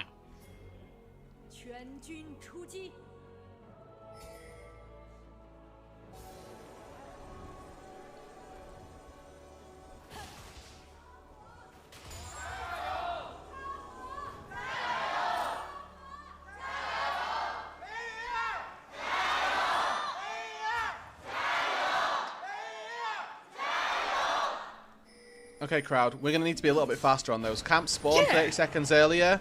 We got to be swifter with this. The second we're seeing them in-game, we got to get going. Yeah, it's week 3. There's no excuse for this at this point. Yeah. You know, or you know, like first week, you know, all right. Second week, okay, halfway through, you got to start picking it up. Speaking of picking up the pace, Tarzan immediately showing up to the mid lane. Yeah, and I mean, hey, I took your Raptors, he says as he walks across mid lane, and there's very little response that can be had here. I mean, the bot lane is pushing for anyone's legend. First hook went wide by Fongyue, which really dictates how this lane is going to start playing out. If that first hook hits, then you've got an opportunity to look for these plays, and you can see here, level 1 Aphelios, not the best at being able to trade back, but a couple of autos coming through with this Calibran gun does give you that agency to find these little trades, and it's a reason and a proponent for why people are taking the Aphelios. Early on, you have the range to be able to outrange the Yunara. Later on, you can shotgun Q her with the red gun, and then you just one-shot her. All right, so off schedule already for Nio, as mentioned, when those chickens got taken. So immediately thinking it's going to be harder for him to go and hit level 6, thinking of, you know, the second spawn of Crab, where we're often seeing junglers really go after those to hit 6. Might not see Top Esports there. We'll see what reverberating impact that has for the rest of this game. They know where Nio is, so if Tarzan wants to go attack, there will be opportunity there, but I think Nio will just end up heading bot. Yeah, Hope missing out on a couple of minions from that first wave does mean he has to go back. Can't pick up the Cull instead, and Kyle spotted here. I mean, Wouldn't be against Feng Yue looking for a hook there and trying to maybe force the summoner heal out, but the way that this bot lane started out, the way that it is looking to progress, really good position for anyone's Legend again with their composition. They're quite happy. If this game does go a little bit slower, I think they're largely relying on hope the longer this game goes. But then again, Top Esports don't particularly have a bad late game in themselves either. The Aphelios can go nuclear and they've got a good amount of access as well. Do you think that it's potentially a mistake for AL to opt into a bot lane like this where you're not really getting super aggressive against the Top Esports bot lane who we've seen struggle? Hey, that's a really good point. You know, if you want to play for the hands checks, then absolutely. There's a very real argument for, He didn't spot an eye out. do we play who we're against or do we play for practice? And a little scuffle here. Trying to grab the majority of those. And meanwhile in the spot what lane, is there's this? a hook. The barrier getting burnt. The heals are there. The shields might be there. And Jachi will fall. First blood to Hope. Ends up being a 1-for-1 when the dust settles. I mean, all of that looks horrendous for anyone's Legend. Somehow they come away with a frozen wave and first blood for their AD carry. I mean, that's just a summoner spell difference right there. I think that it looks like summoner heal was used earlier by Feng Yue in that bot lane. Chachi has got cleanse instead of a barrier, so they know that they can tank the minions with a 400 HP disparity. It just doesn't matter. Looking at this replay, right, you can see Hope trying to hold this wave. He gets rooted up, but look at the amount of shielding and healing that he gets here. He's able to get barrier one side, summon a heal on another, Lulu shield again. Jarchi doesn't have anything like that. No summoner heal, no barrier, and anything like that would have turned this game around and would have turned that fight in their favor. But Hope's ran the numbers and he knows that he can get that 1-for-1. And this is why Alulu is such a damn good champion down in the bottom lane. The pure utility that you end up getting is massive. Hook goes wide. It looks a little weird, but you just have to guess sometimes as Thresh. Yeah, you know, you're expecting a Duke to come through, and if it doesn't, then you look like a fool. If it does, sometimes you look like Bunny Fufu, and that's Mad life. the real Hope. Yeah, well, I gotta show some of the Western roots. I mean, I understand, but yeah, Bunny Fufu did have a name. He did. That guy was pretty good. We don't really talk about him too much. We're seeing some trading going back and forth here still in this bottom lane as Hope and Kyle, after that kill, feel re-energized and aggressive down here. And as they should, really, right? I mean, this is once again an instance where I feel like we're seeing Hope play to his opponents, where he just goes back, picks up a cull after his second base, and knows that he's not really going to get punished for it, or hopes that he's not going to get punished for it, that is. 2 culls alongside both of our marksmen, so they're going to reach those breakpoints roughly at that same time. And I don't know how I feel about this game as it goes later, Yanni. I'm going to be honest. I think both of these teams have got stable marksmen. They've got really good bridge top sides of the map that are ultimately going to fall off. And I do think that it comes down to maybe there's a slight advantage for Top Esports as this game gets later, because they're going to have a Rise versus a Galio who, in terms of just pure damage, it is going to work out. But Cream's in trouble now mid lane. Oh, good route there onto Shanks meant that he was able to escape with relative ease. Tarzan is now level 6. We're going to see Nio get level 6 on his next camp, or this Dragon take here, as Top Esports have started it up. So we're looking for these big impact ultimates out of these junglers to try and break this game open for either side. Yeah, level 6, like you said, for Tarzan here, and now anyone's Legend bot lane looking to contest. All right, there's Tarzan coming through. Big flay from Feng Yue as the stun is there on the Nio. Jotzi's got red white, but he's only level 5 for the moment. It looks like Top Esports will be able to get out. In-out job done. Good engage in the mid lane as well by Cream, as he did stop any sort of approach happening. And Flandre on this top side with the ulti charge. Might be looking for the one-shot onto 369. Doesn't quite have the ability to do that. And overall, I think the Top Esports will be very happy with that. They take away the first dragon, and that's about it. They don't lose anything for it. They get a little bit of damage on to Nio, but he's able to walk it out. Nice little pickup, and I'd be more than happy. And that's much more of their game, right? We talked about how, game 1, they weren't able to get that done, but their comfort zone is being able to go after these early objectives. And, frankly, they're not really that strong to go and pick these up. So, knowing that Tarzan was going to head up top to go grab the third respawn of chickens and saying, hey, you know what, this is a good opportunity for us. It was a really smart and shrewd play by Top Esports. It is, and hopefully they can continue with that. It's worth mentioning that since that early scuffle down on the bot side, Diachi has been able to keep pace as well with Hope, and our large concerns for that bot lane were that they wouldn't be able to keep pace, and they've done so well so far. 8 minutes into the game, Grubs are up, and you already see Nio in the back of that pit looking to sneak away as many as he can. Jachi and Fungway have this advantage on the bottom side. They've now spotted out Nio on the top side. Just we'll see if we're going to have any laners move around. Looks like Cream is walking his way up, and Nio says, I got what I came. More than happy with just the one. Denying the 3-peat is really good, and that's going to be more than enough for them. Quick plating as well picked up for Diachi and Fongwei down on this bot side, so starting to put some of the pressure down that we were hoping to see with this counter matchup.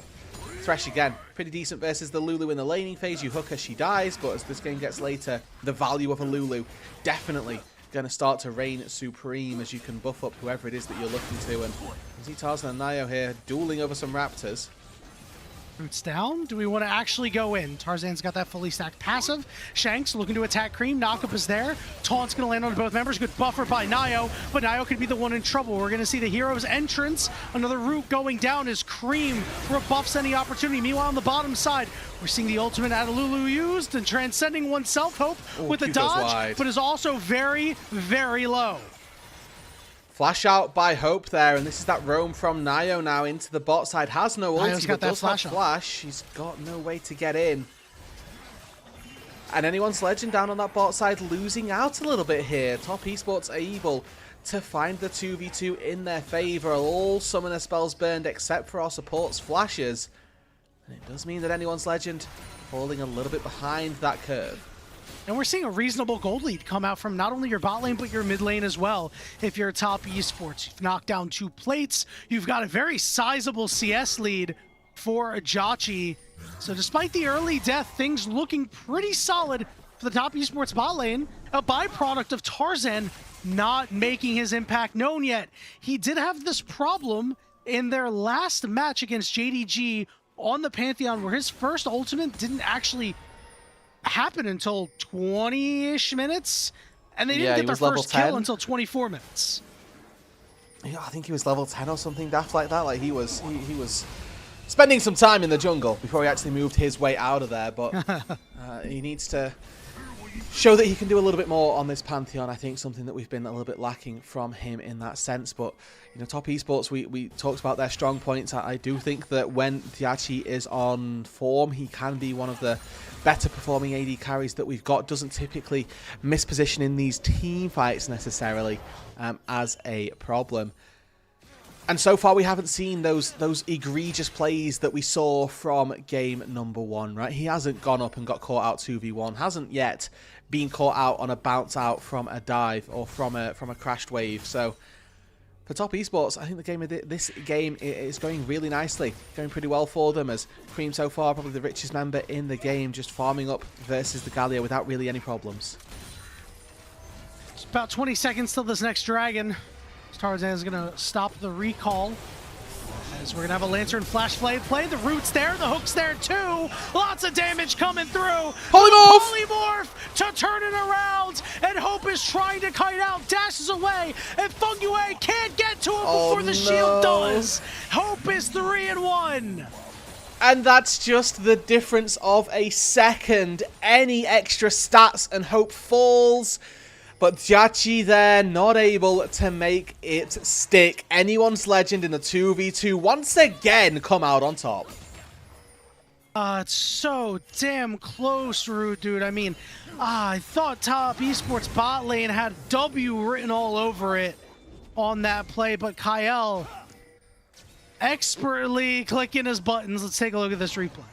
Yeah, and this is really good play by Top Esports, right? They recognize the Lulu's a little bit split. Let's go for a one-shot, but unfortunately, there's just not quite enough in the tank, and the CC layering from Kyle is beautiful. Looks for the knock-up, waits for the knock-up to be finished before polymorphing the enemy AD. You know, sometimes you can layer those and you waste a little bit of CC time. If he gets unpolymorphed, then Hope all of a sudden dies. As Diachi, we come back to life. He's dead once again, and This game all of a sudden starts to just feel like it's going to go the exact same way as game number 1.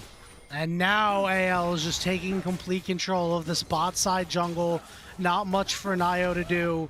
Goes into a bush and finds a wild Shanks and is forced to flash away. Again, the late game for Top Esports isn't solely dependent this time on Jiachi. If Cream can be a Fed member, then maybe there's a world that he can come out on top. But this is just a one-shot from Tarzan. Flashes, and again, Fengyue does everything right. He flays the Pantheon away, hooks him out of safety, but Jiachi just still falls, and the flash from Tarzan is enough.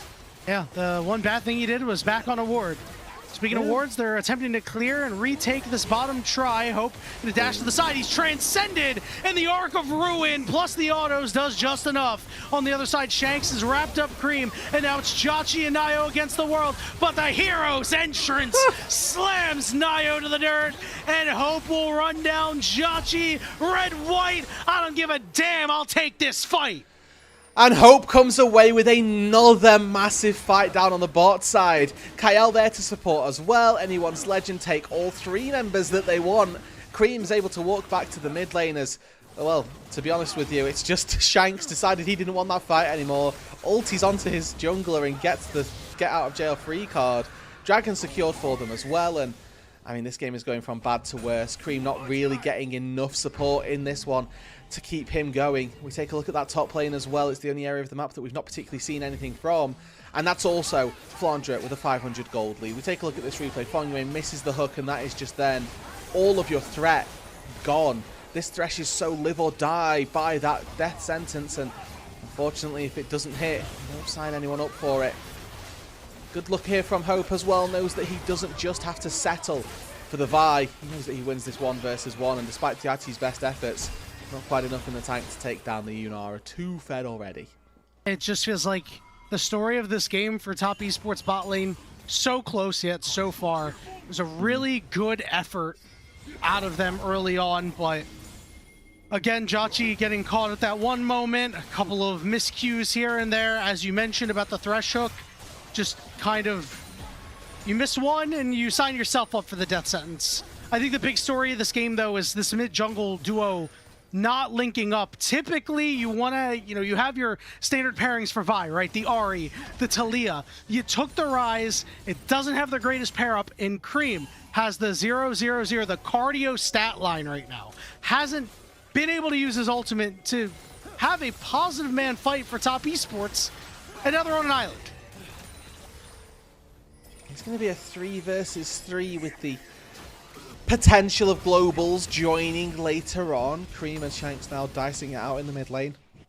Shanks able obviously to get the initial good trade. Run, guys. Just let the turret go. It's okay. It's tough, but you're playing to get to 45 minutes anyway at this point in time. Turret goes to the side of AL, a 4,000 gold lead for them.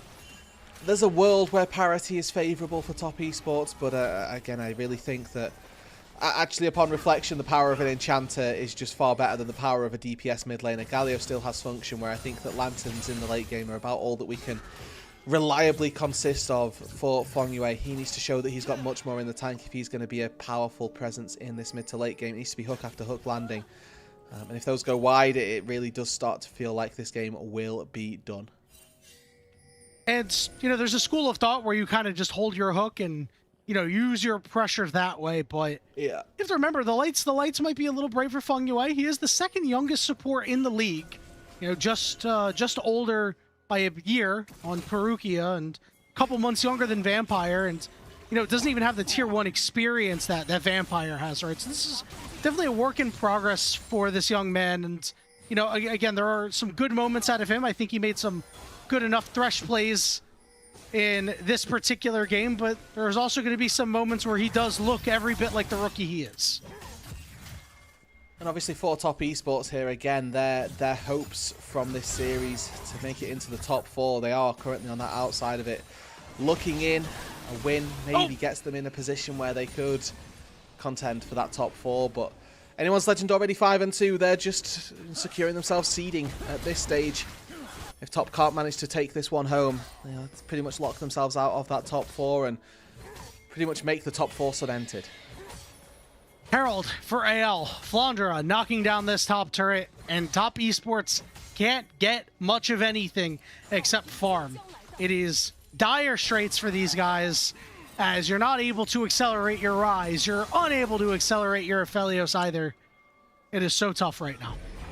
Yeah, and again, that gold disparity between these two marksmen currently being very, very felt. He's got a long way to go. Well, he'll flash, he'll cleanse, but I think he'll still die, as Hope will pick it up. Yeah, and I don't know what he was sidestepping from there, but he looked as though he was walking towards a lantern and then sidestepped away from it. There was a world where he could have got out to safety, but that's double summoners burned. And you still die. Crash. Gonna hook Tarzan as well. He's tanking turret shots, but Cream can't get closer. There's Nio on the backside, but the hero's entrance again crushes Nio. And the mid turret will fall. Shanks with a flash taunt. The sidestep as well, and they're still looking for more. Hope charging forward, and Cream lives on a sliver, but Hope will not let Fungyue off the hook. Cream limps out on a fraction of health there. Not even miscalculation from Hope, just a little bit damage, not quite there. And for top esports, again, it's just the same story where one small problem has led them to now a gigantic deficit. 7,000 gold, 20 minutes in, not even, Yanni. And this game is just completely done. Yeah, everybody is Another losing one for here. Chachi. Oh, no. Wait, that taunt didn't hit him?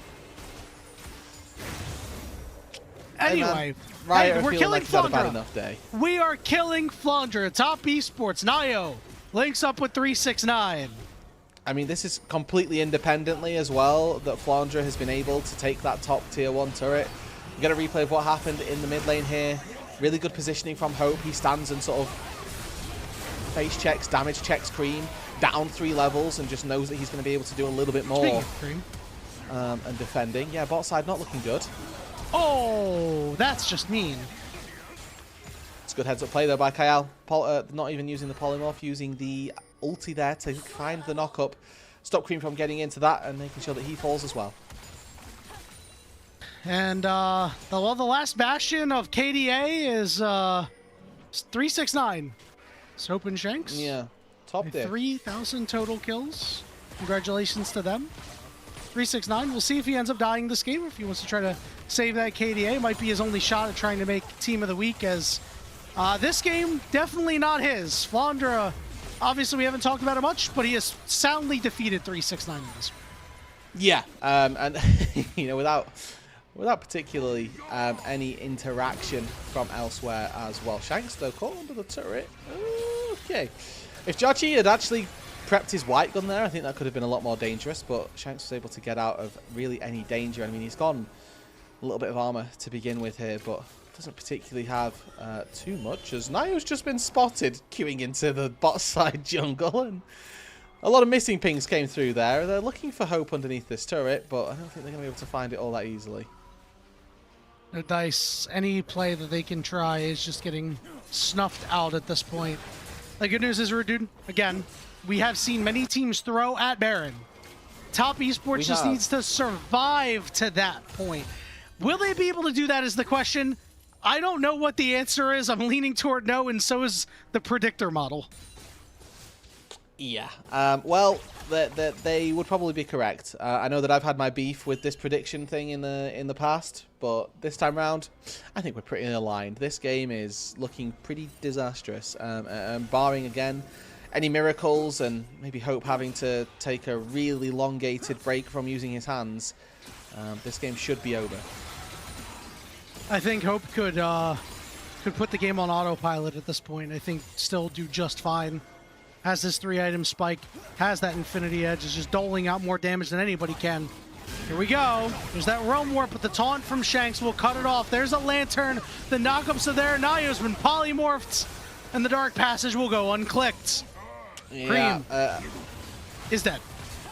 Yeah, that's about all that is. A Lantern and a ward placed upon it. Good heads-up play by whoever put the pink down.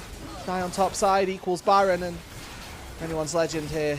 Really solid performance. Again, looking to cement themselves as Probably the best team here in this league. Really start to give BLG a bit of a run for their money, as well as they look like they found some real form back after that series versus Invictus Gaming, going back to their winning ways.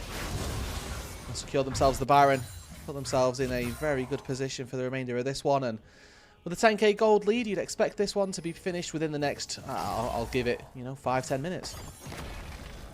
Couldn't agree more. And AL, for this, it'll be 5 straight match wins for them after a 1-2 start. They were looking shaky to begin the year, and it was a big surprise to many of the LPL faithful as a team that stuck together throughout the entire offseason, which, as we know from knowing the league ecosystem well, is exceedingly rare. You don't often see that. So to see them start on the wrong foot early was concerning, but now they've brought it back and looking to just beat up on top esports and then look toward their week 4 matchups against Weibo and BLG. And that's where AL will truly prove their salt if they are still the kings of the LPL in Split 1. Yeah, that series versus BLG, definitely one to watch. Could very well be a bit of a prelude to some deeper playoff series that we end up finding ourselves with, as Cream, tickling Shanks at this stage in the game here. 2 items for the Rise is his safety breakpoint, but we don't have the greatest amount of damage, and Hope has got so much peel, so much protection from Kyle that he's never really going to be feeling any threat.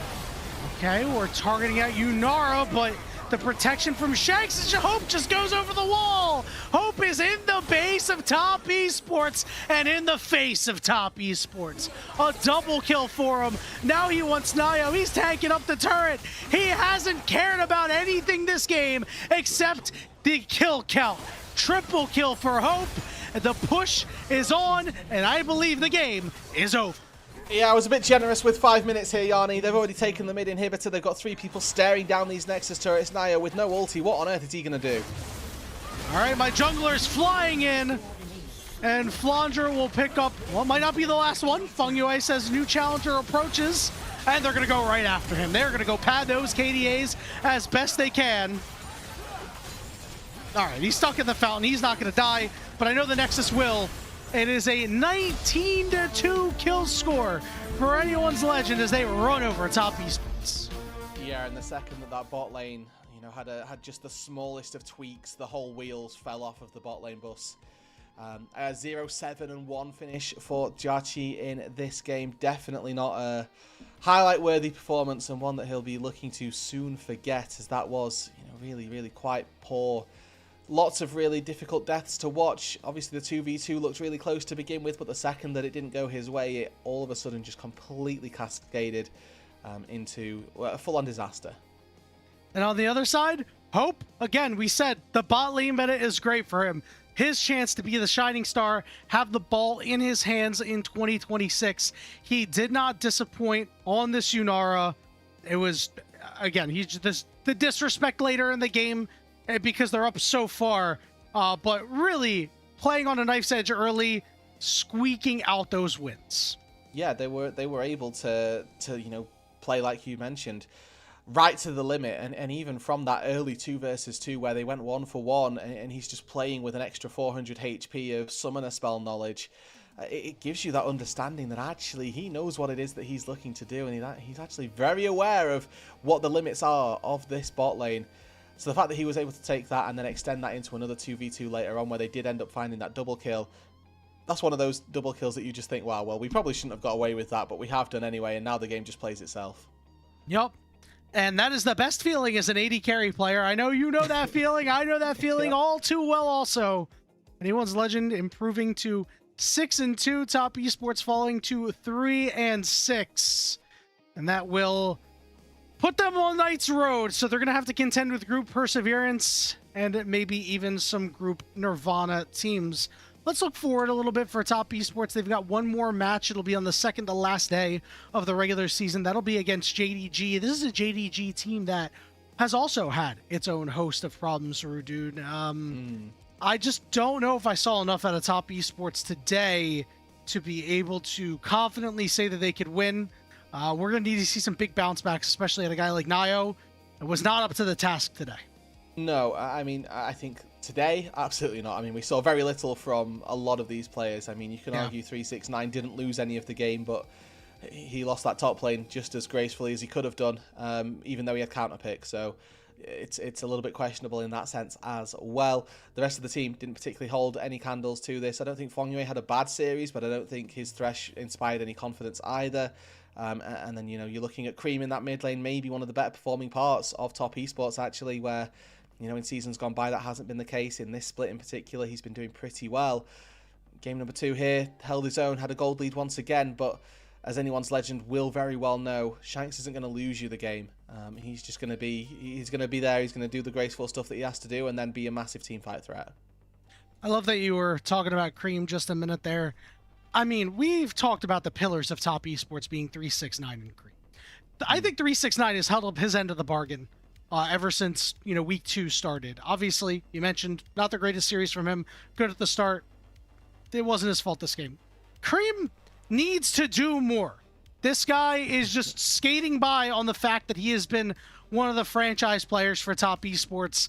I need to see this guy have more action. I need to see this guy help out his jungler a little bit more. We're not seeing this happen. We're not seeing him move around the map at all. He's just stationary side lane gaming, and that needs to change. Yeah, I mean, we see the damage Zero! numbers here as well. There's only 2 kills, but 0. He's got 34% damage, but all he's doing is just farming on Shanks all game and not actually making anything happen. I mean, Nio this game as well, 4,000 damage total, which is not good for a Vi champion. Actually getting out damaged by Kael in this game, but yeah, not a great look for the majority of top esports. And again, if they'd have paired up as a duo, maybe you could have expected to see that kill participation for Cream be better. Maybe we expect to see the damage share for Nio be a little higher. You want to know what the difference was in that particular fight? Fongyue's box came out just a split second after the second pull of the hook, and the wall did not break. The damage was not done, and that ended up being the difference. It's a game of inches, a game of fractions is League of Legends, and you know, top esports will be so reminded of that. Game of fractions? Yeah. It is. Listen, I was not great at math, I'll tell you what. This is It why is. casters don't do math. It's about all of these small things and all of those tiny little inches that you sometimes aren't going to be able to take, and that's the really bad news for top esports in this case. Rough one. Yeah, again, the spot lane is just continuing to struggle, and I think top esports at this point may be counting down the days until Jackie Love returns. Obviously, we knew that this was going to be an audition for Jachi, and I do not think the audition has gone quite well, to be quite honest with him. I do wonder what the future holds for him. As, you know, we talked about, nobody's really going to unseat Jackie Love for the moment. So what does the rest of the year look like for him, you know, going into Split 2 and beyond? I mean, I think that when top esports are winning, weirdly, it's because Jachi's performing, which is a really weird position to find top esports in. Because he's what is making and breaking this team at the minute, and it just so happens that more often than not he's breaking them. But what it also says is that actually he's got quite a lot of potential if he's able to carry teams and carry games versus some of these big teams, and that's pretty decent. Yeah, Cream did the BLG work, but I think overall actually Jachi has been a little bit more of a reason why they've won games. You know, you're right. It's a bit of a double-edged sword, whether it's propping him up or he's just falling on his own. It is difficult for top esports to try to consistently find these wins. Now let's look ahead to tomorrow's games. So we're going to have LGD versus OMG covered by Blockster and Rafa, and then BLG versus Weibo. That'll be a really nice match with Melvin and Dia. Dude, any initial thoughts on those matchups? No, I mean, I think that obviously with the way that Ascend is at the minute, every single game it is coming down to the wire. So I think with this win here, AL lock themselves top 4. Top esports pretty much lock everybody else for top 4 as well, I think. So we're now playing for seeding largely, which I think is going to be pretty beneficial to the majority of the teams that are looking at it. And when we look at how well BLG played against IG, that series tomorrow will be pretty exciting if both teams are on form. And we'll see if BLG has gotten back to their earlier winning ways and if Weibo Surge can continue. This team has also been quite good after a rough start, but that's going to do it for us here today. Before we go, we need to give a big shout out to our Elite Coffee supporters, Aaron, Soup, and Mung, because their pledged financial contributions help level up the broadcast and give back to the cast and crew who strive to give you an English LPL product every single day. If you want to hear your name shouted out, feel free to donate to our coffee and be one of our elite supporters. But again, that'll do it for us here today. For myself, for Rooted, for Caddy, and the casters who came before us, K-Man and Slayer, I want to thank you so much for being here with us today, and we hope to see you tomorrow for some more LPL action.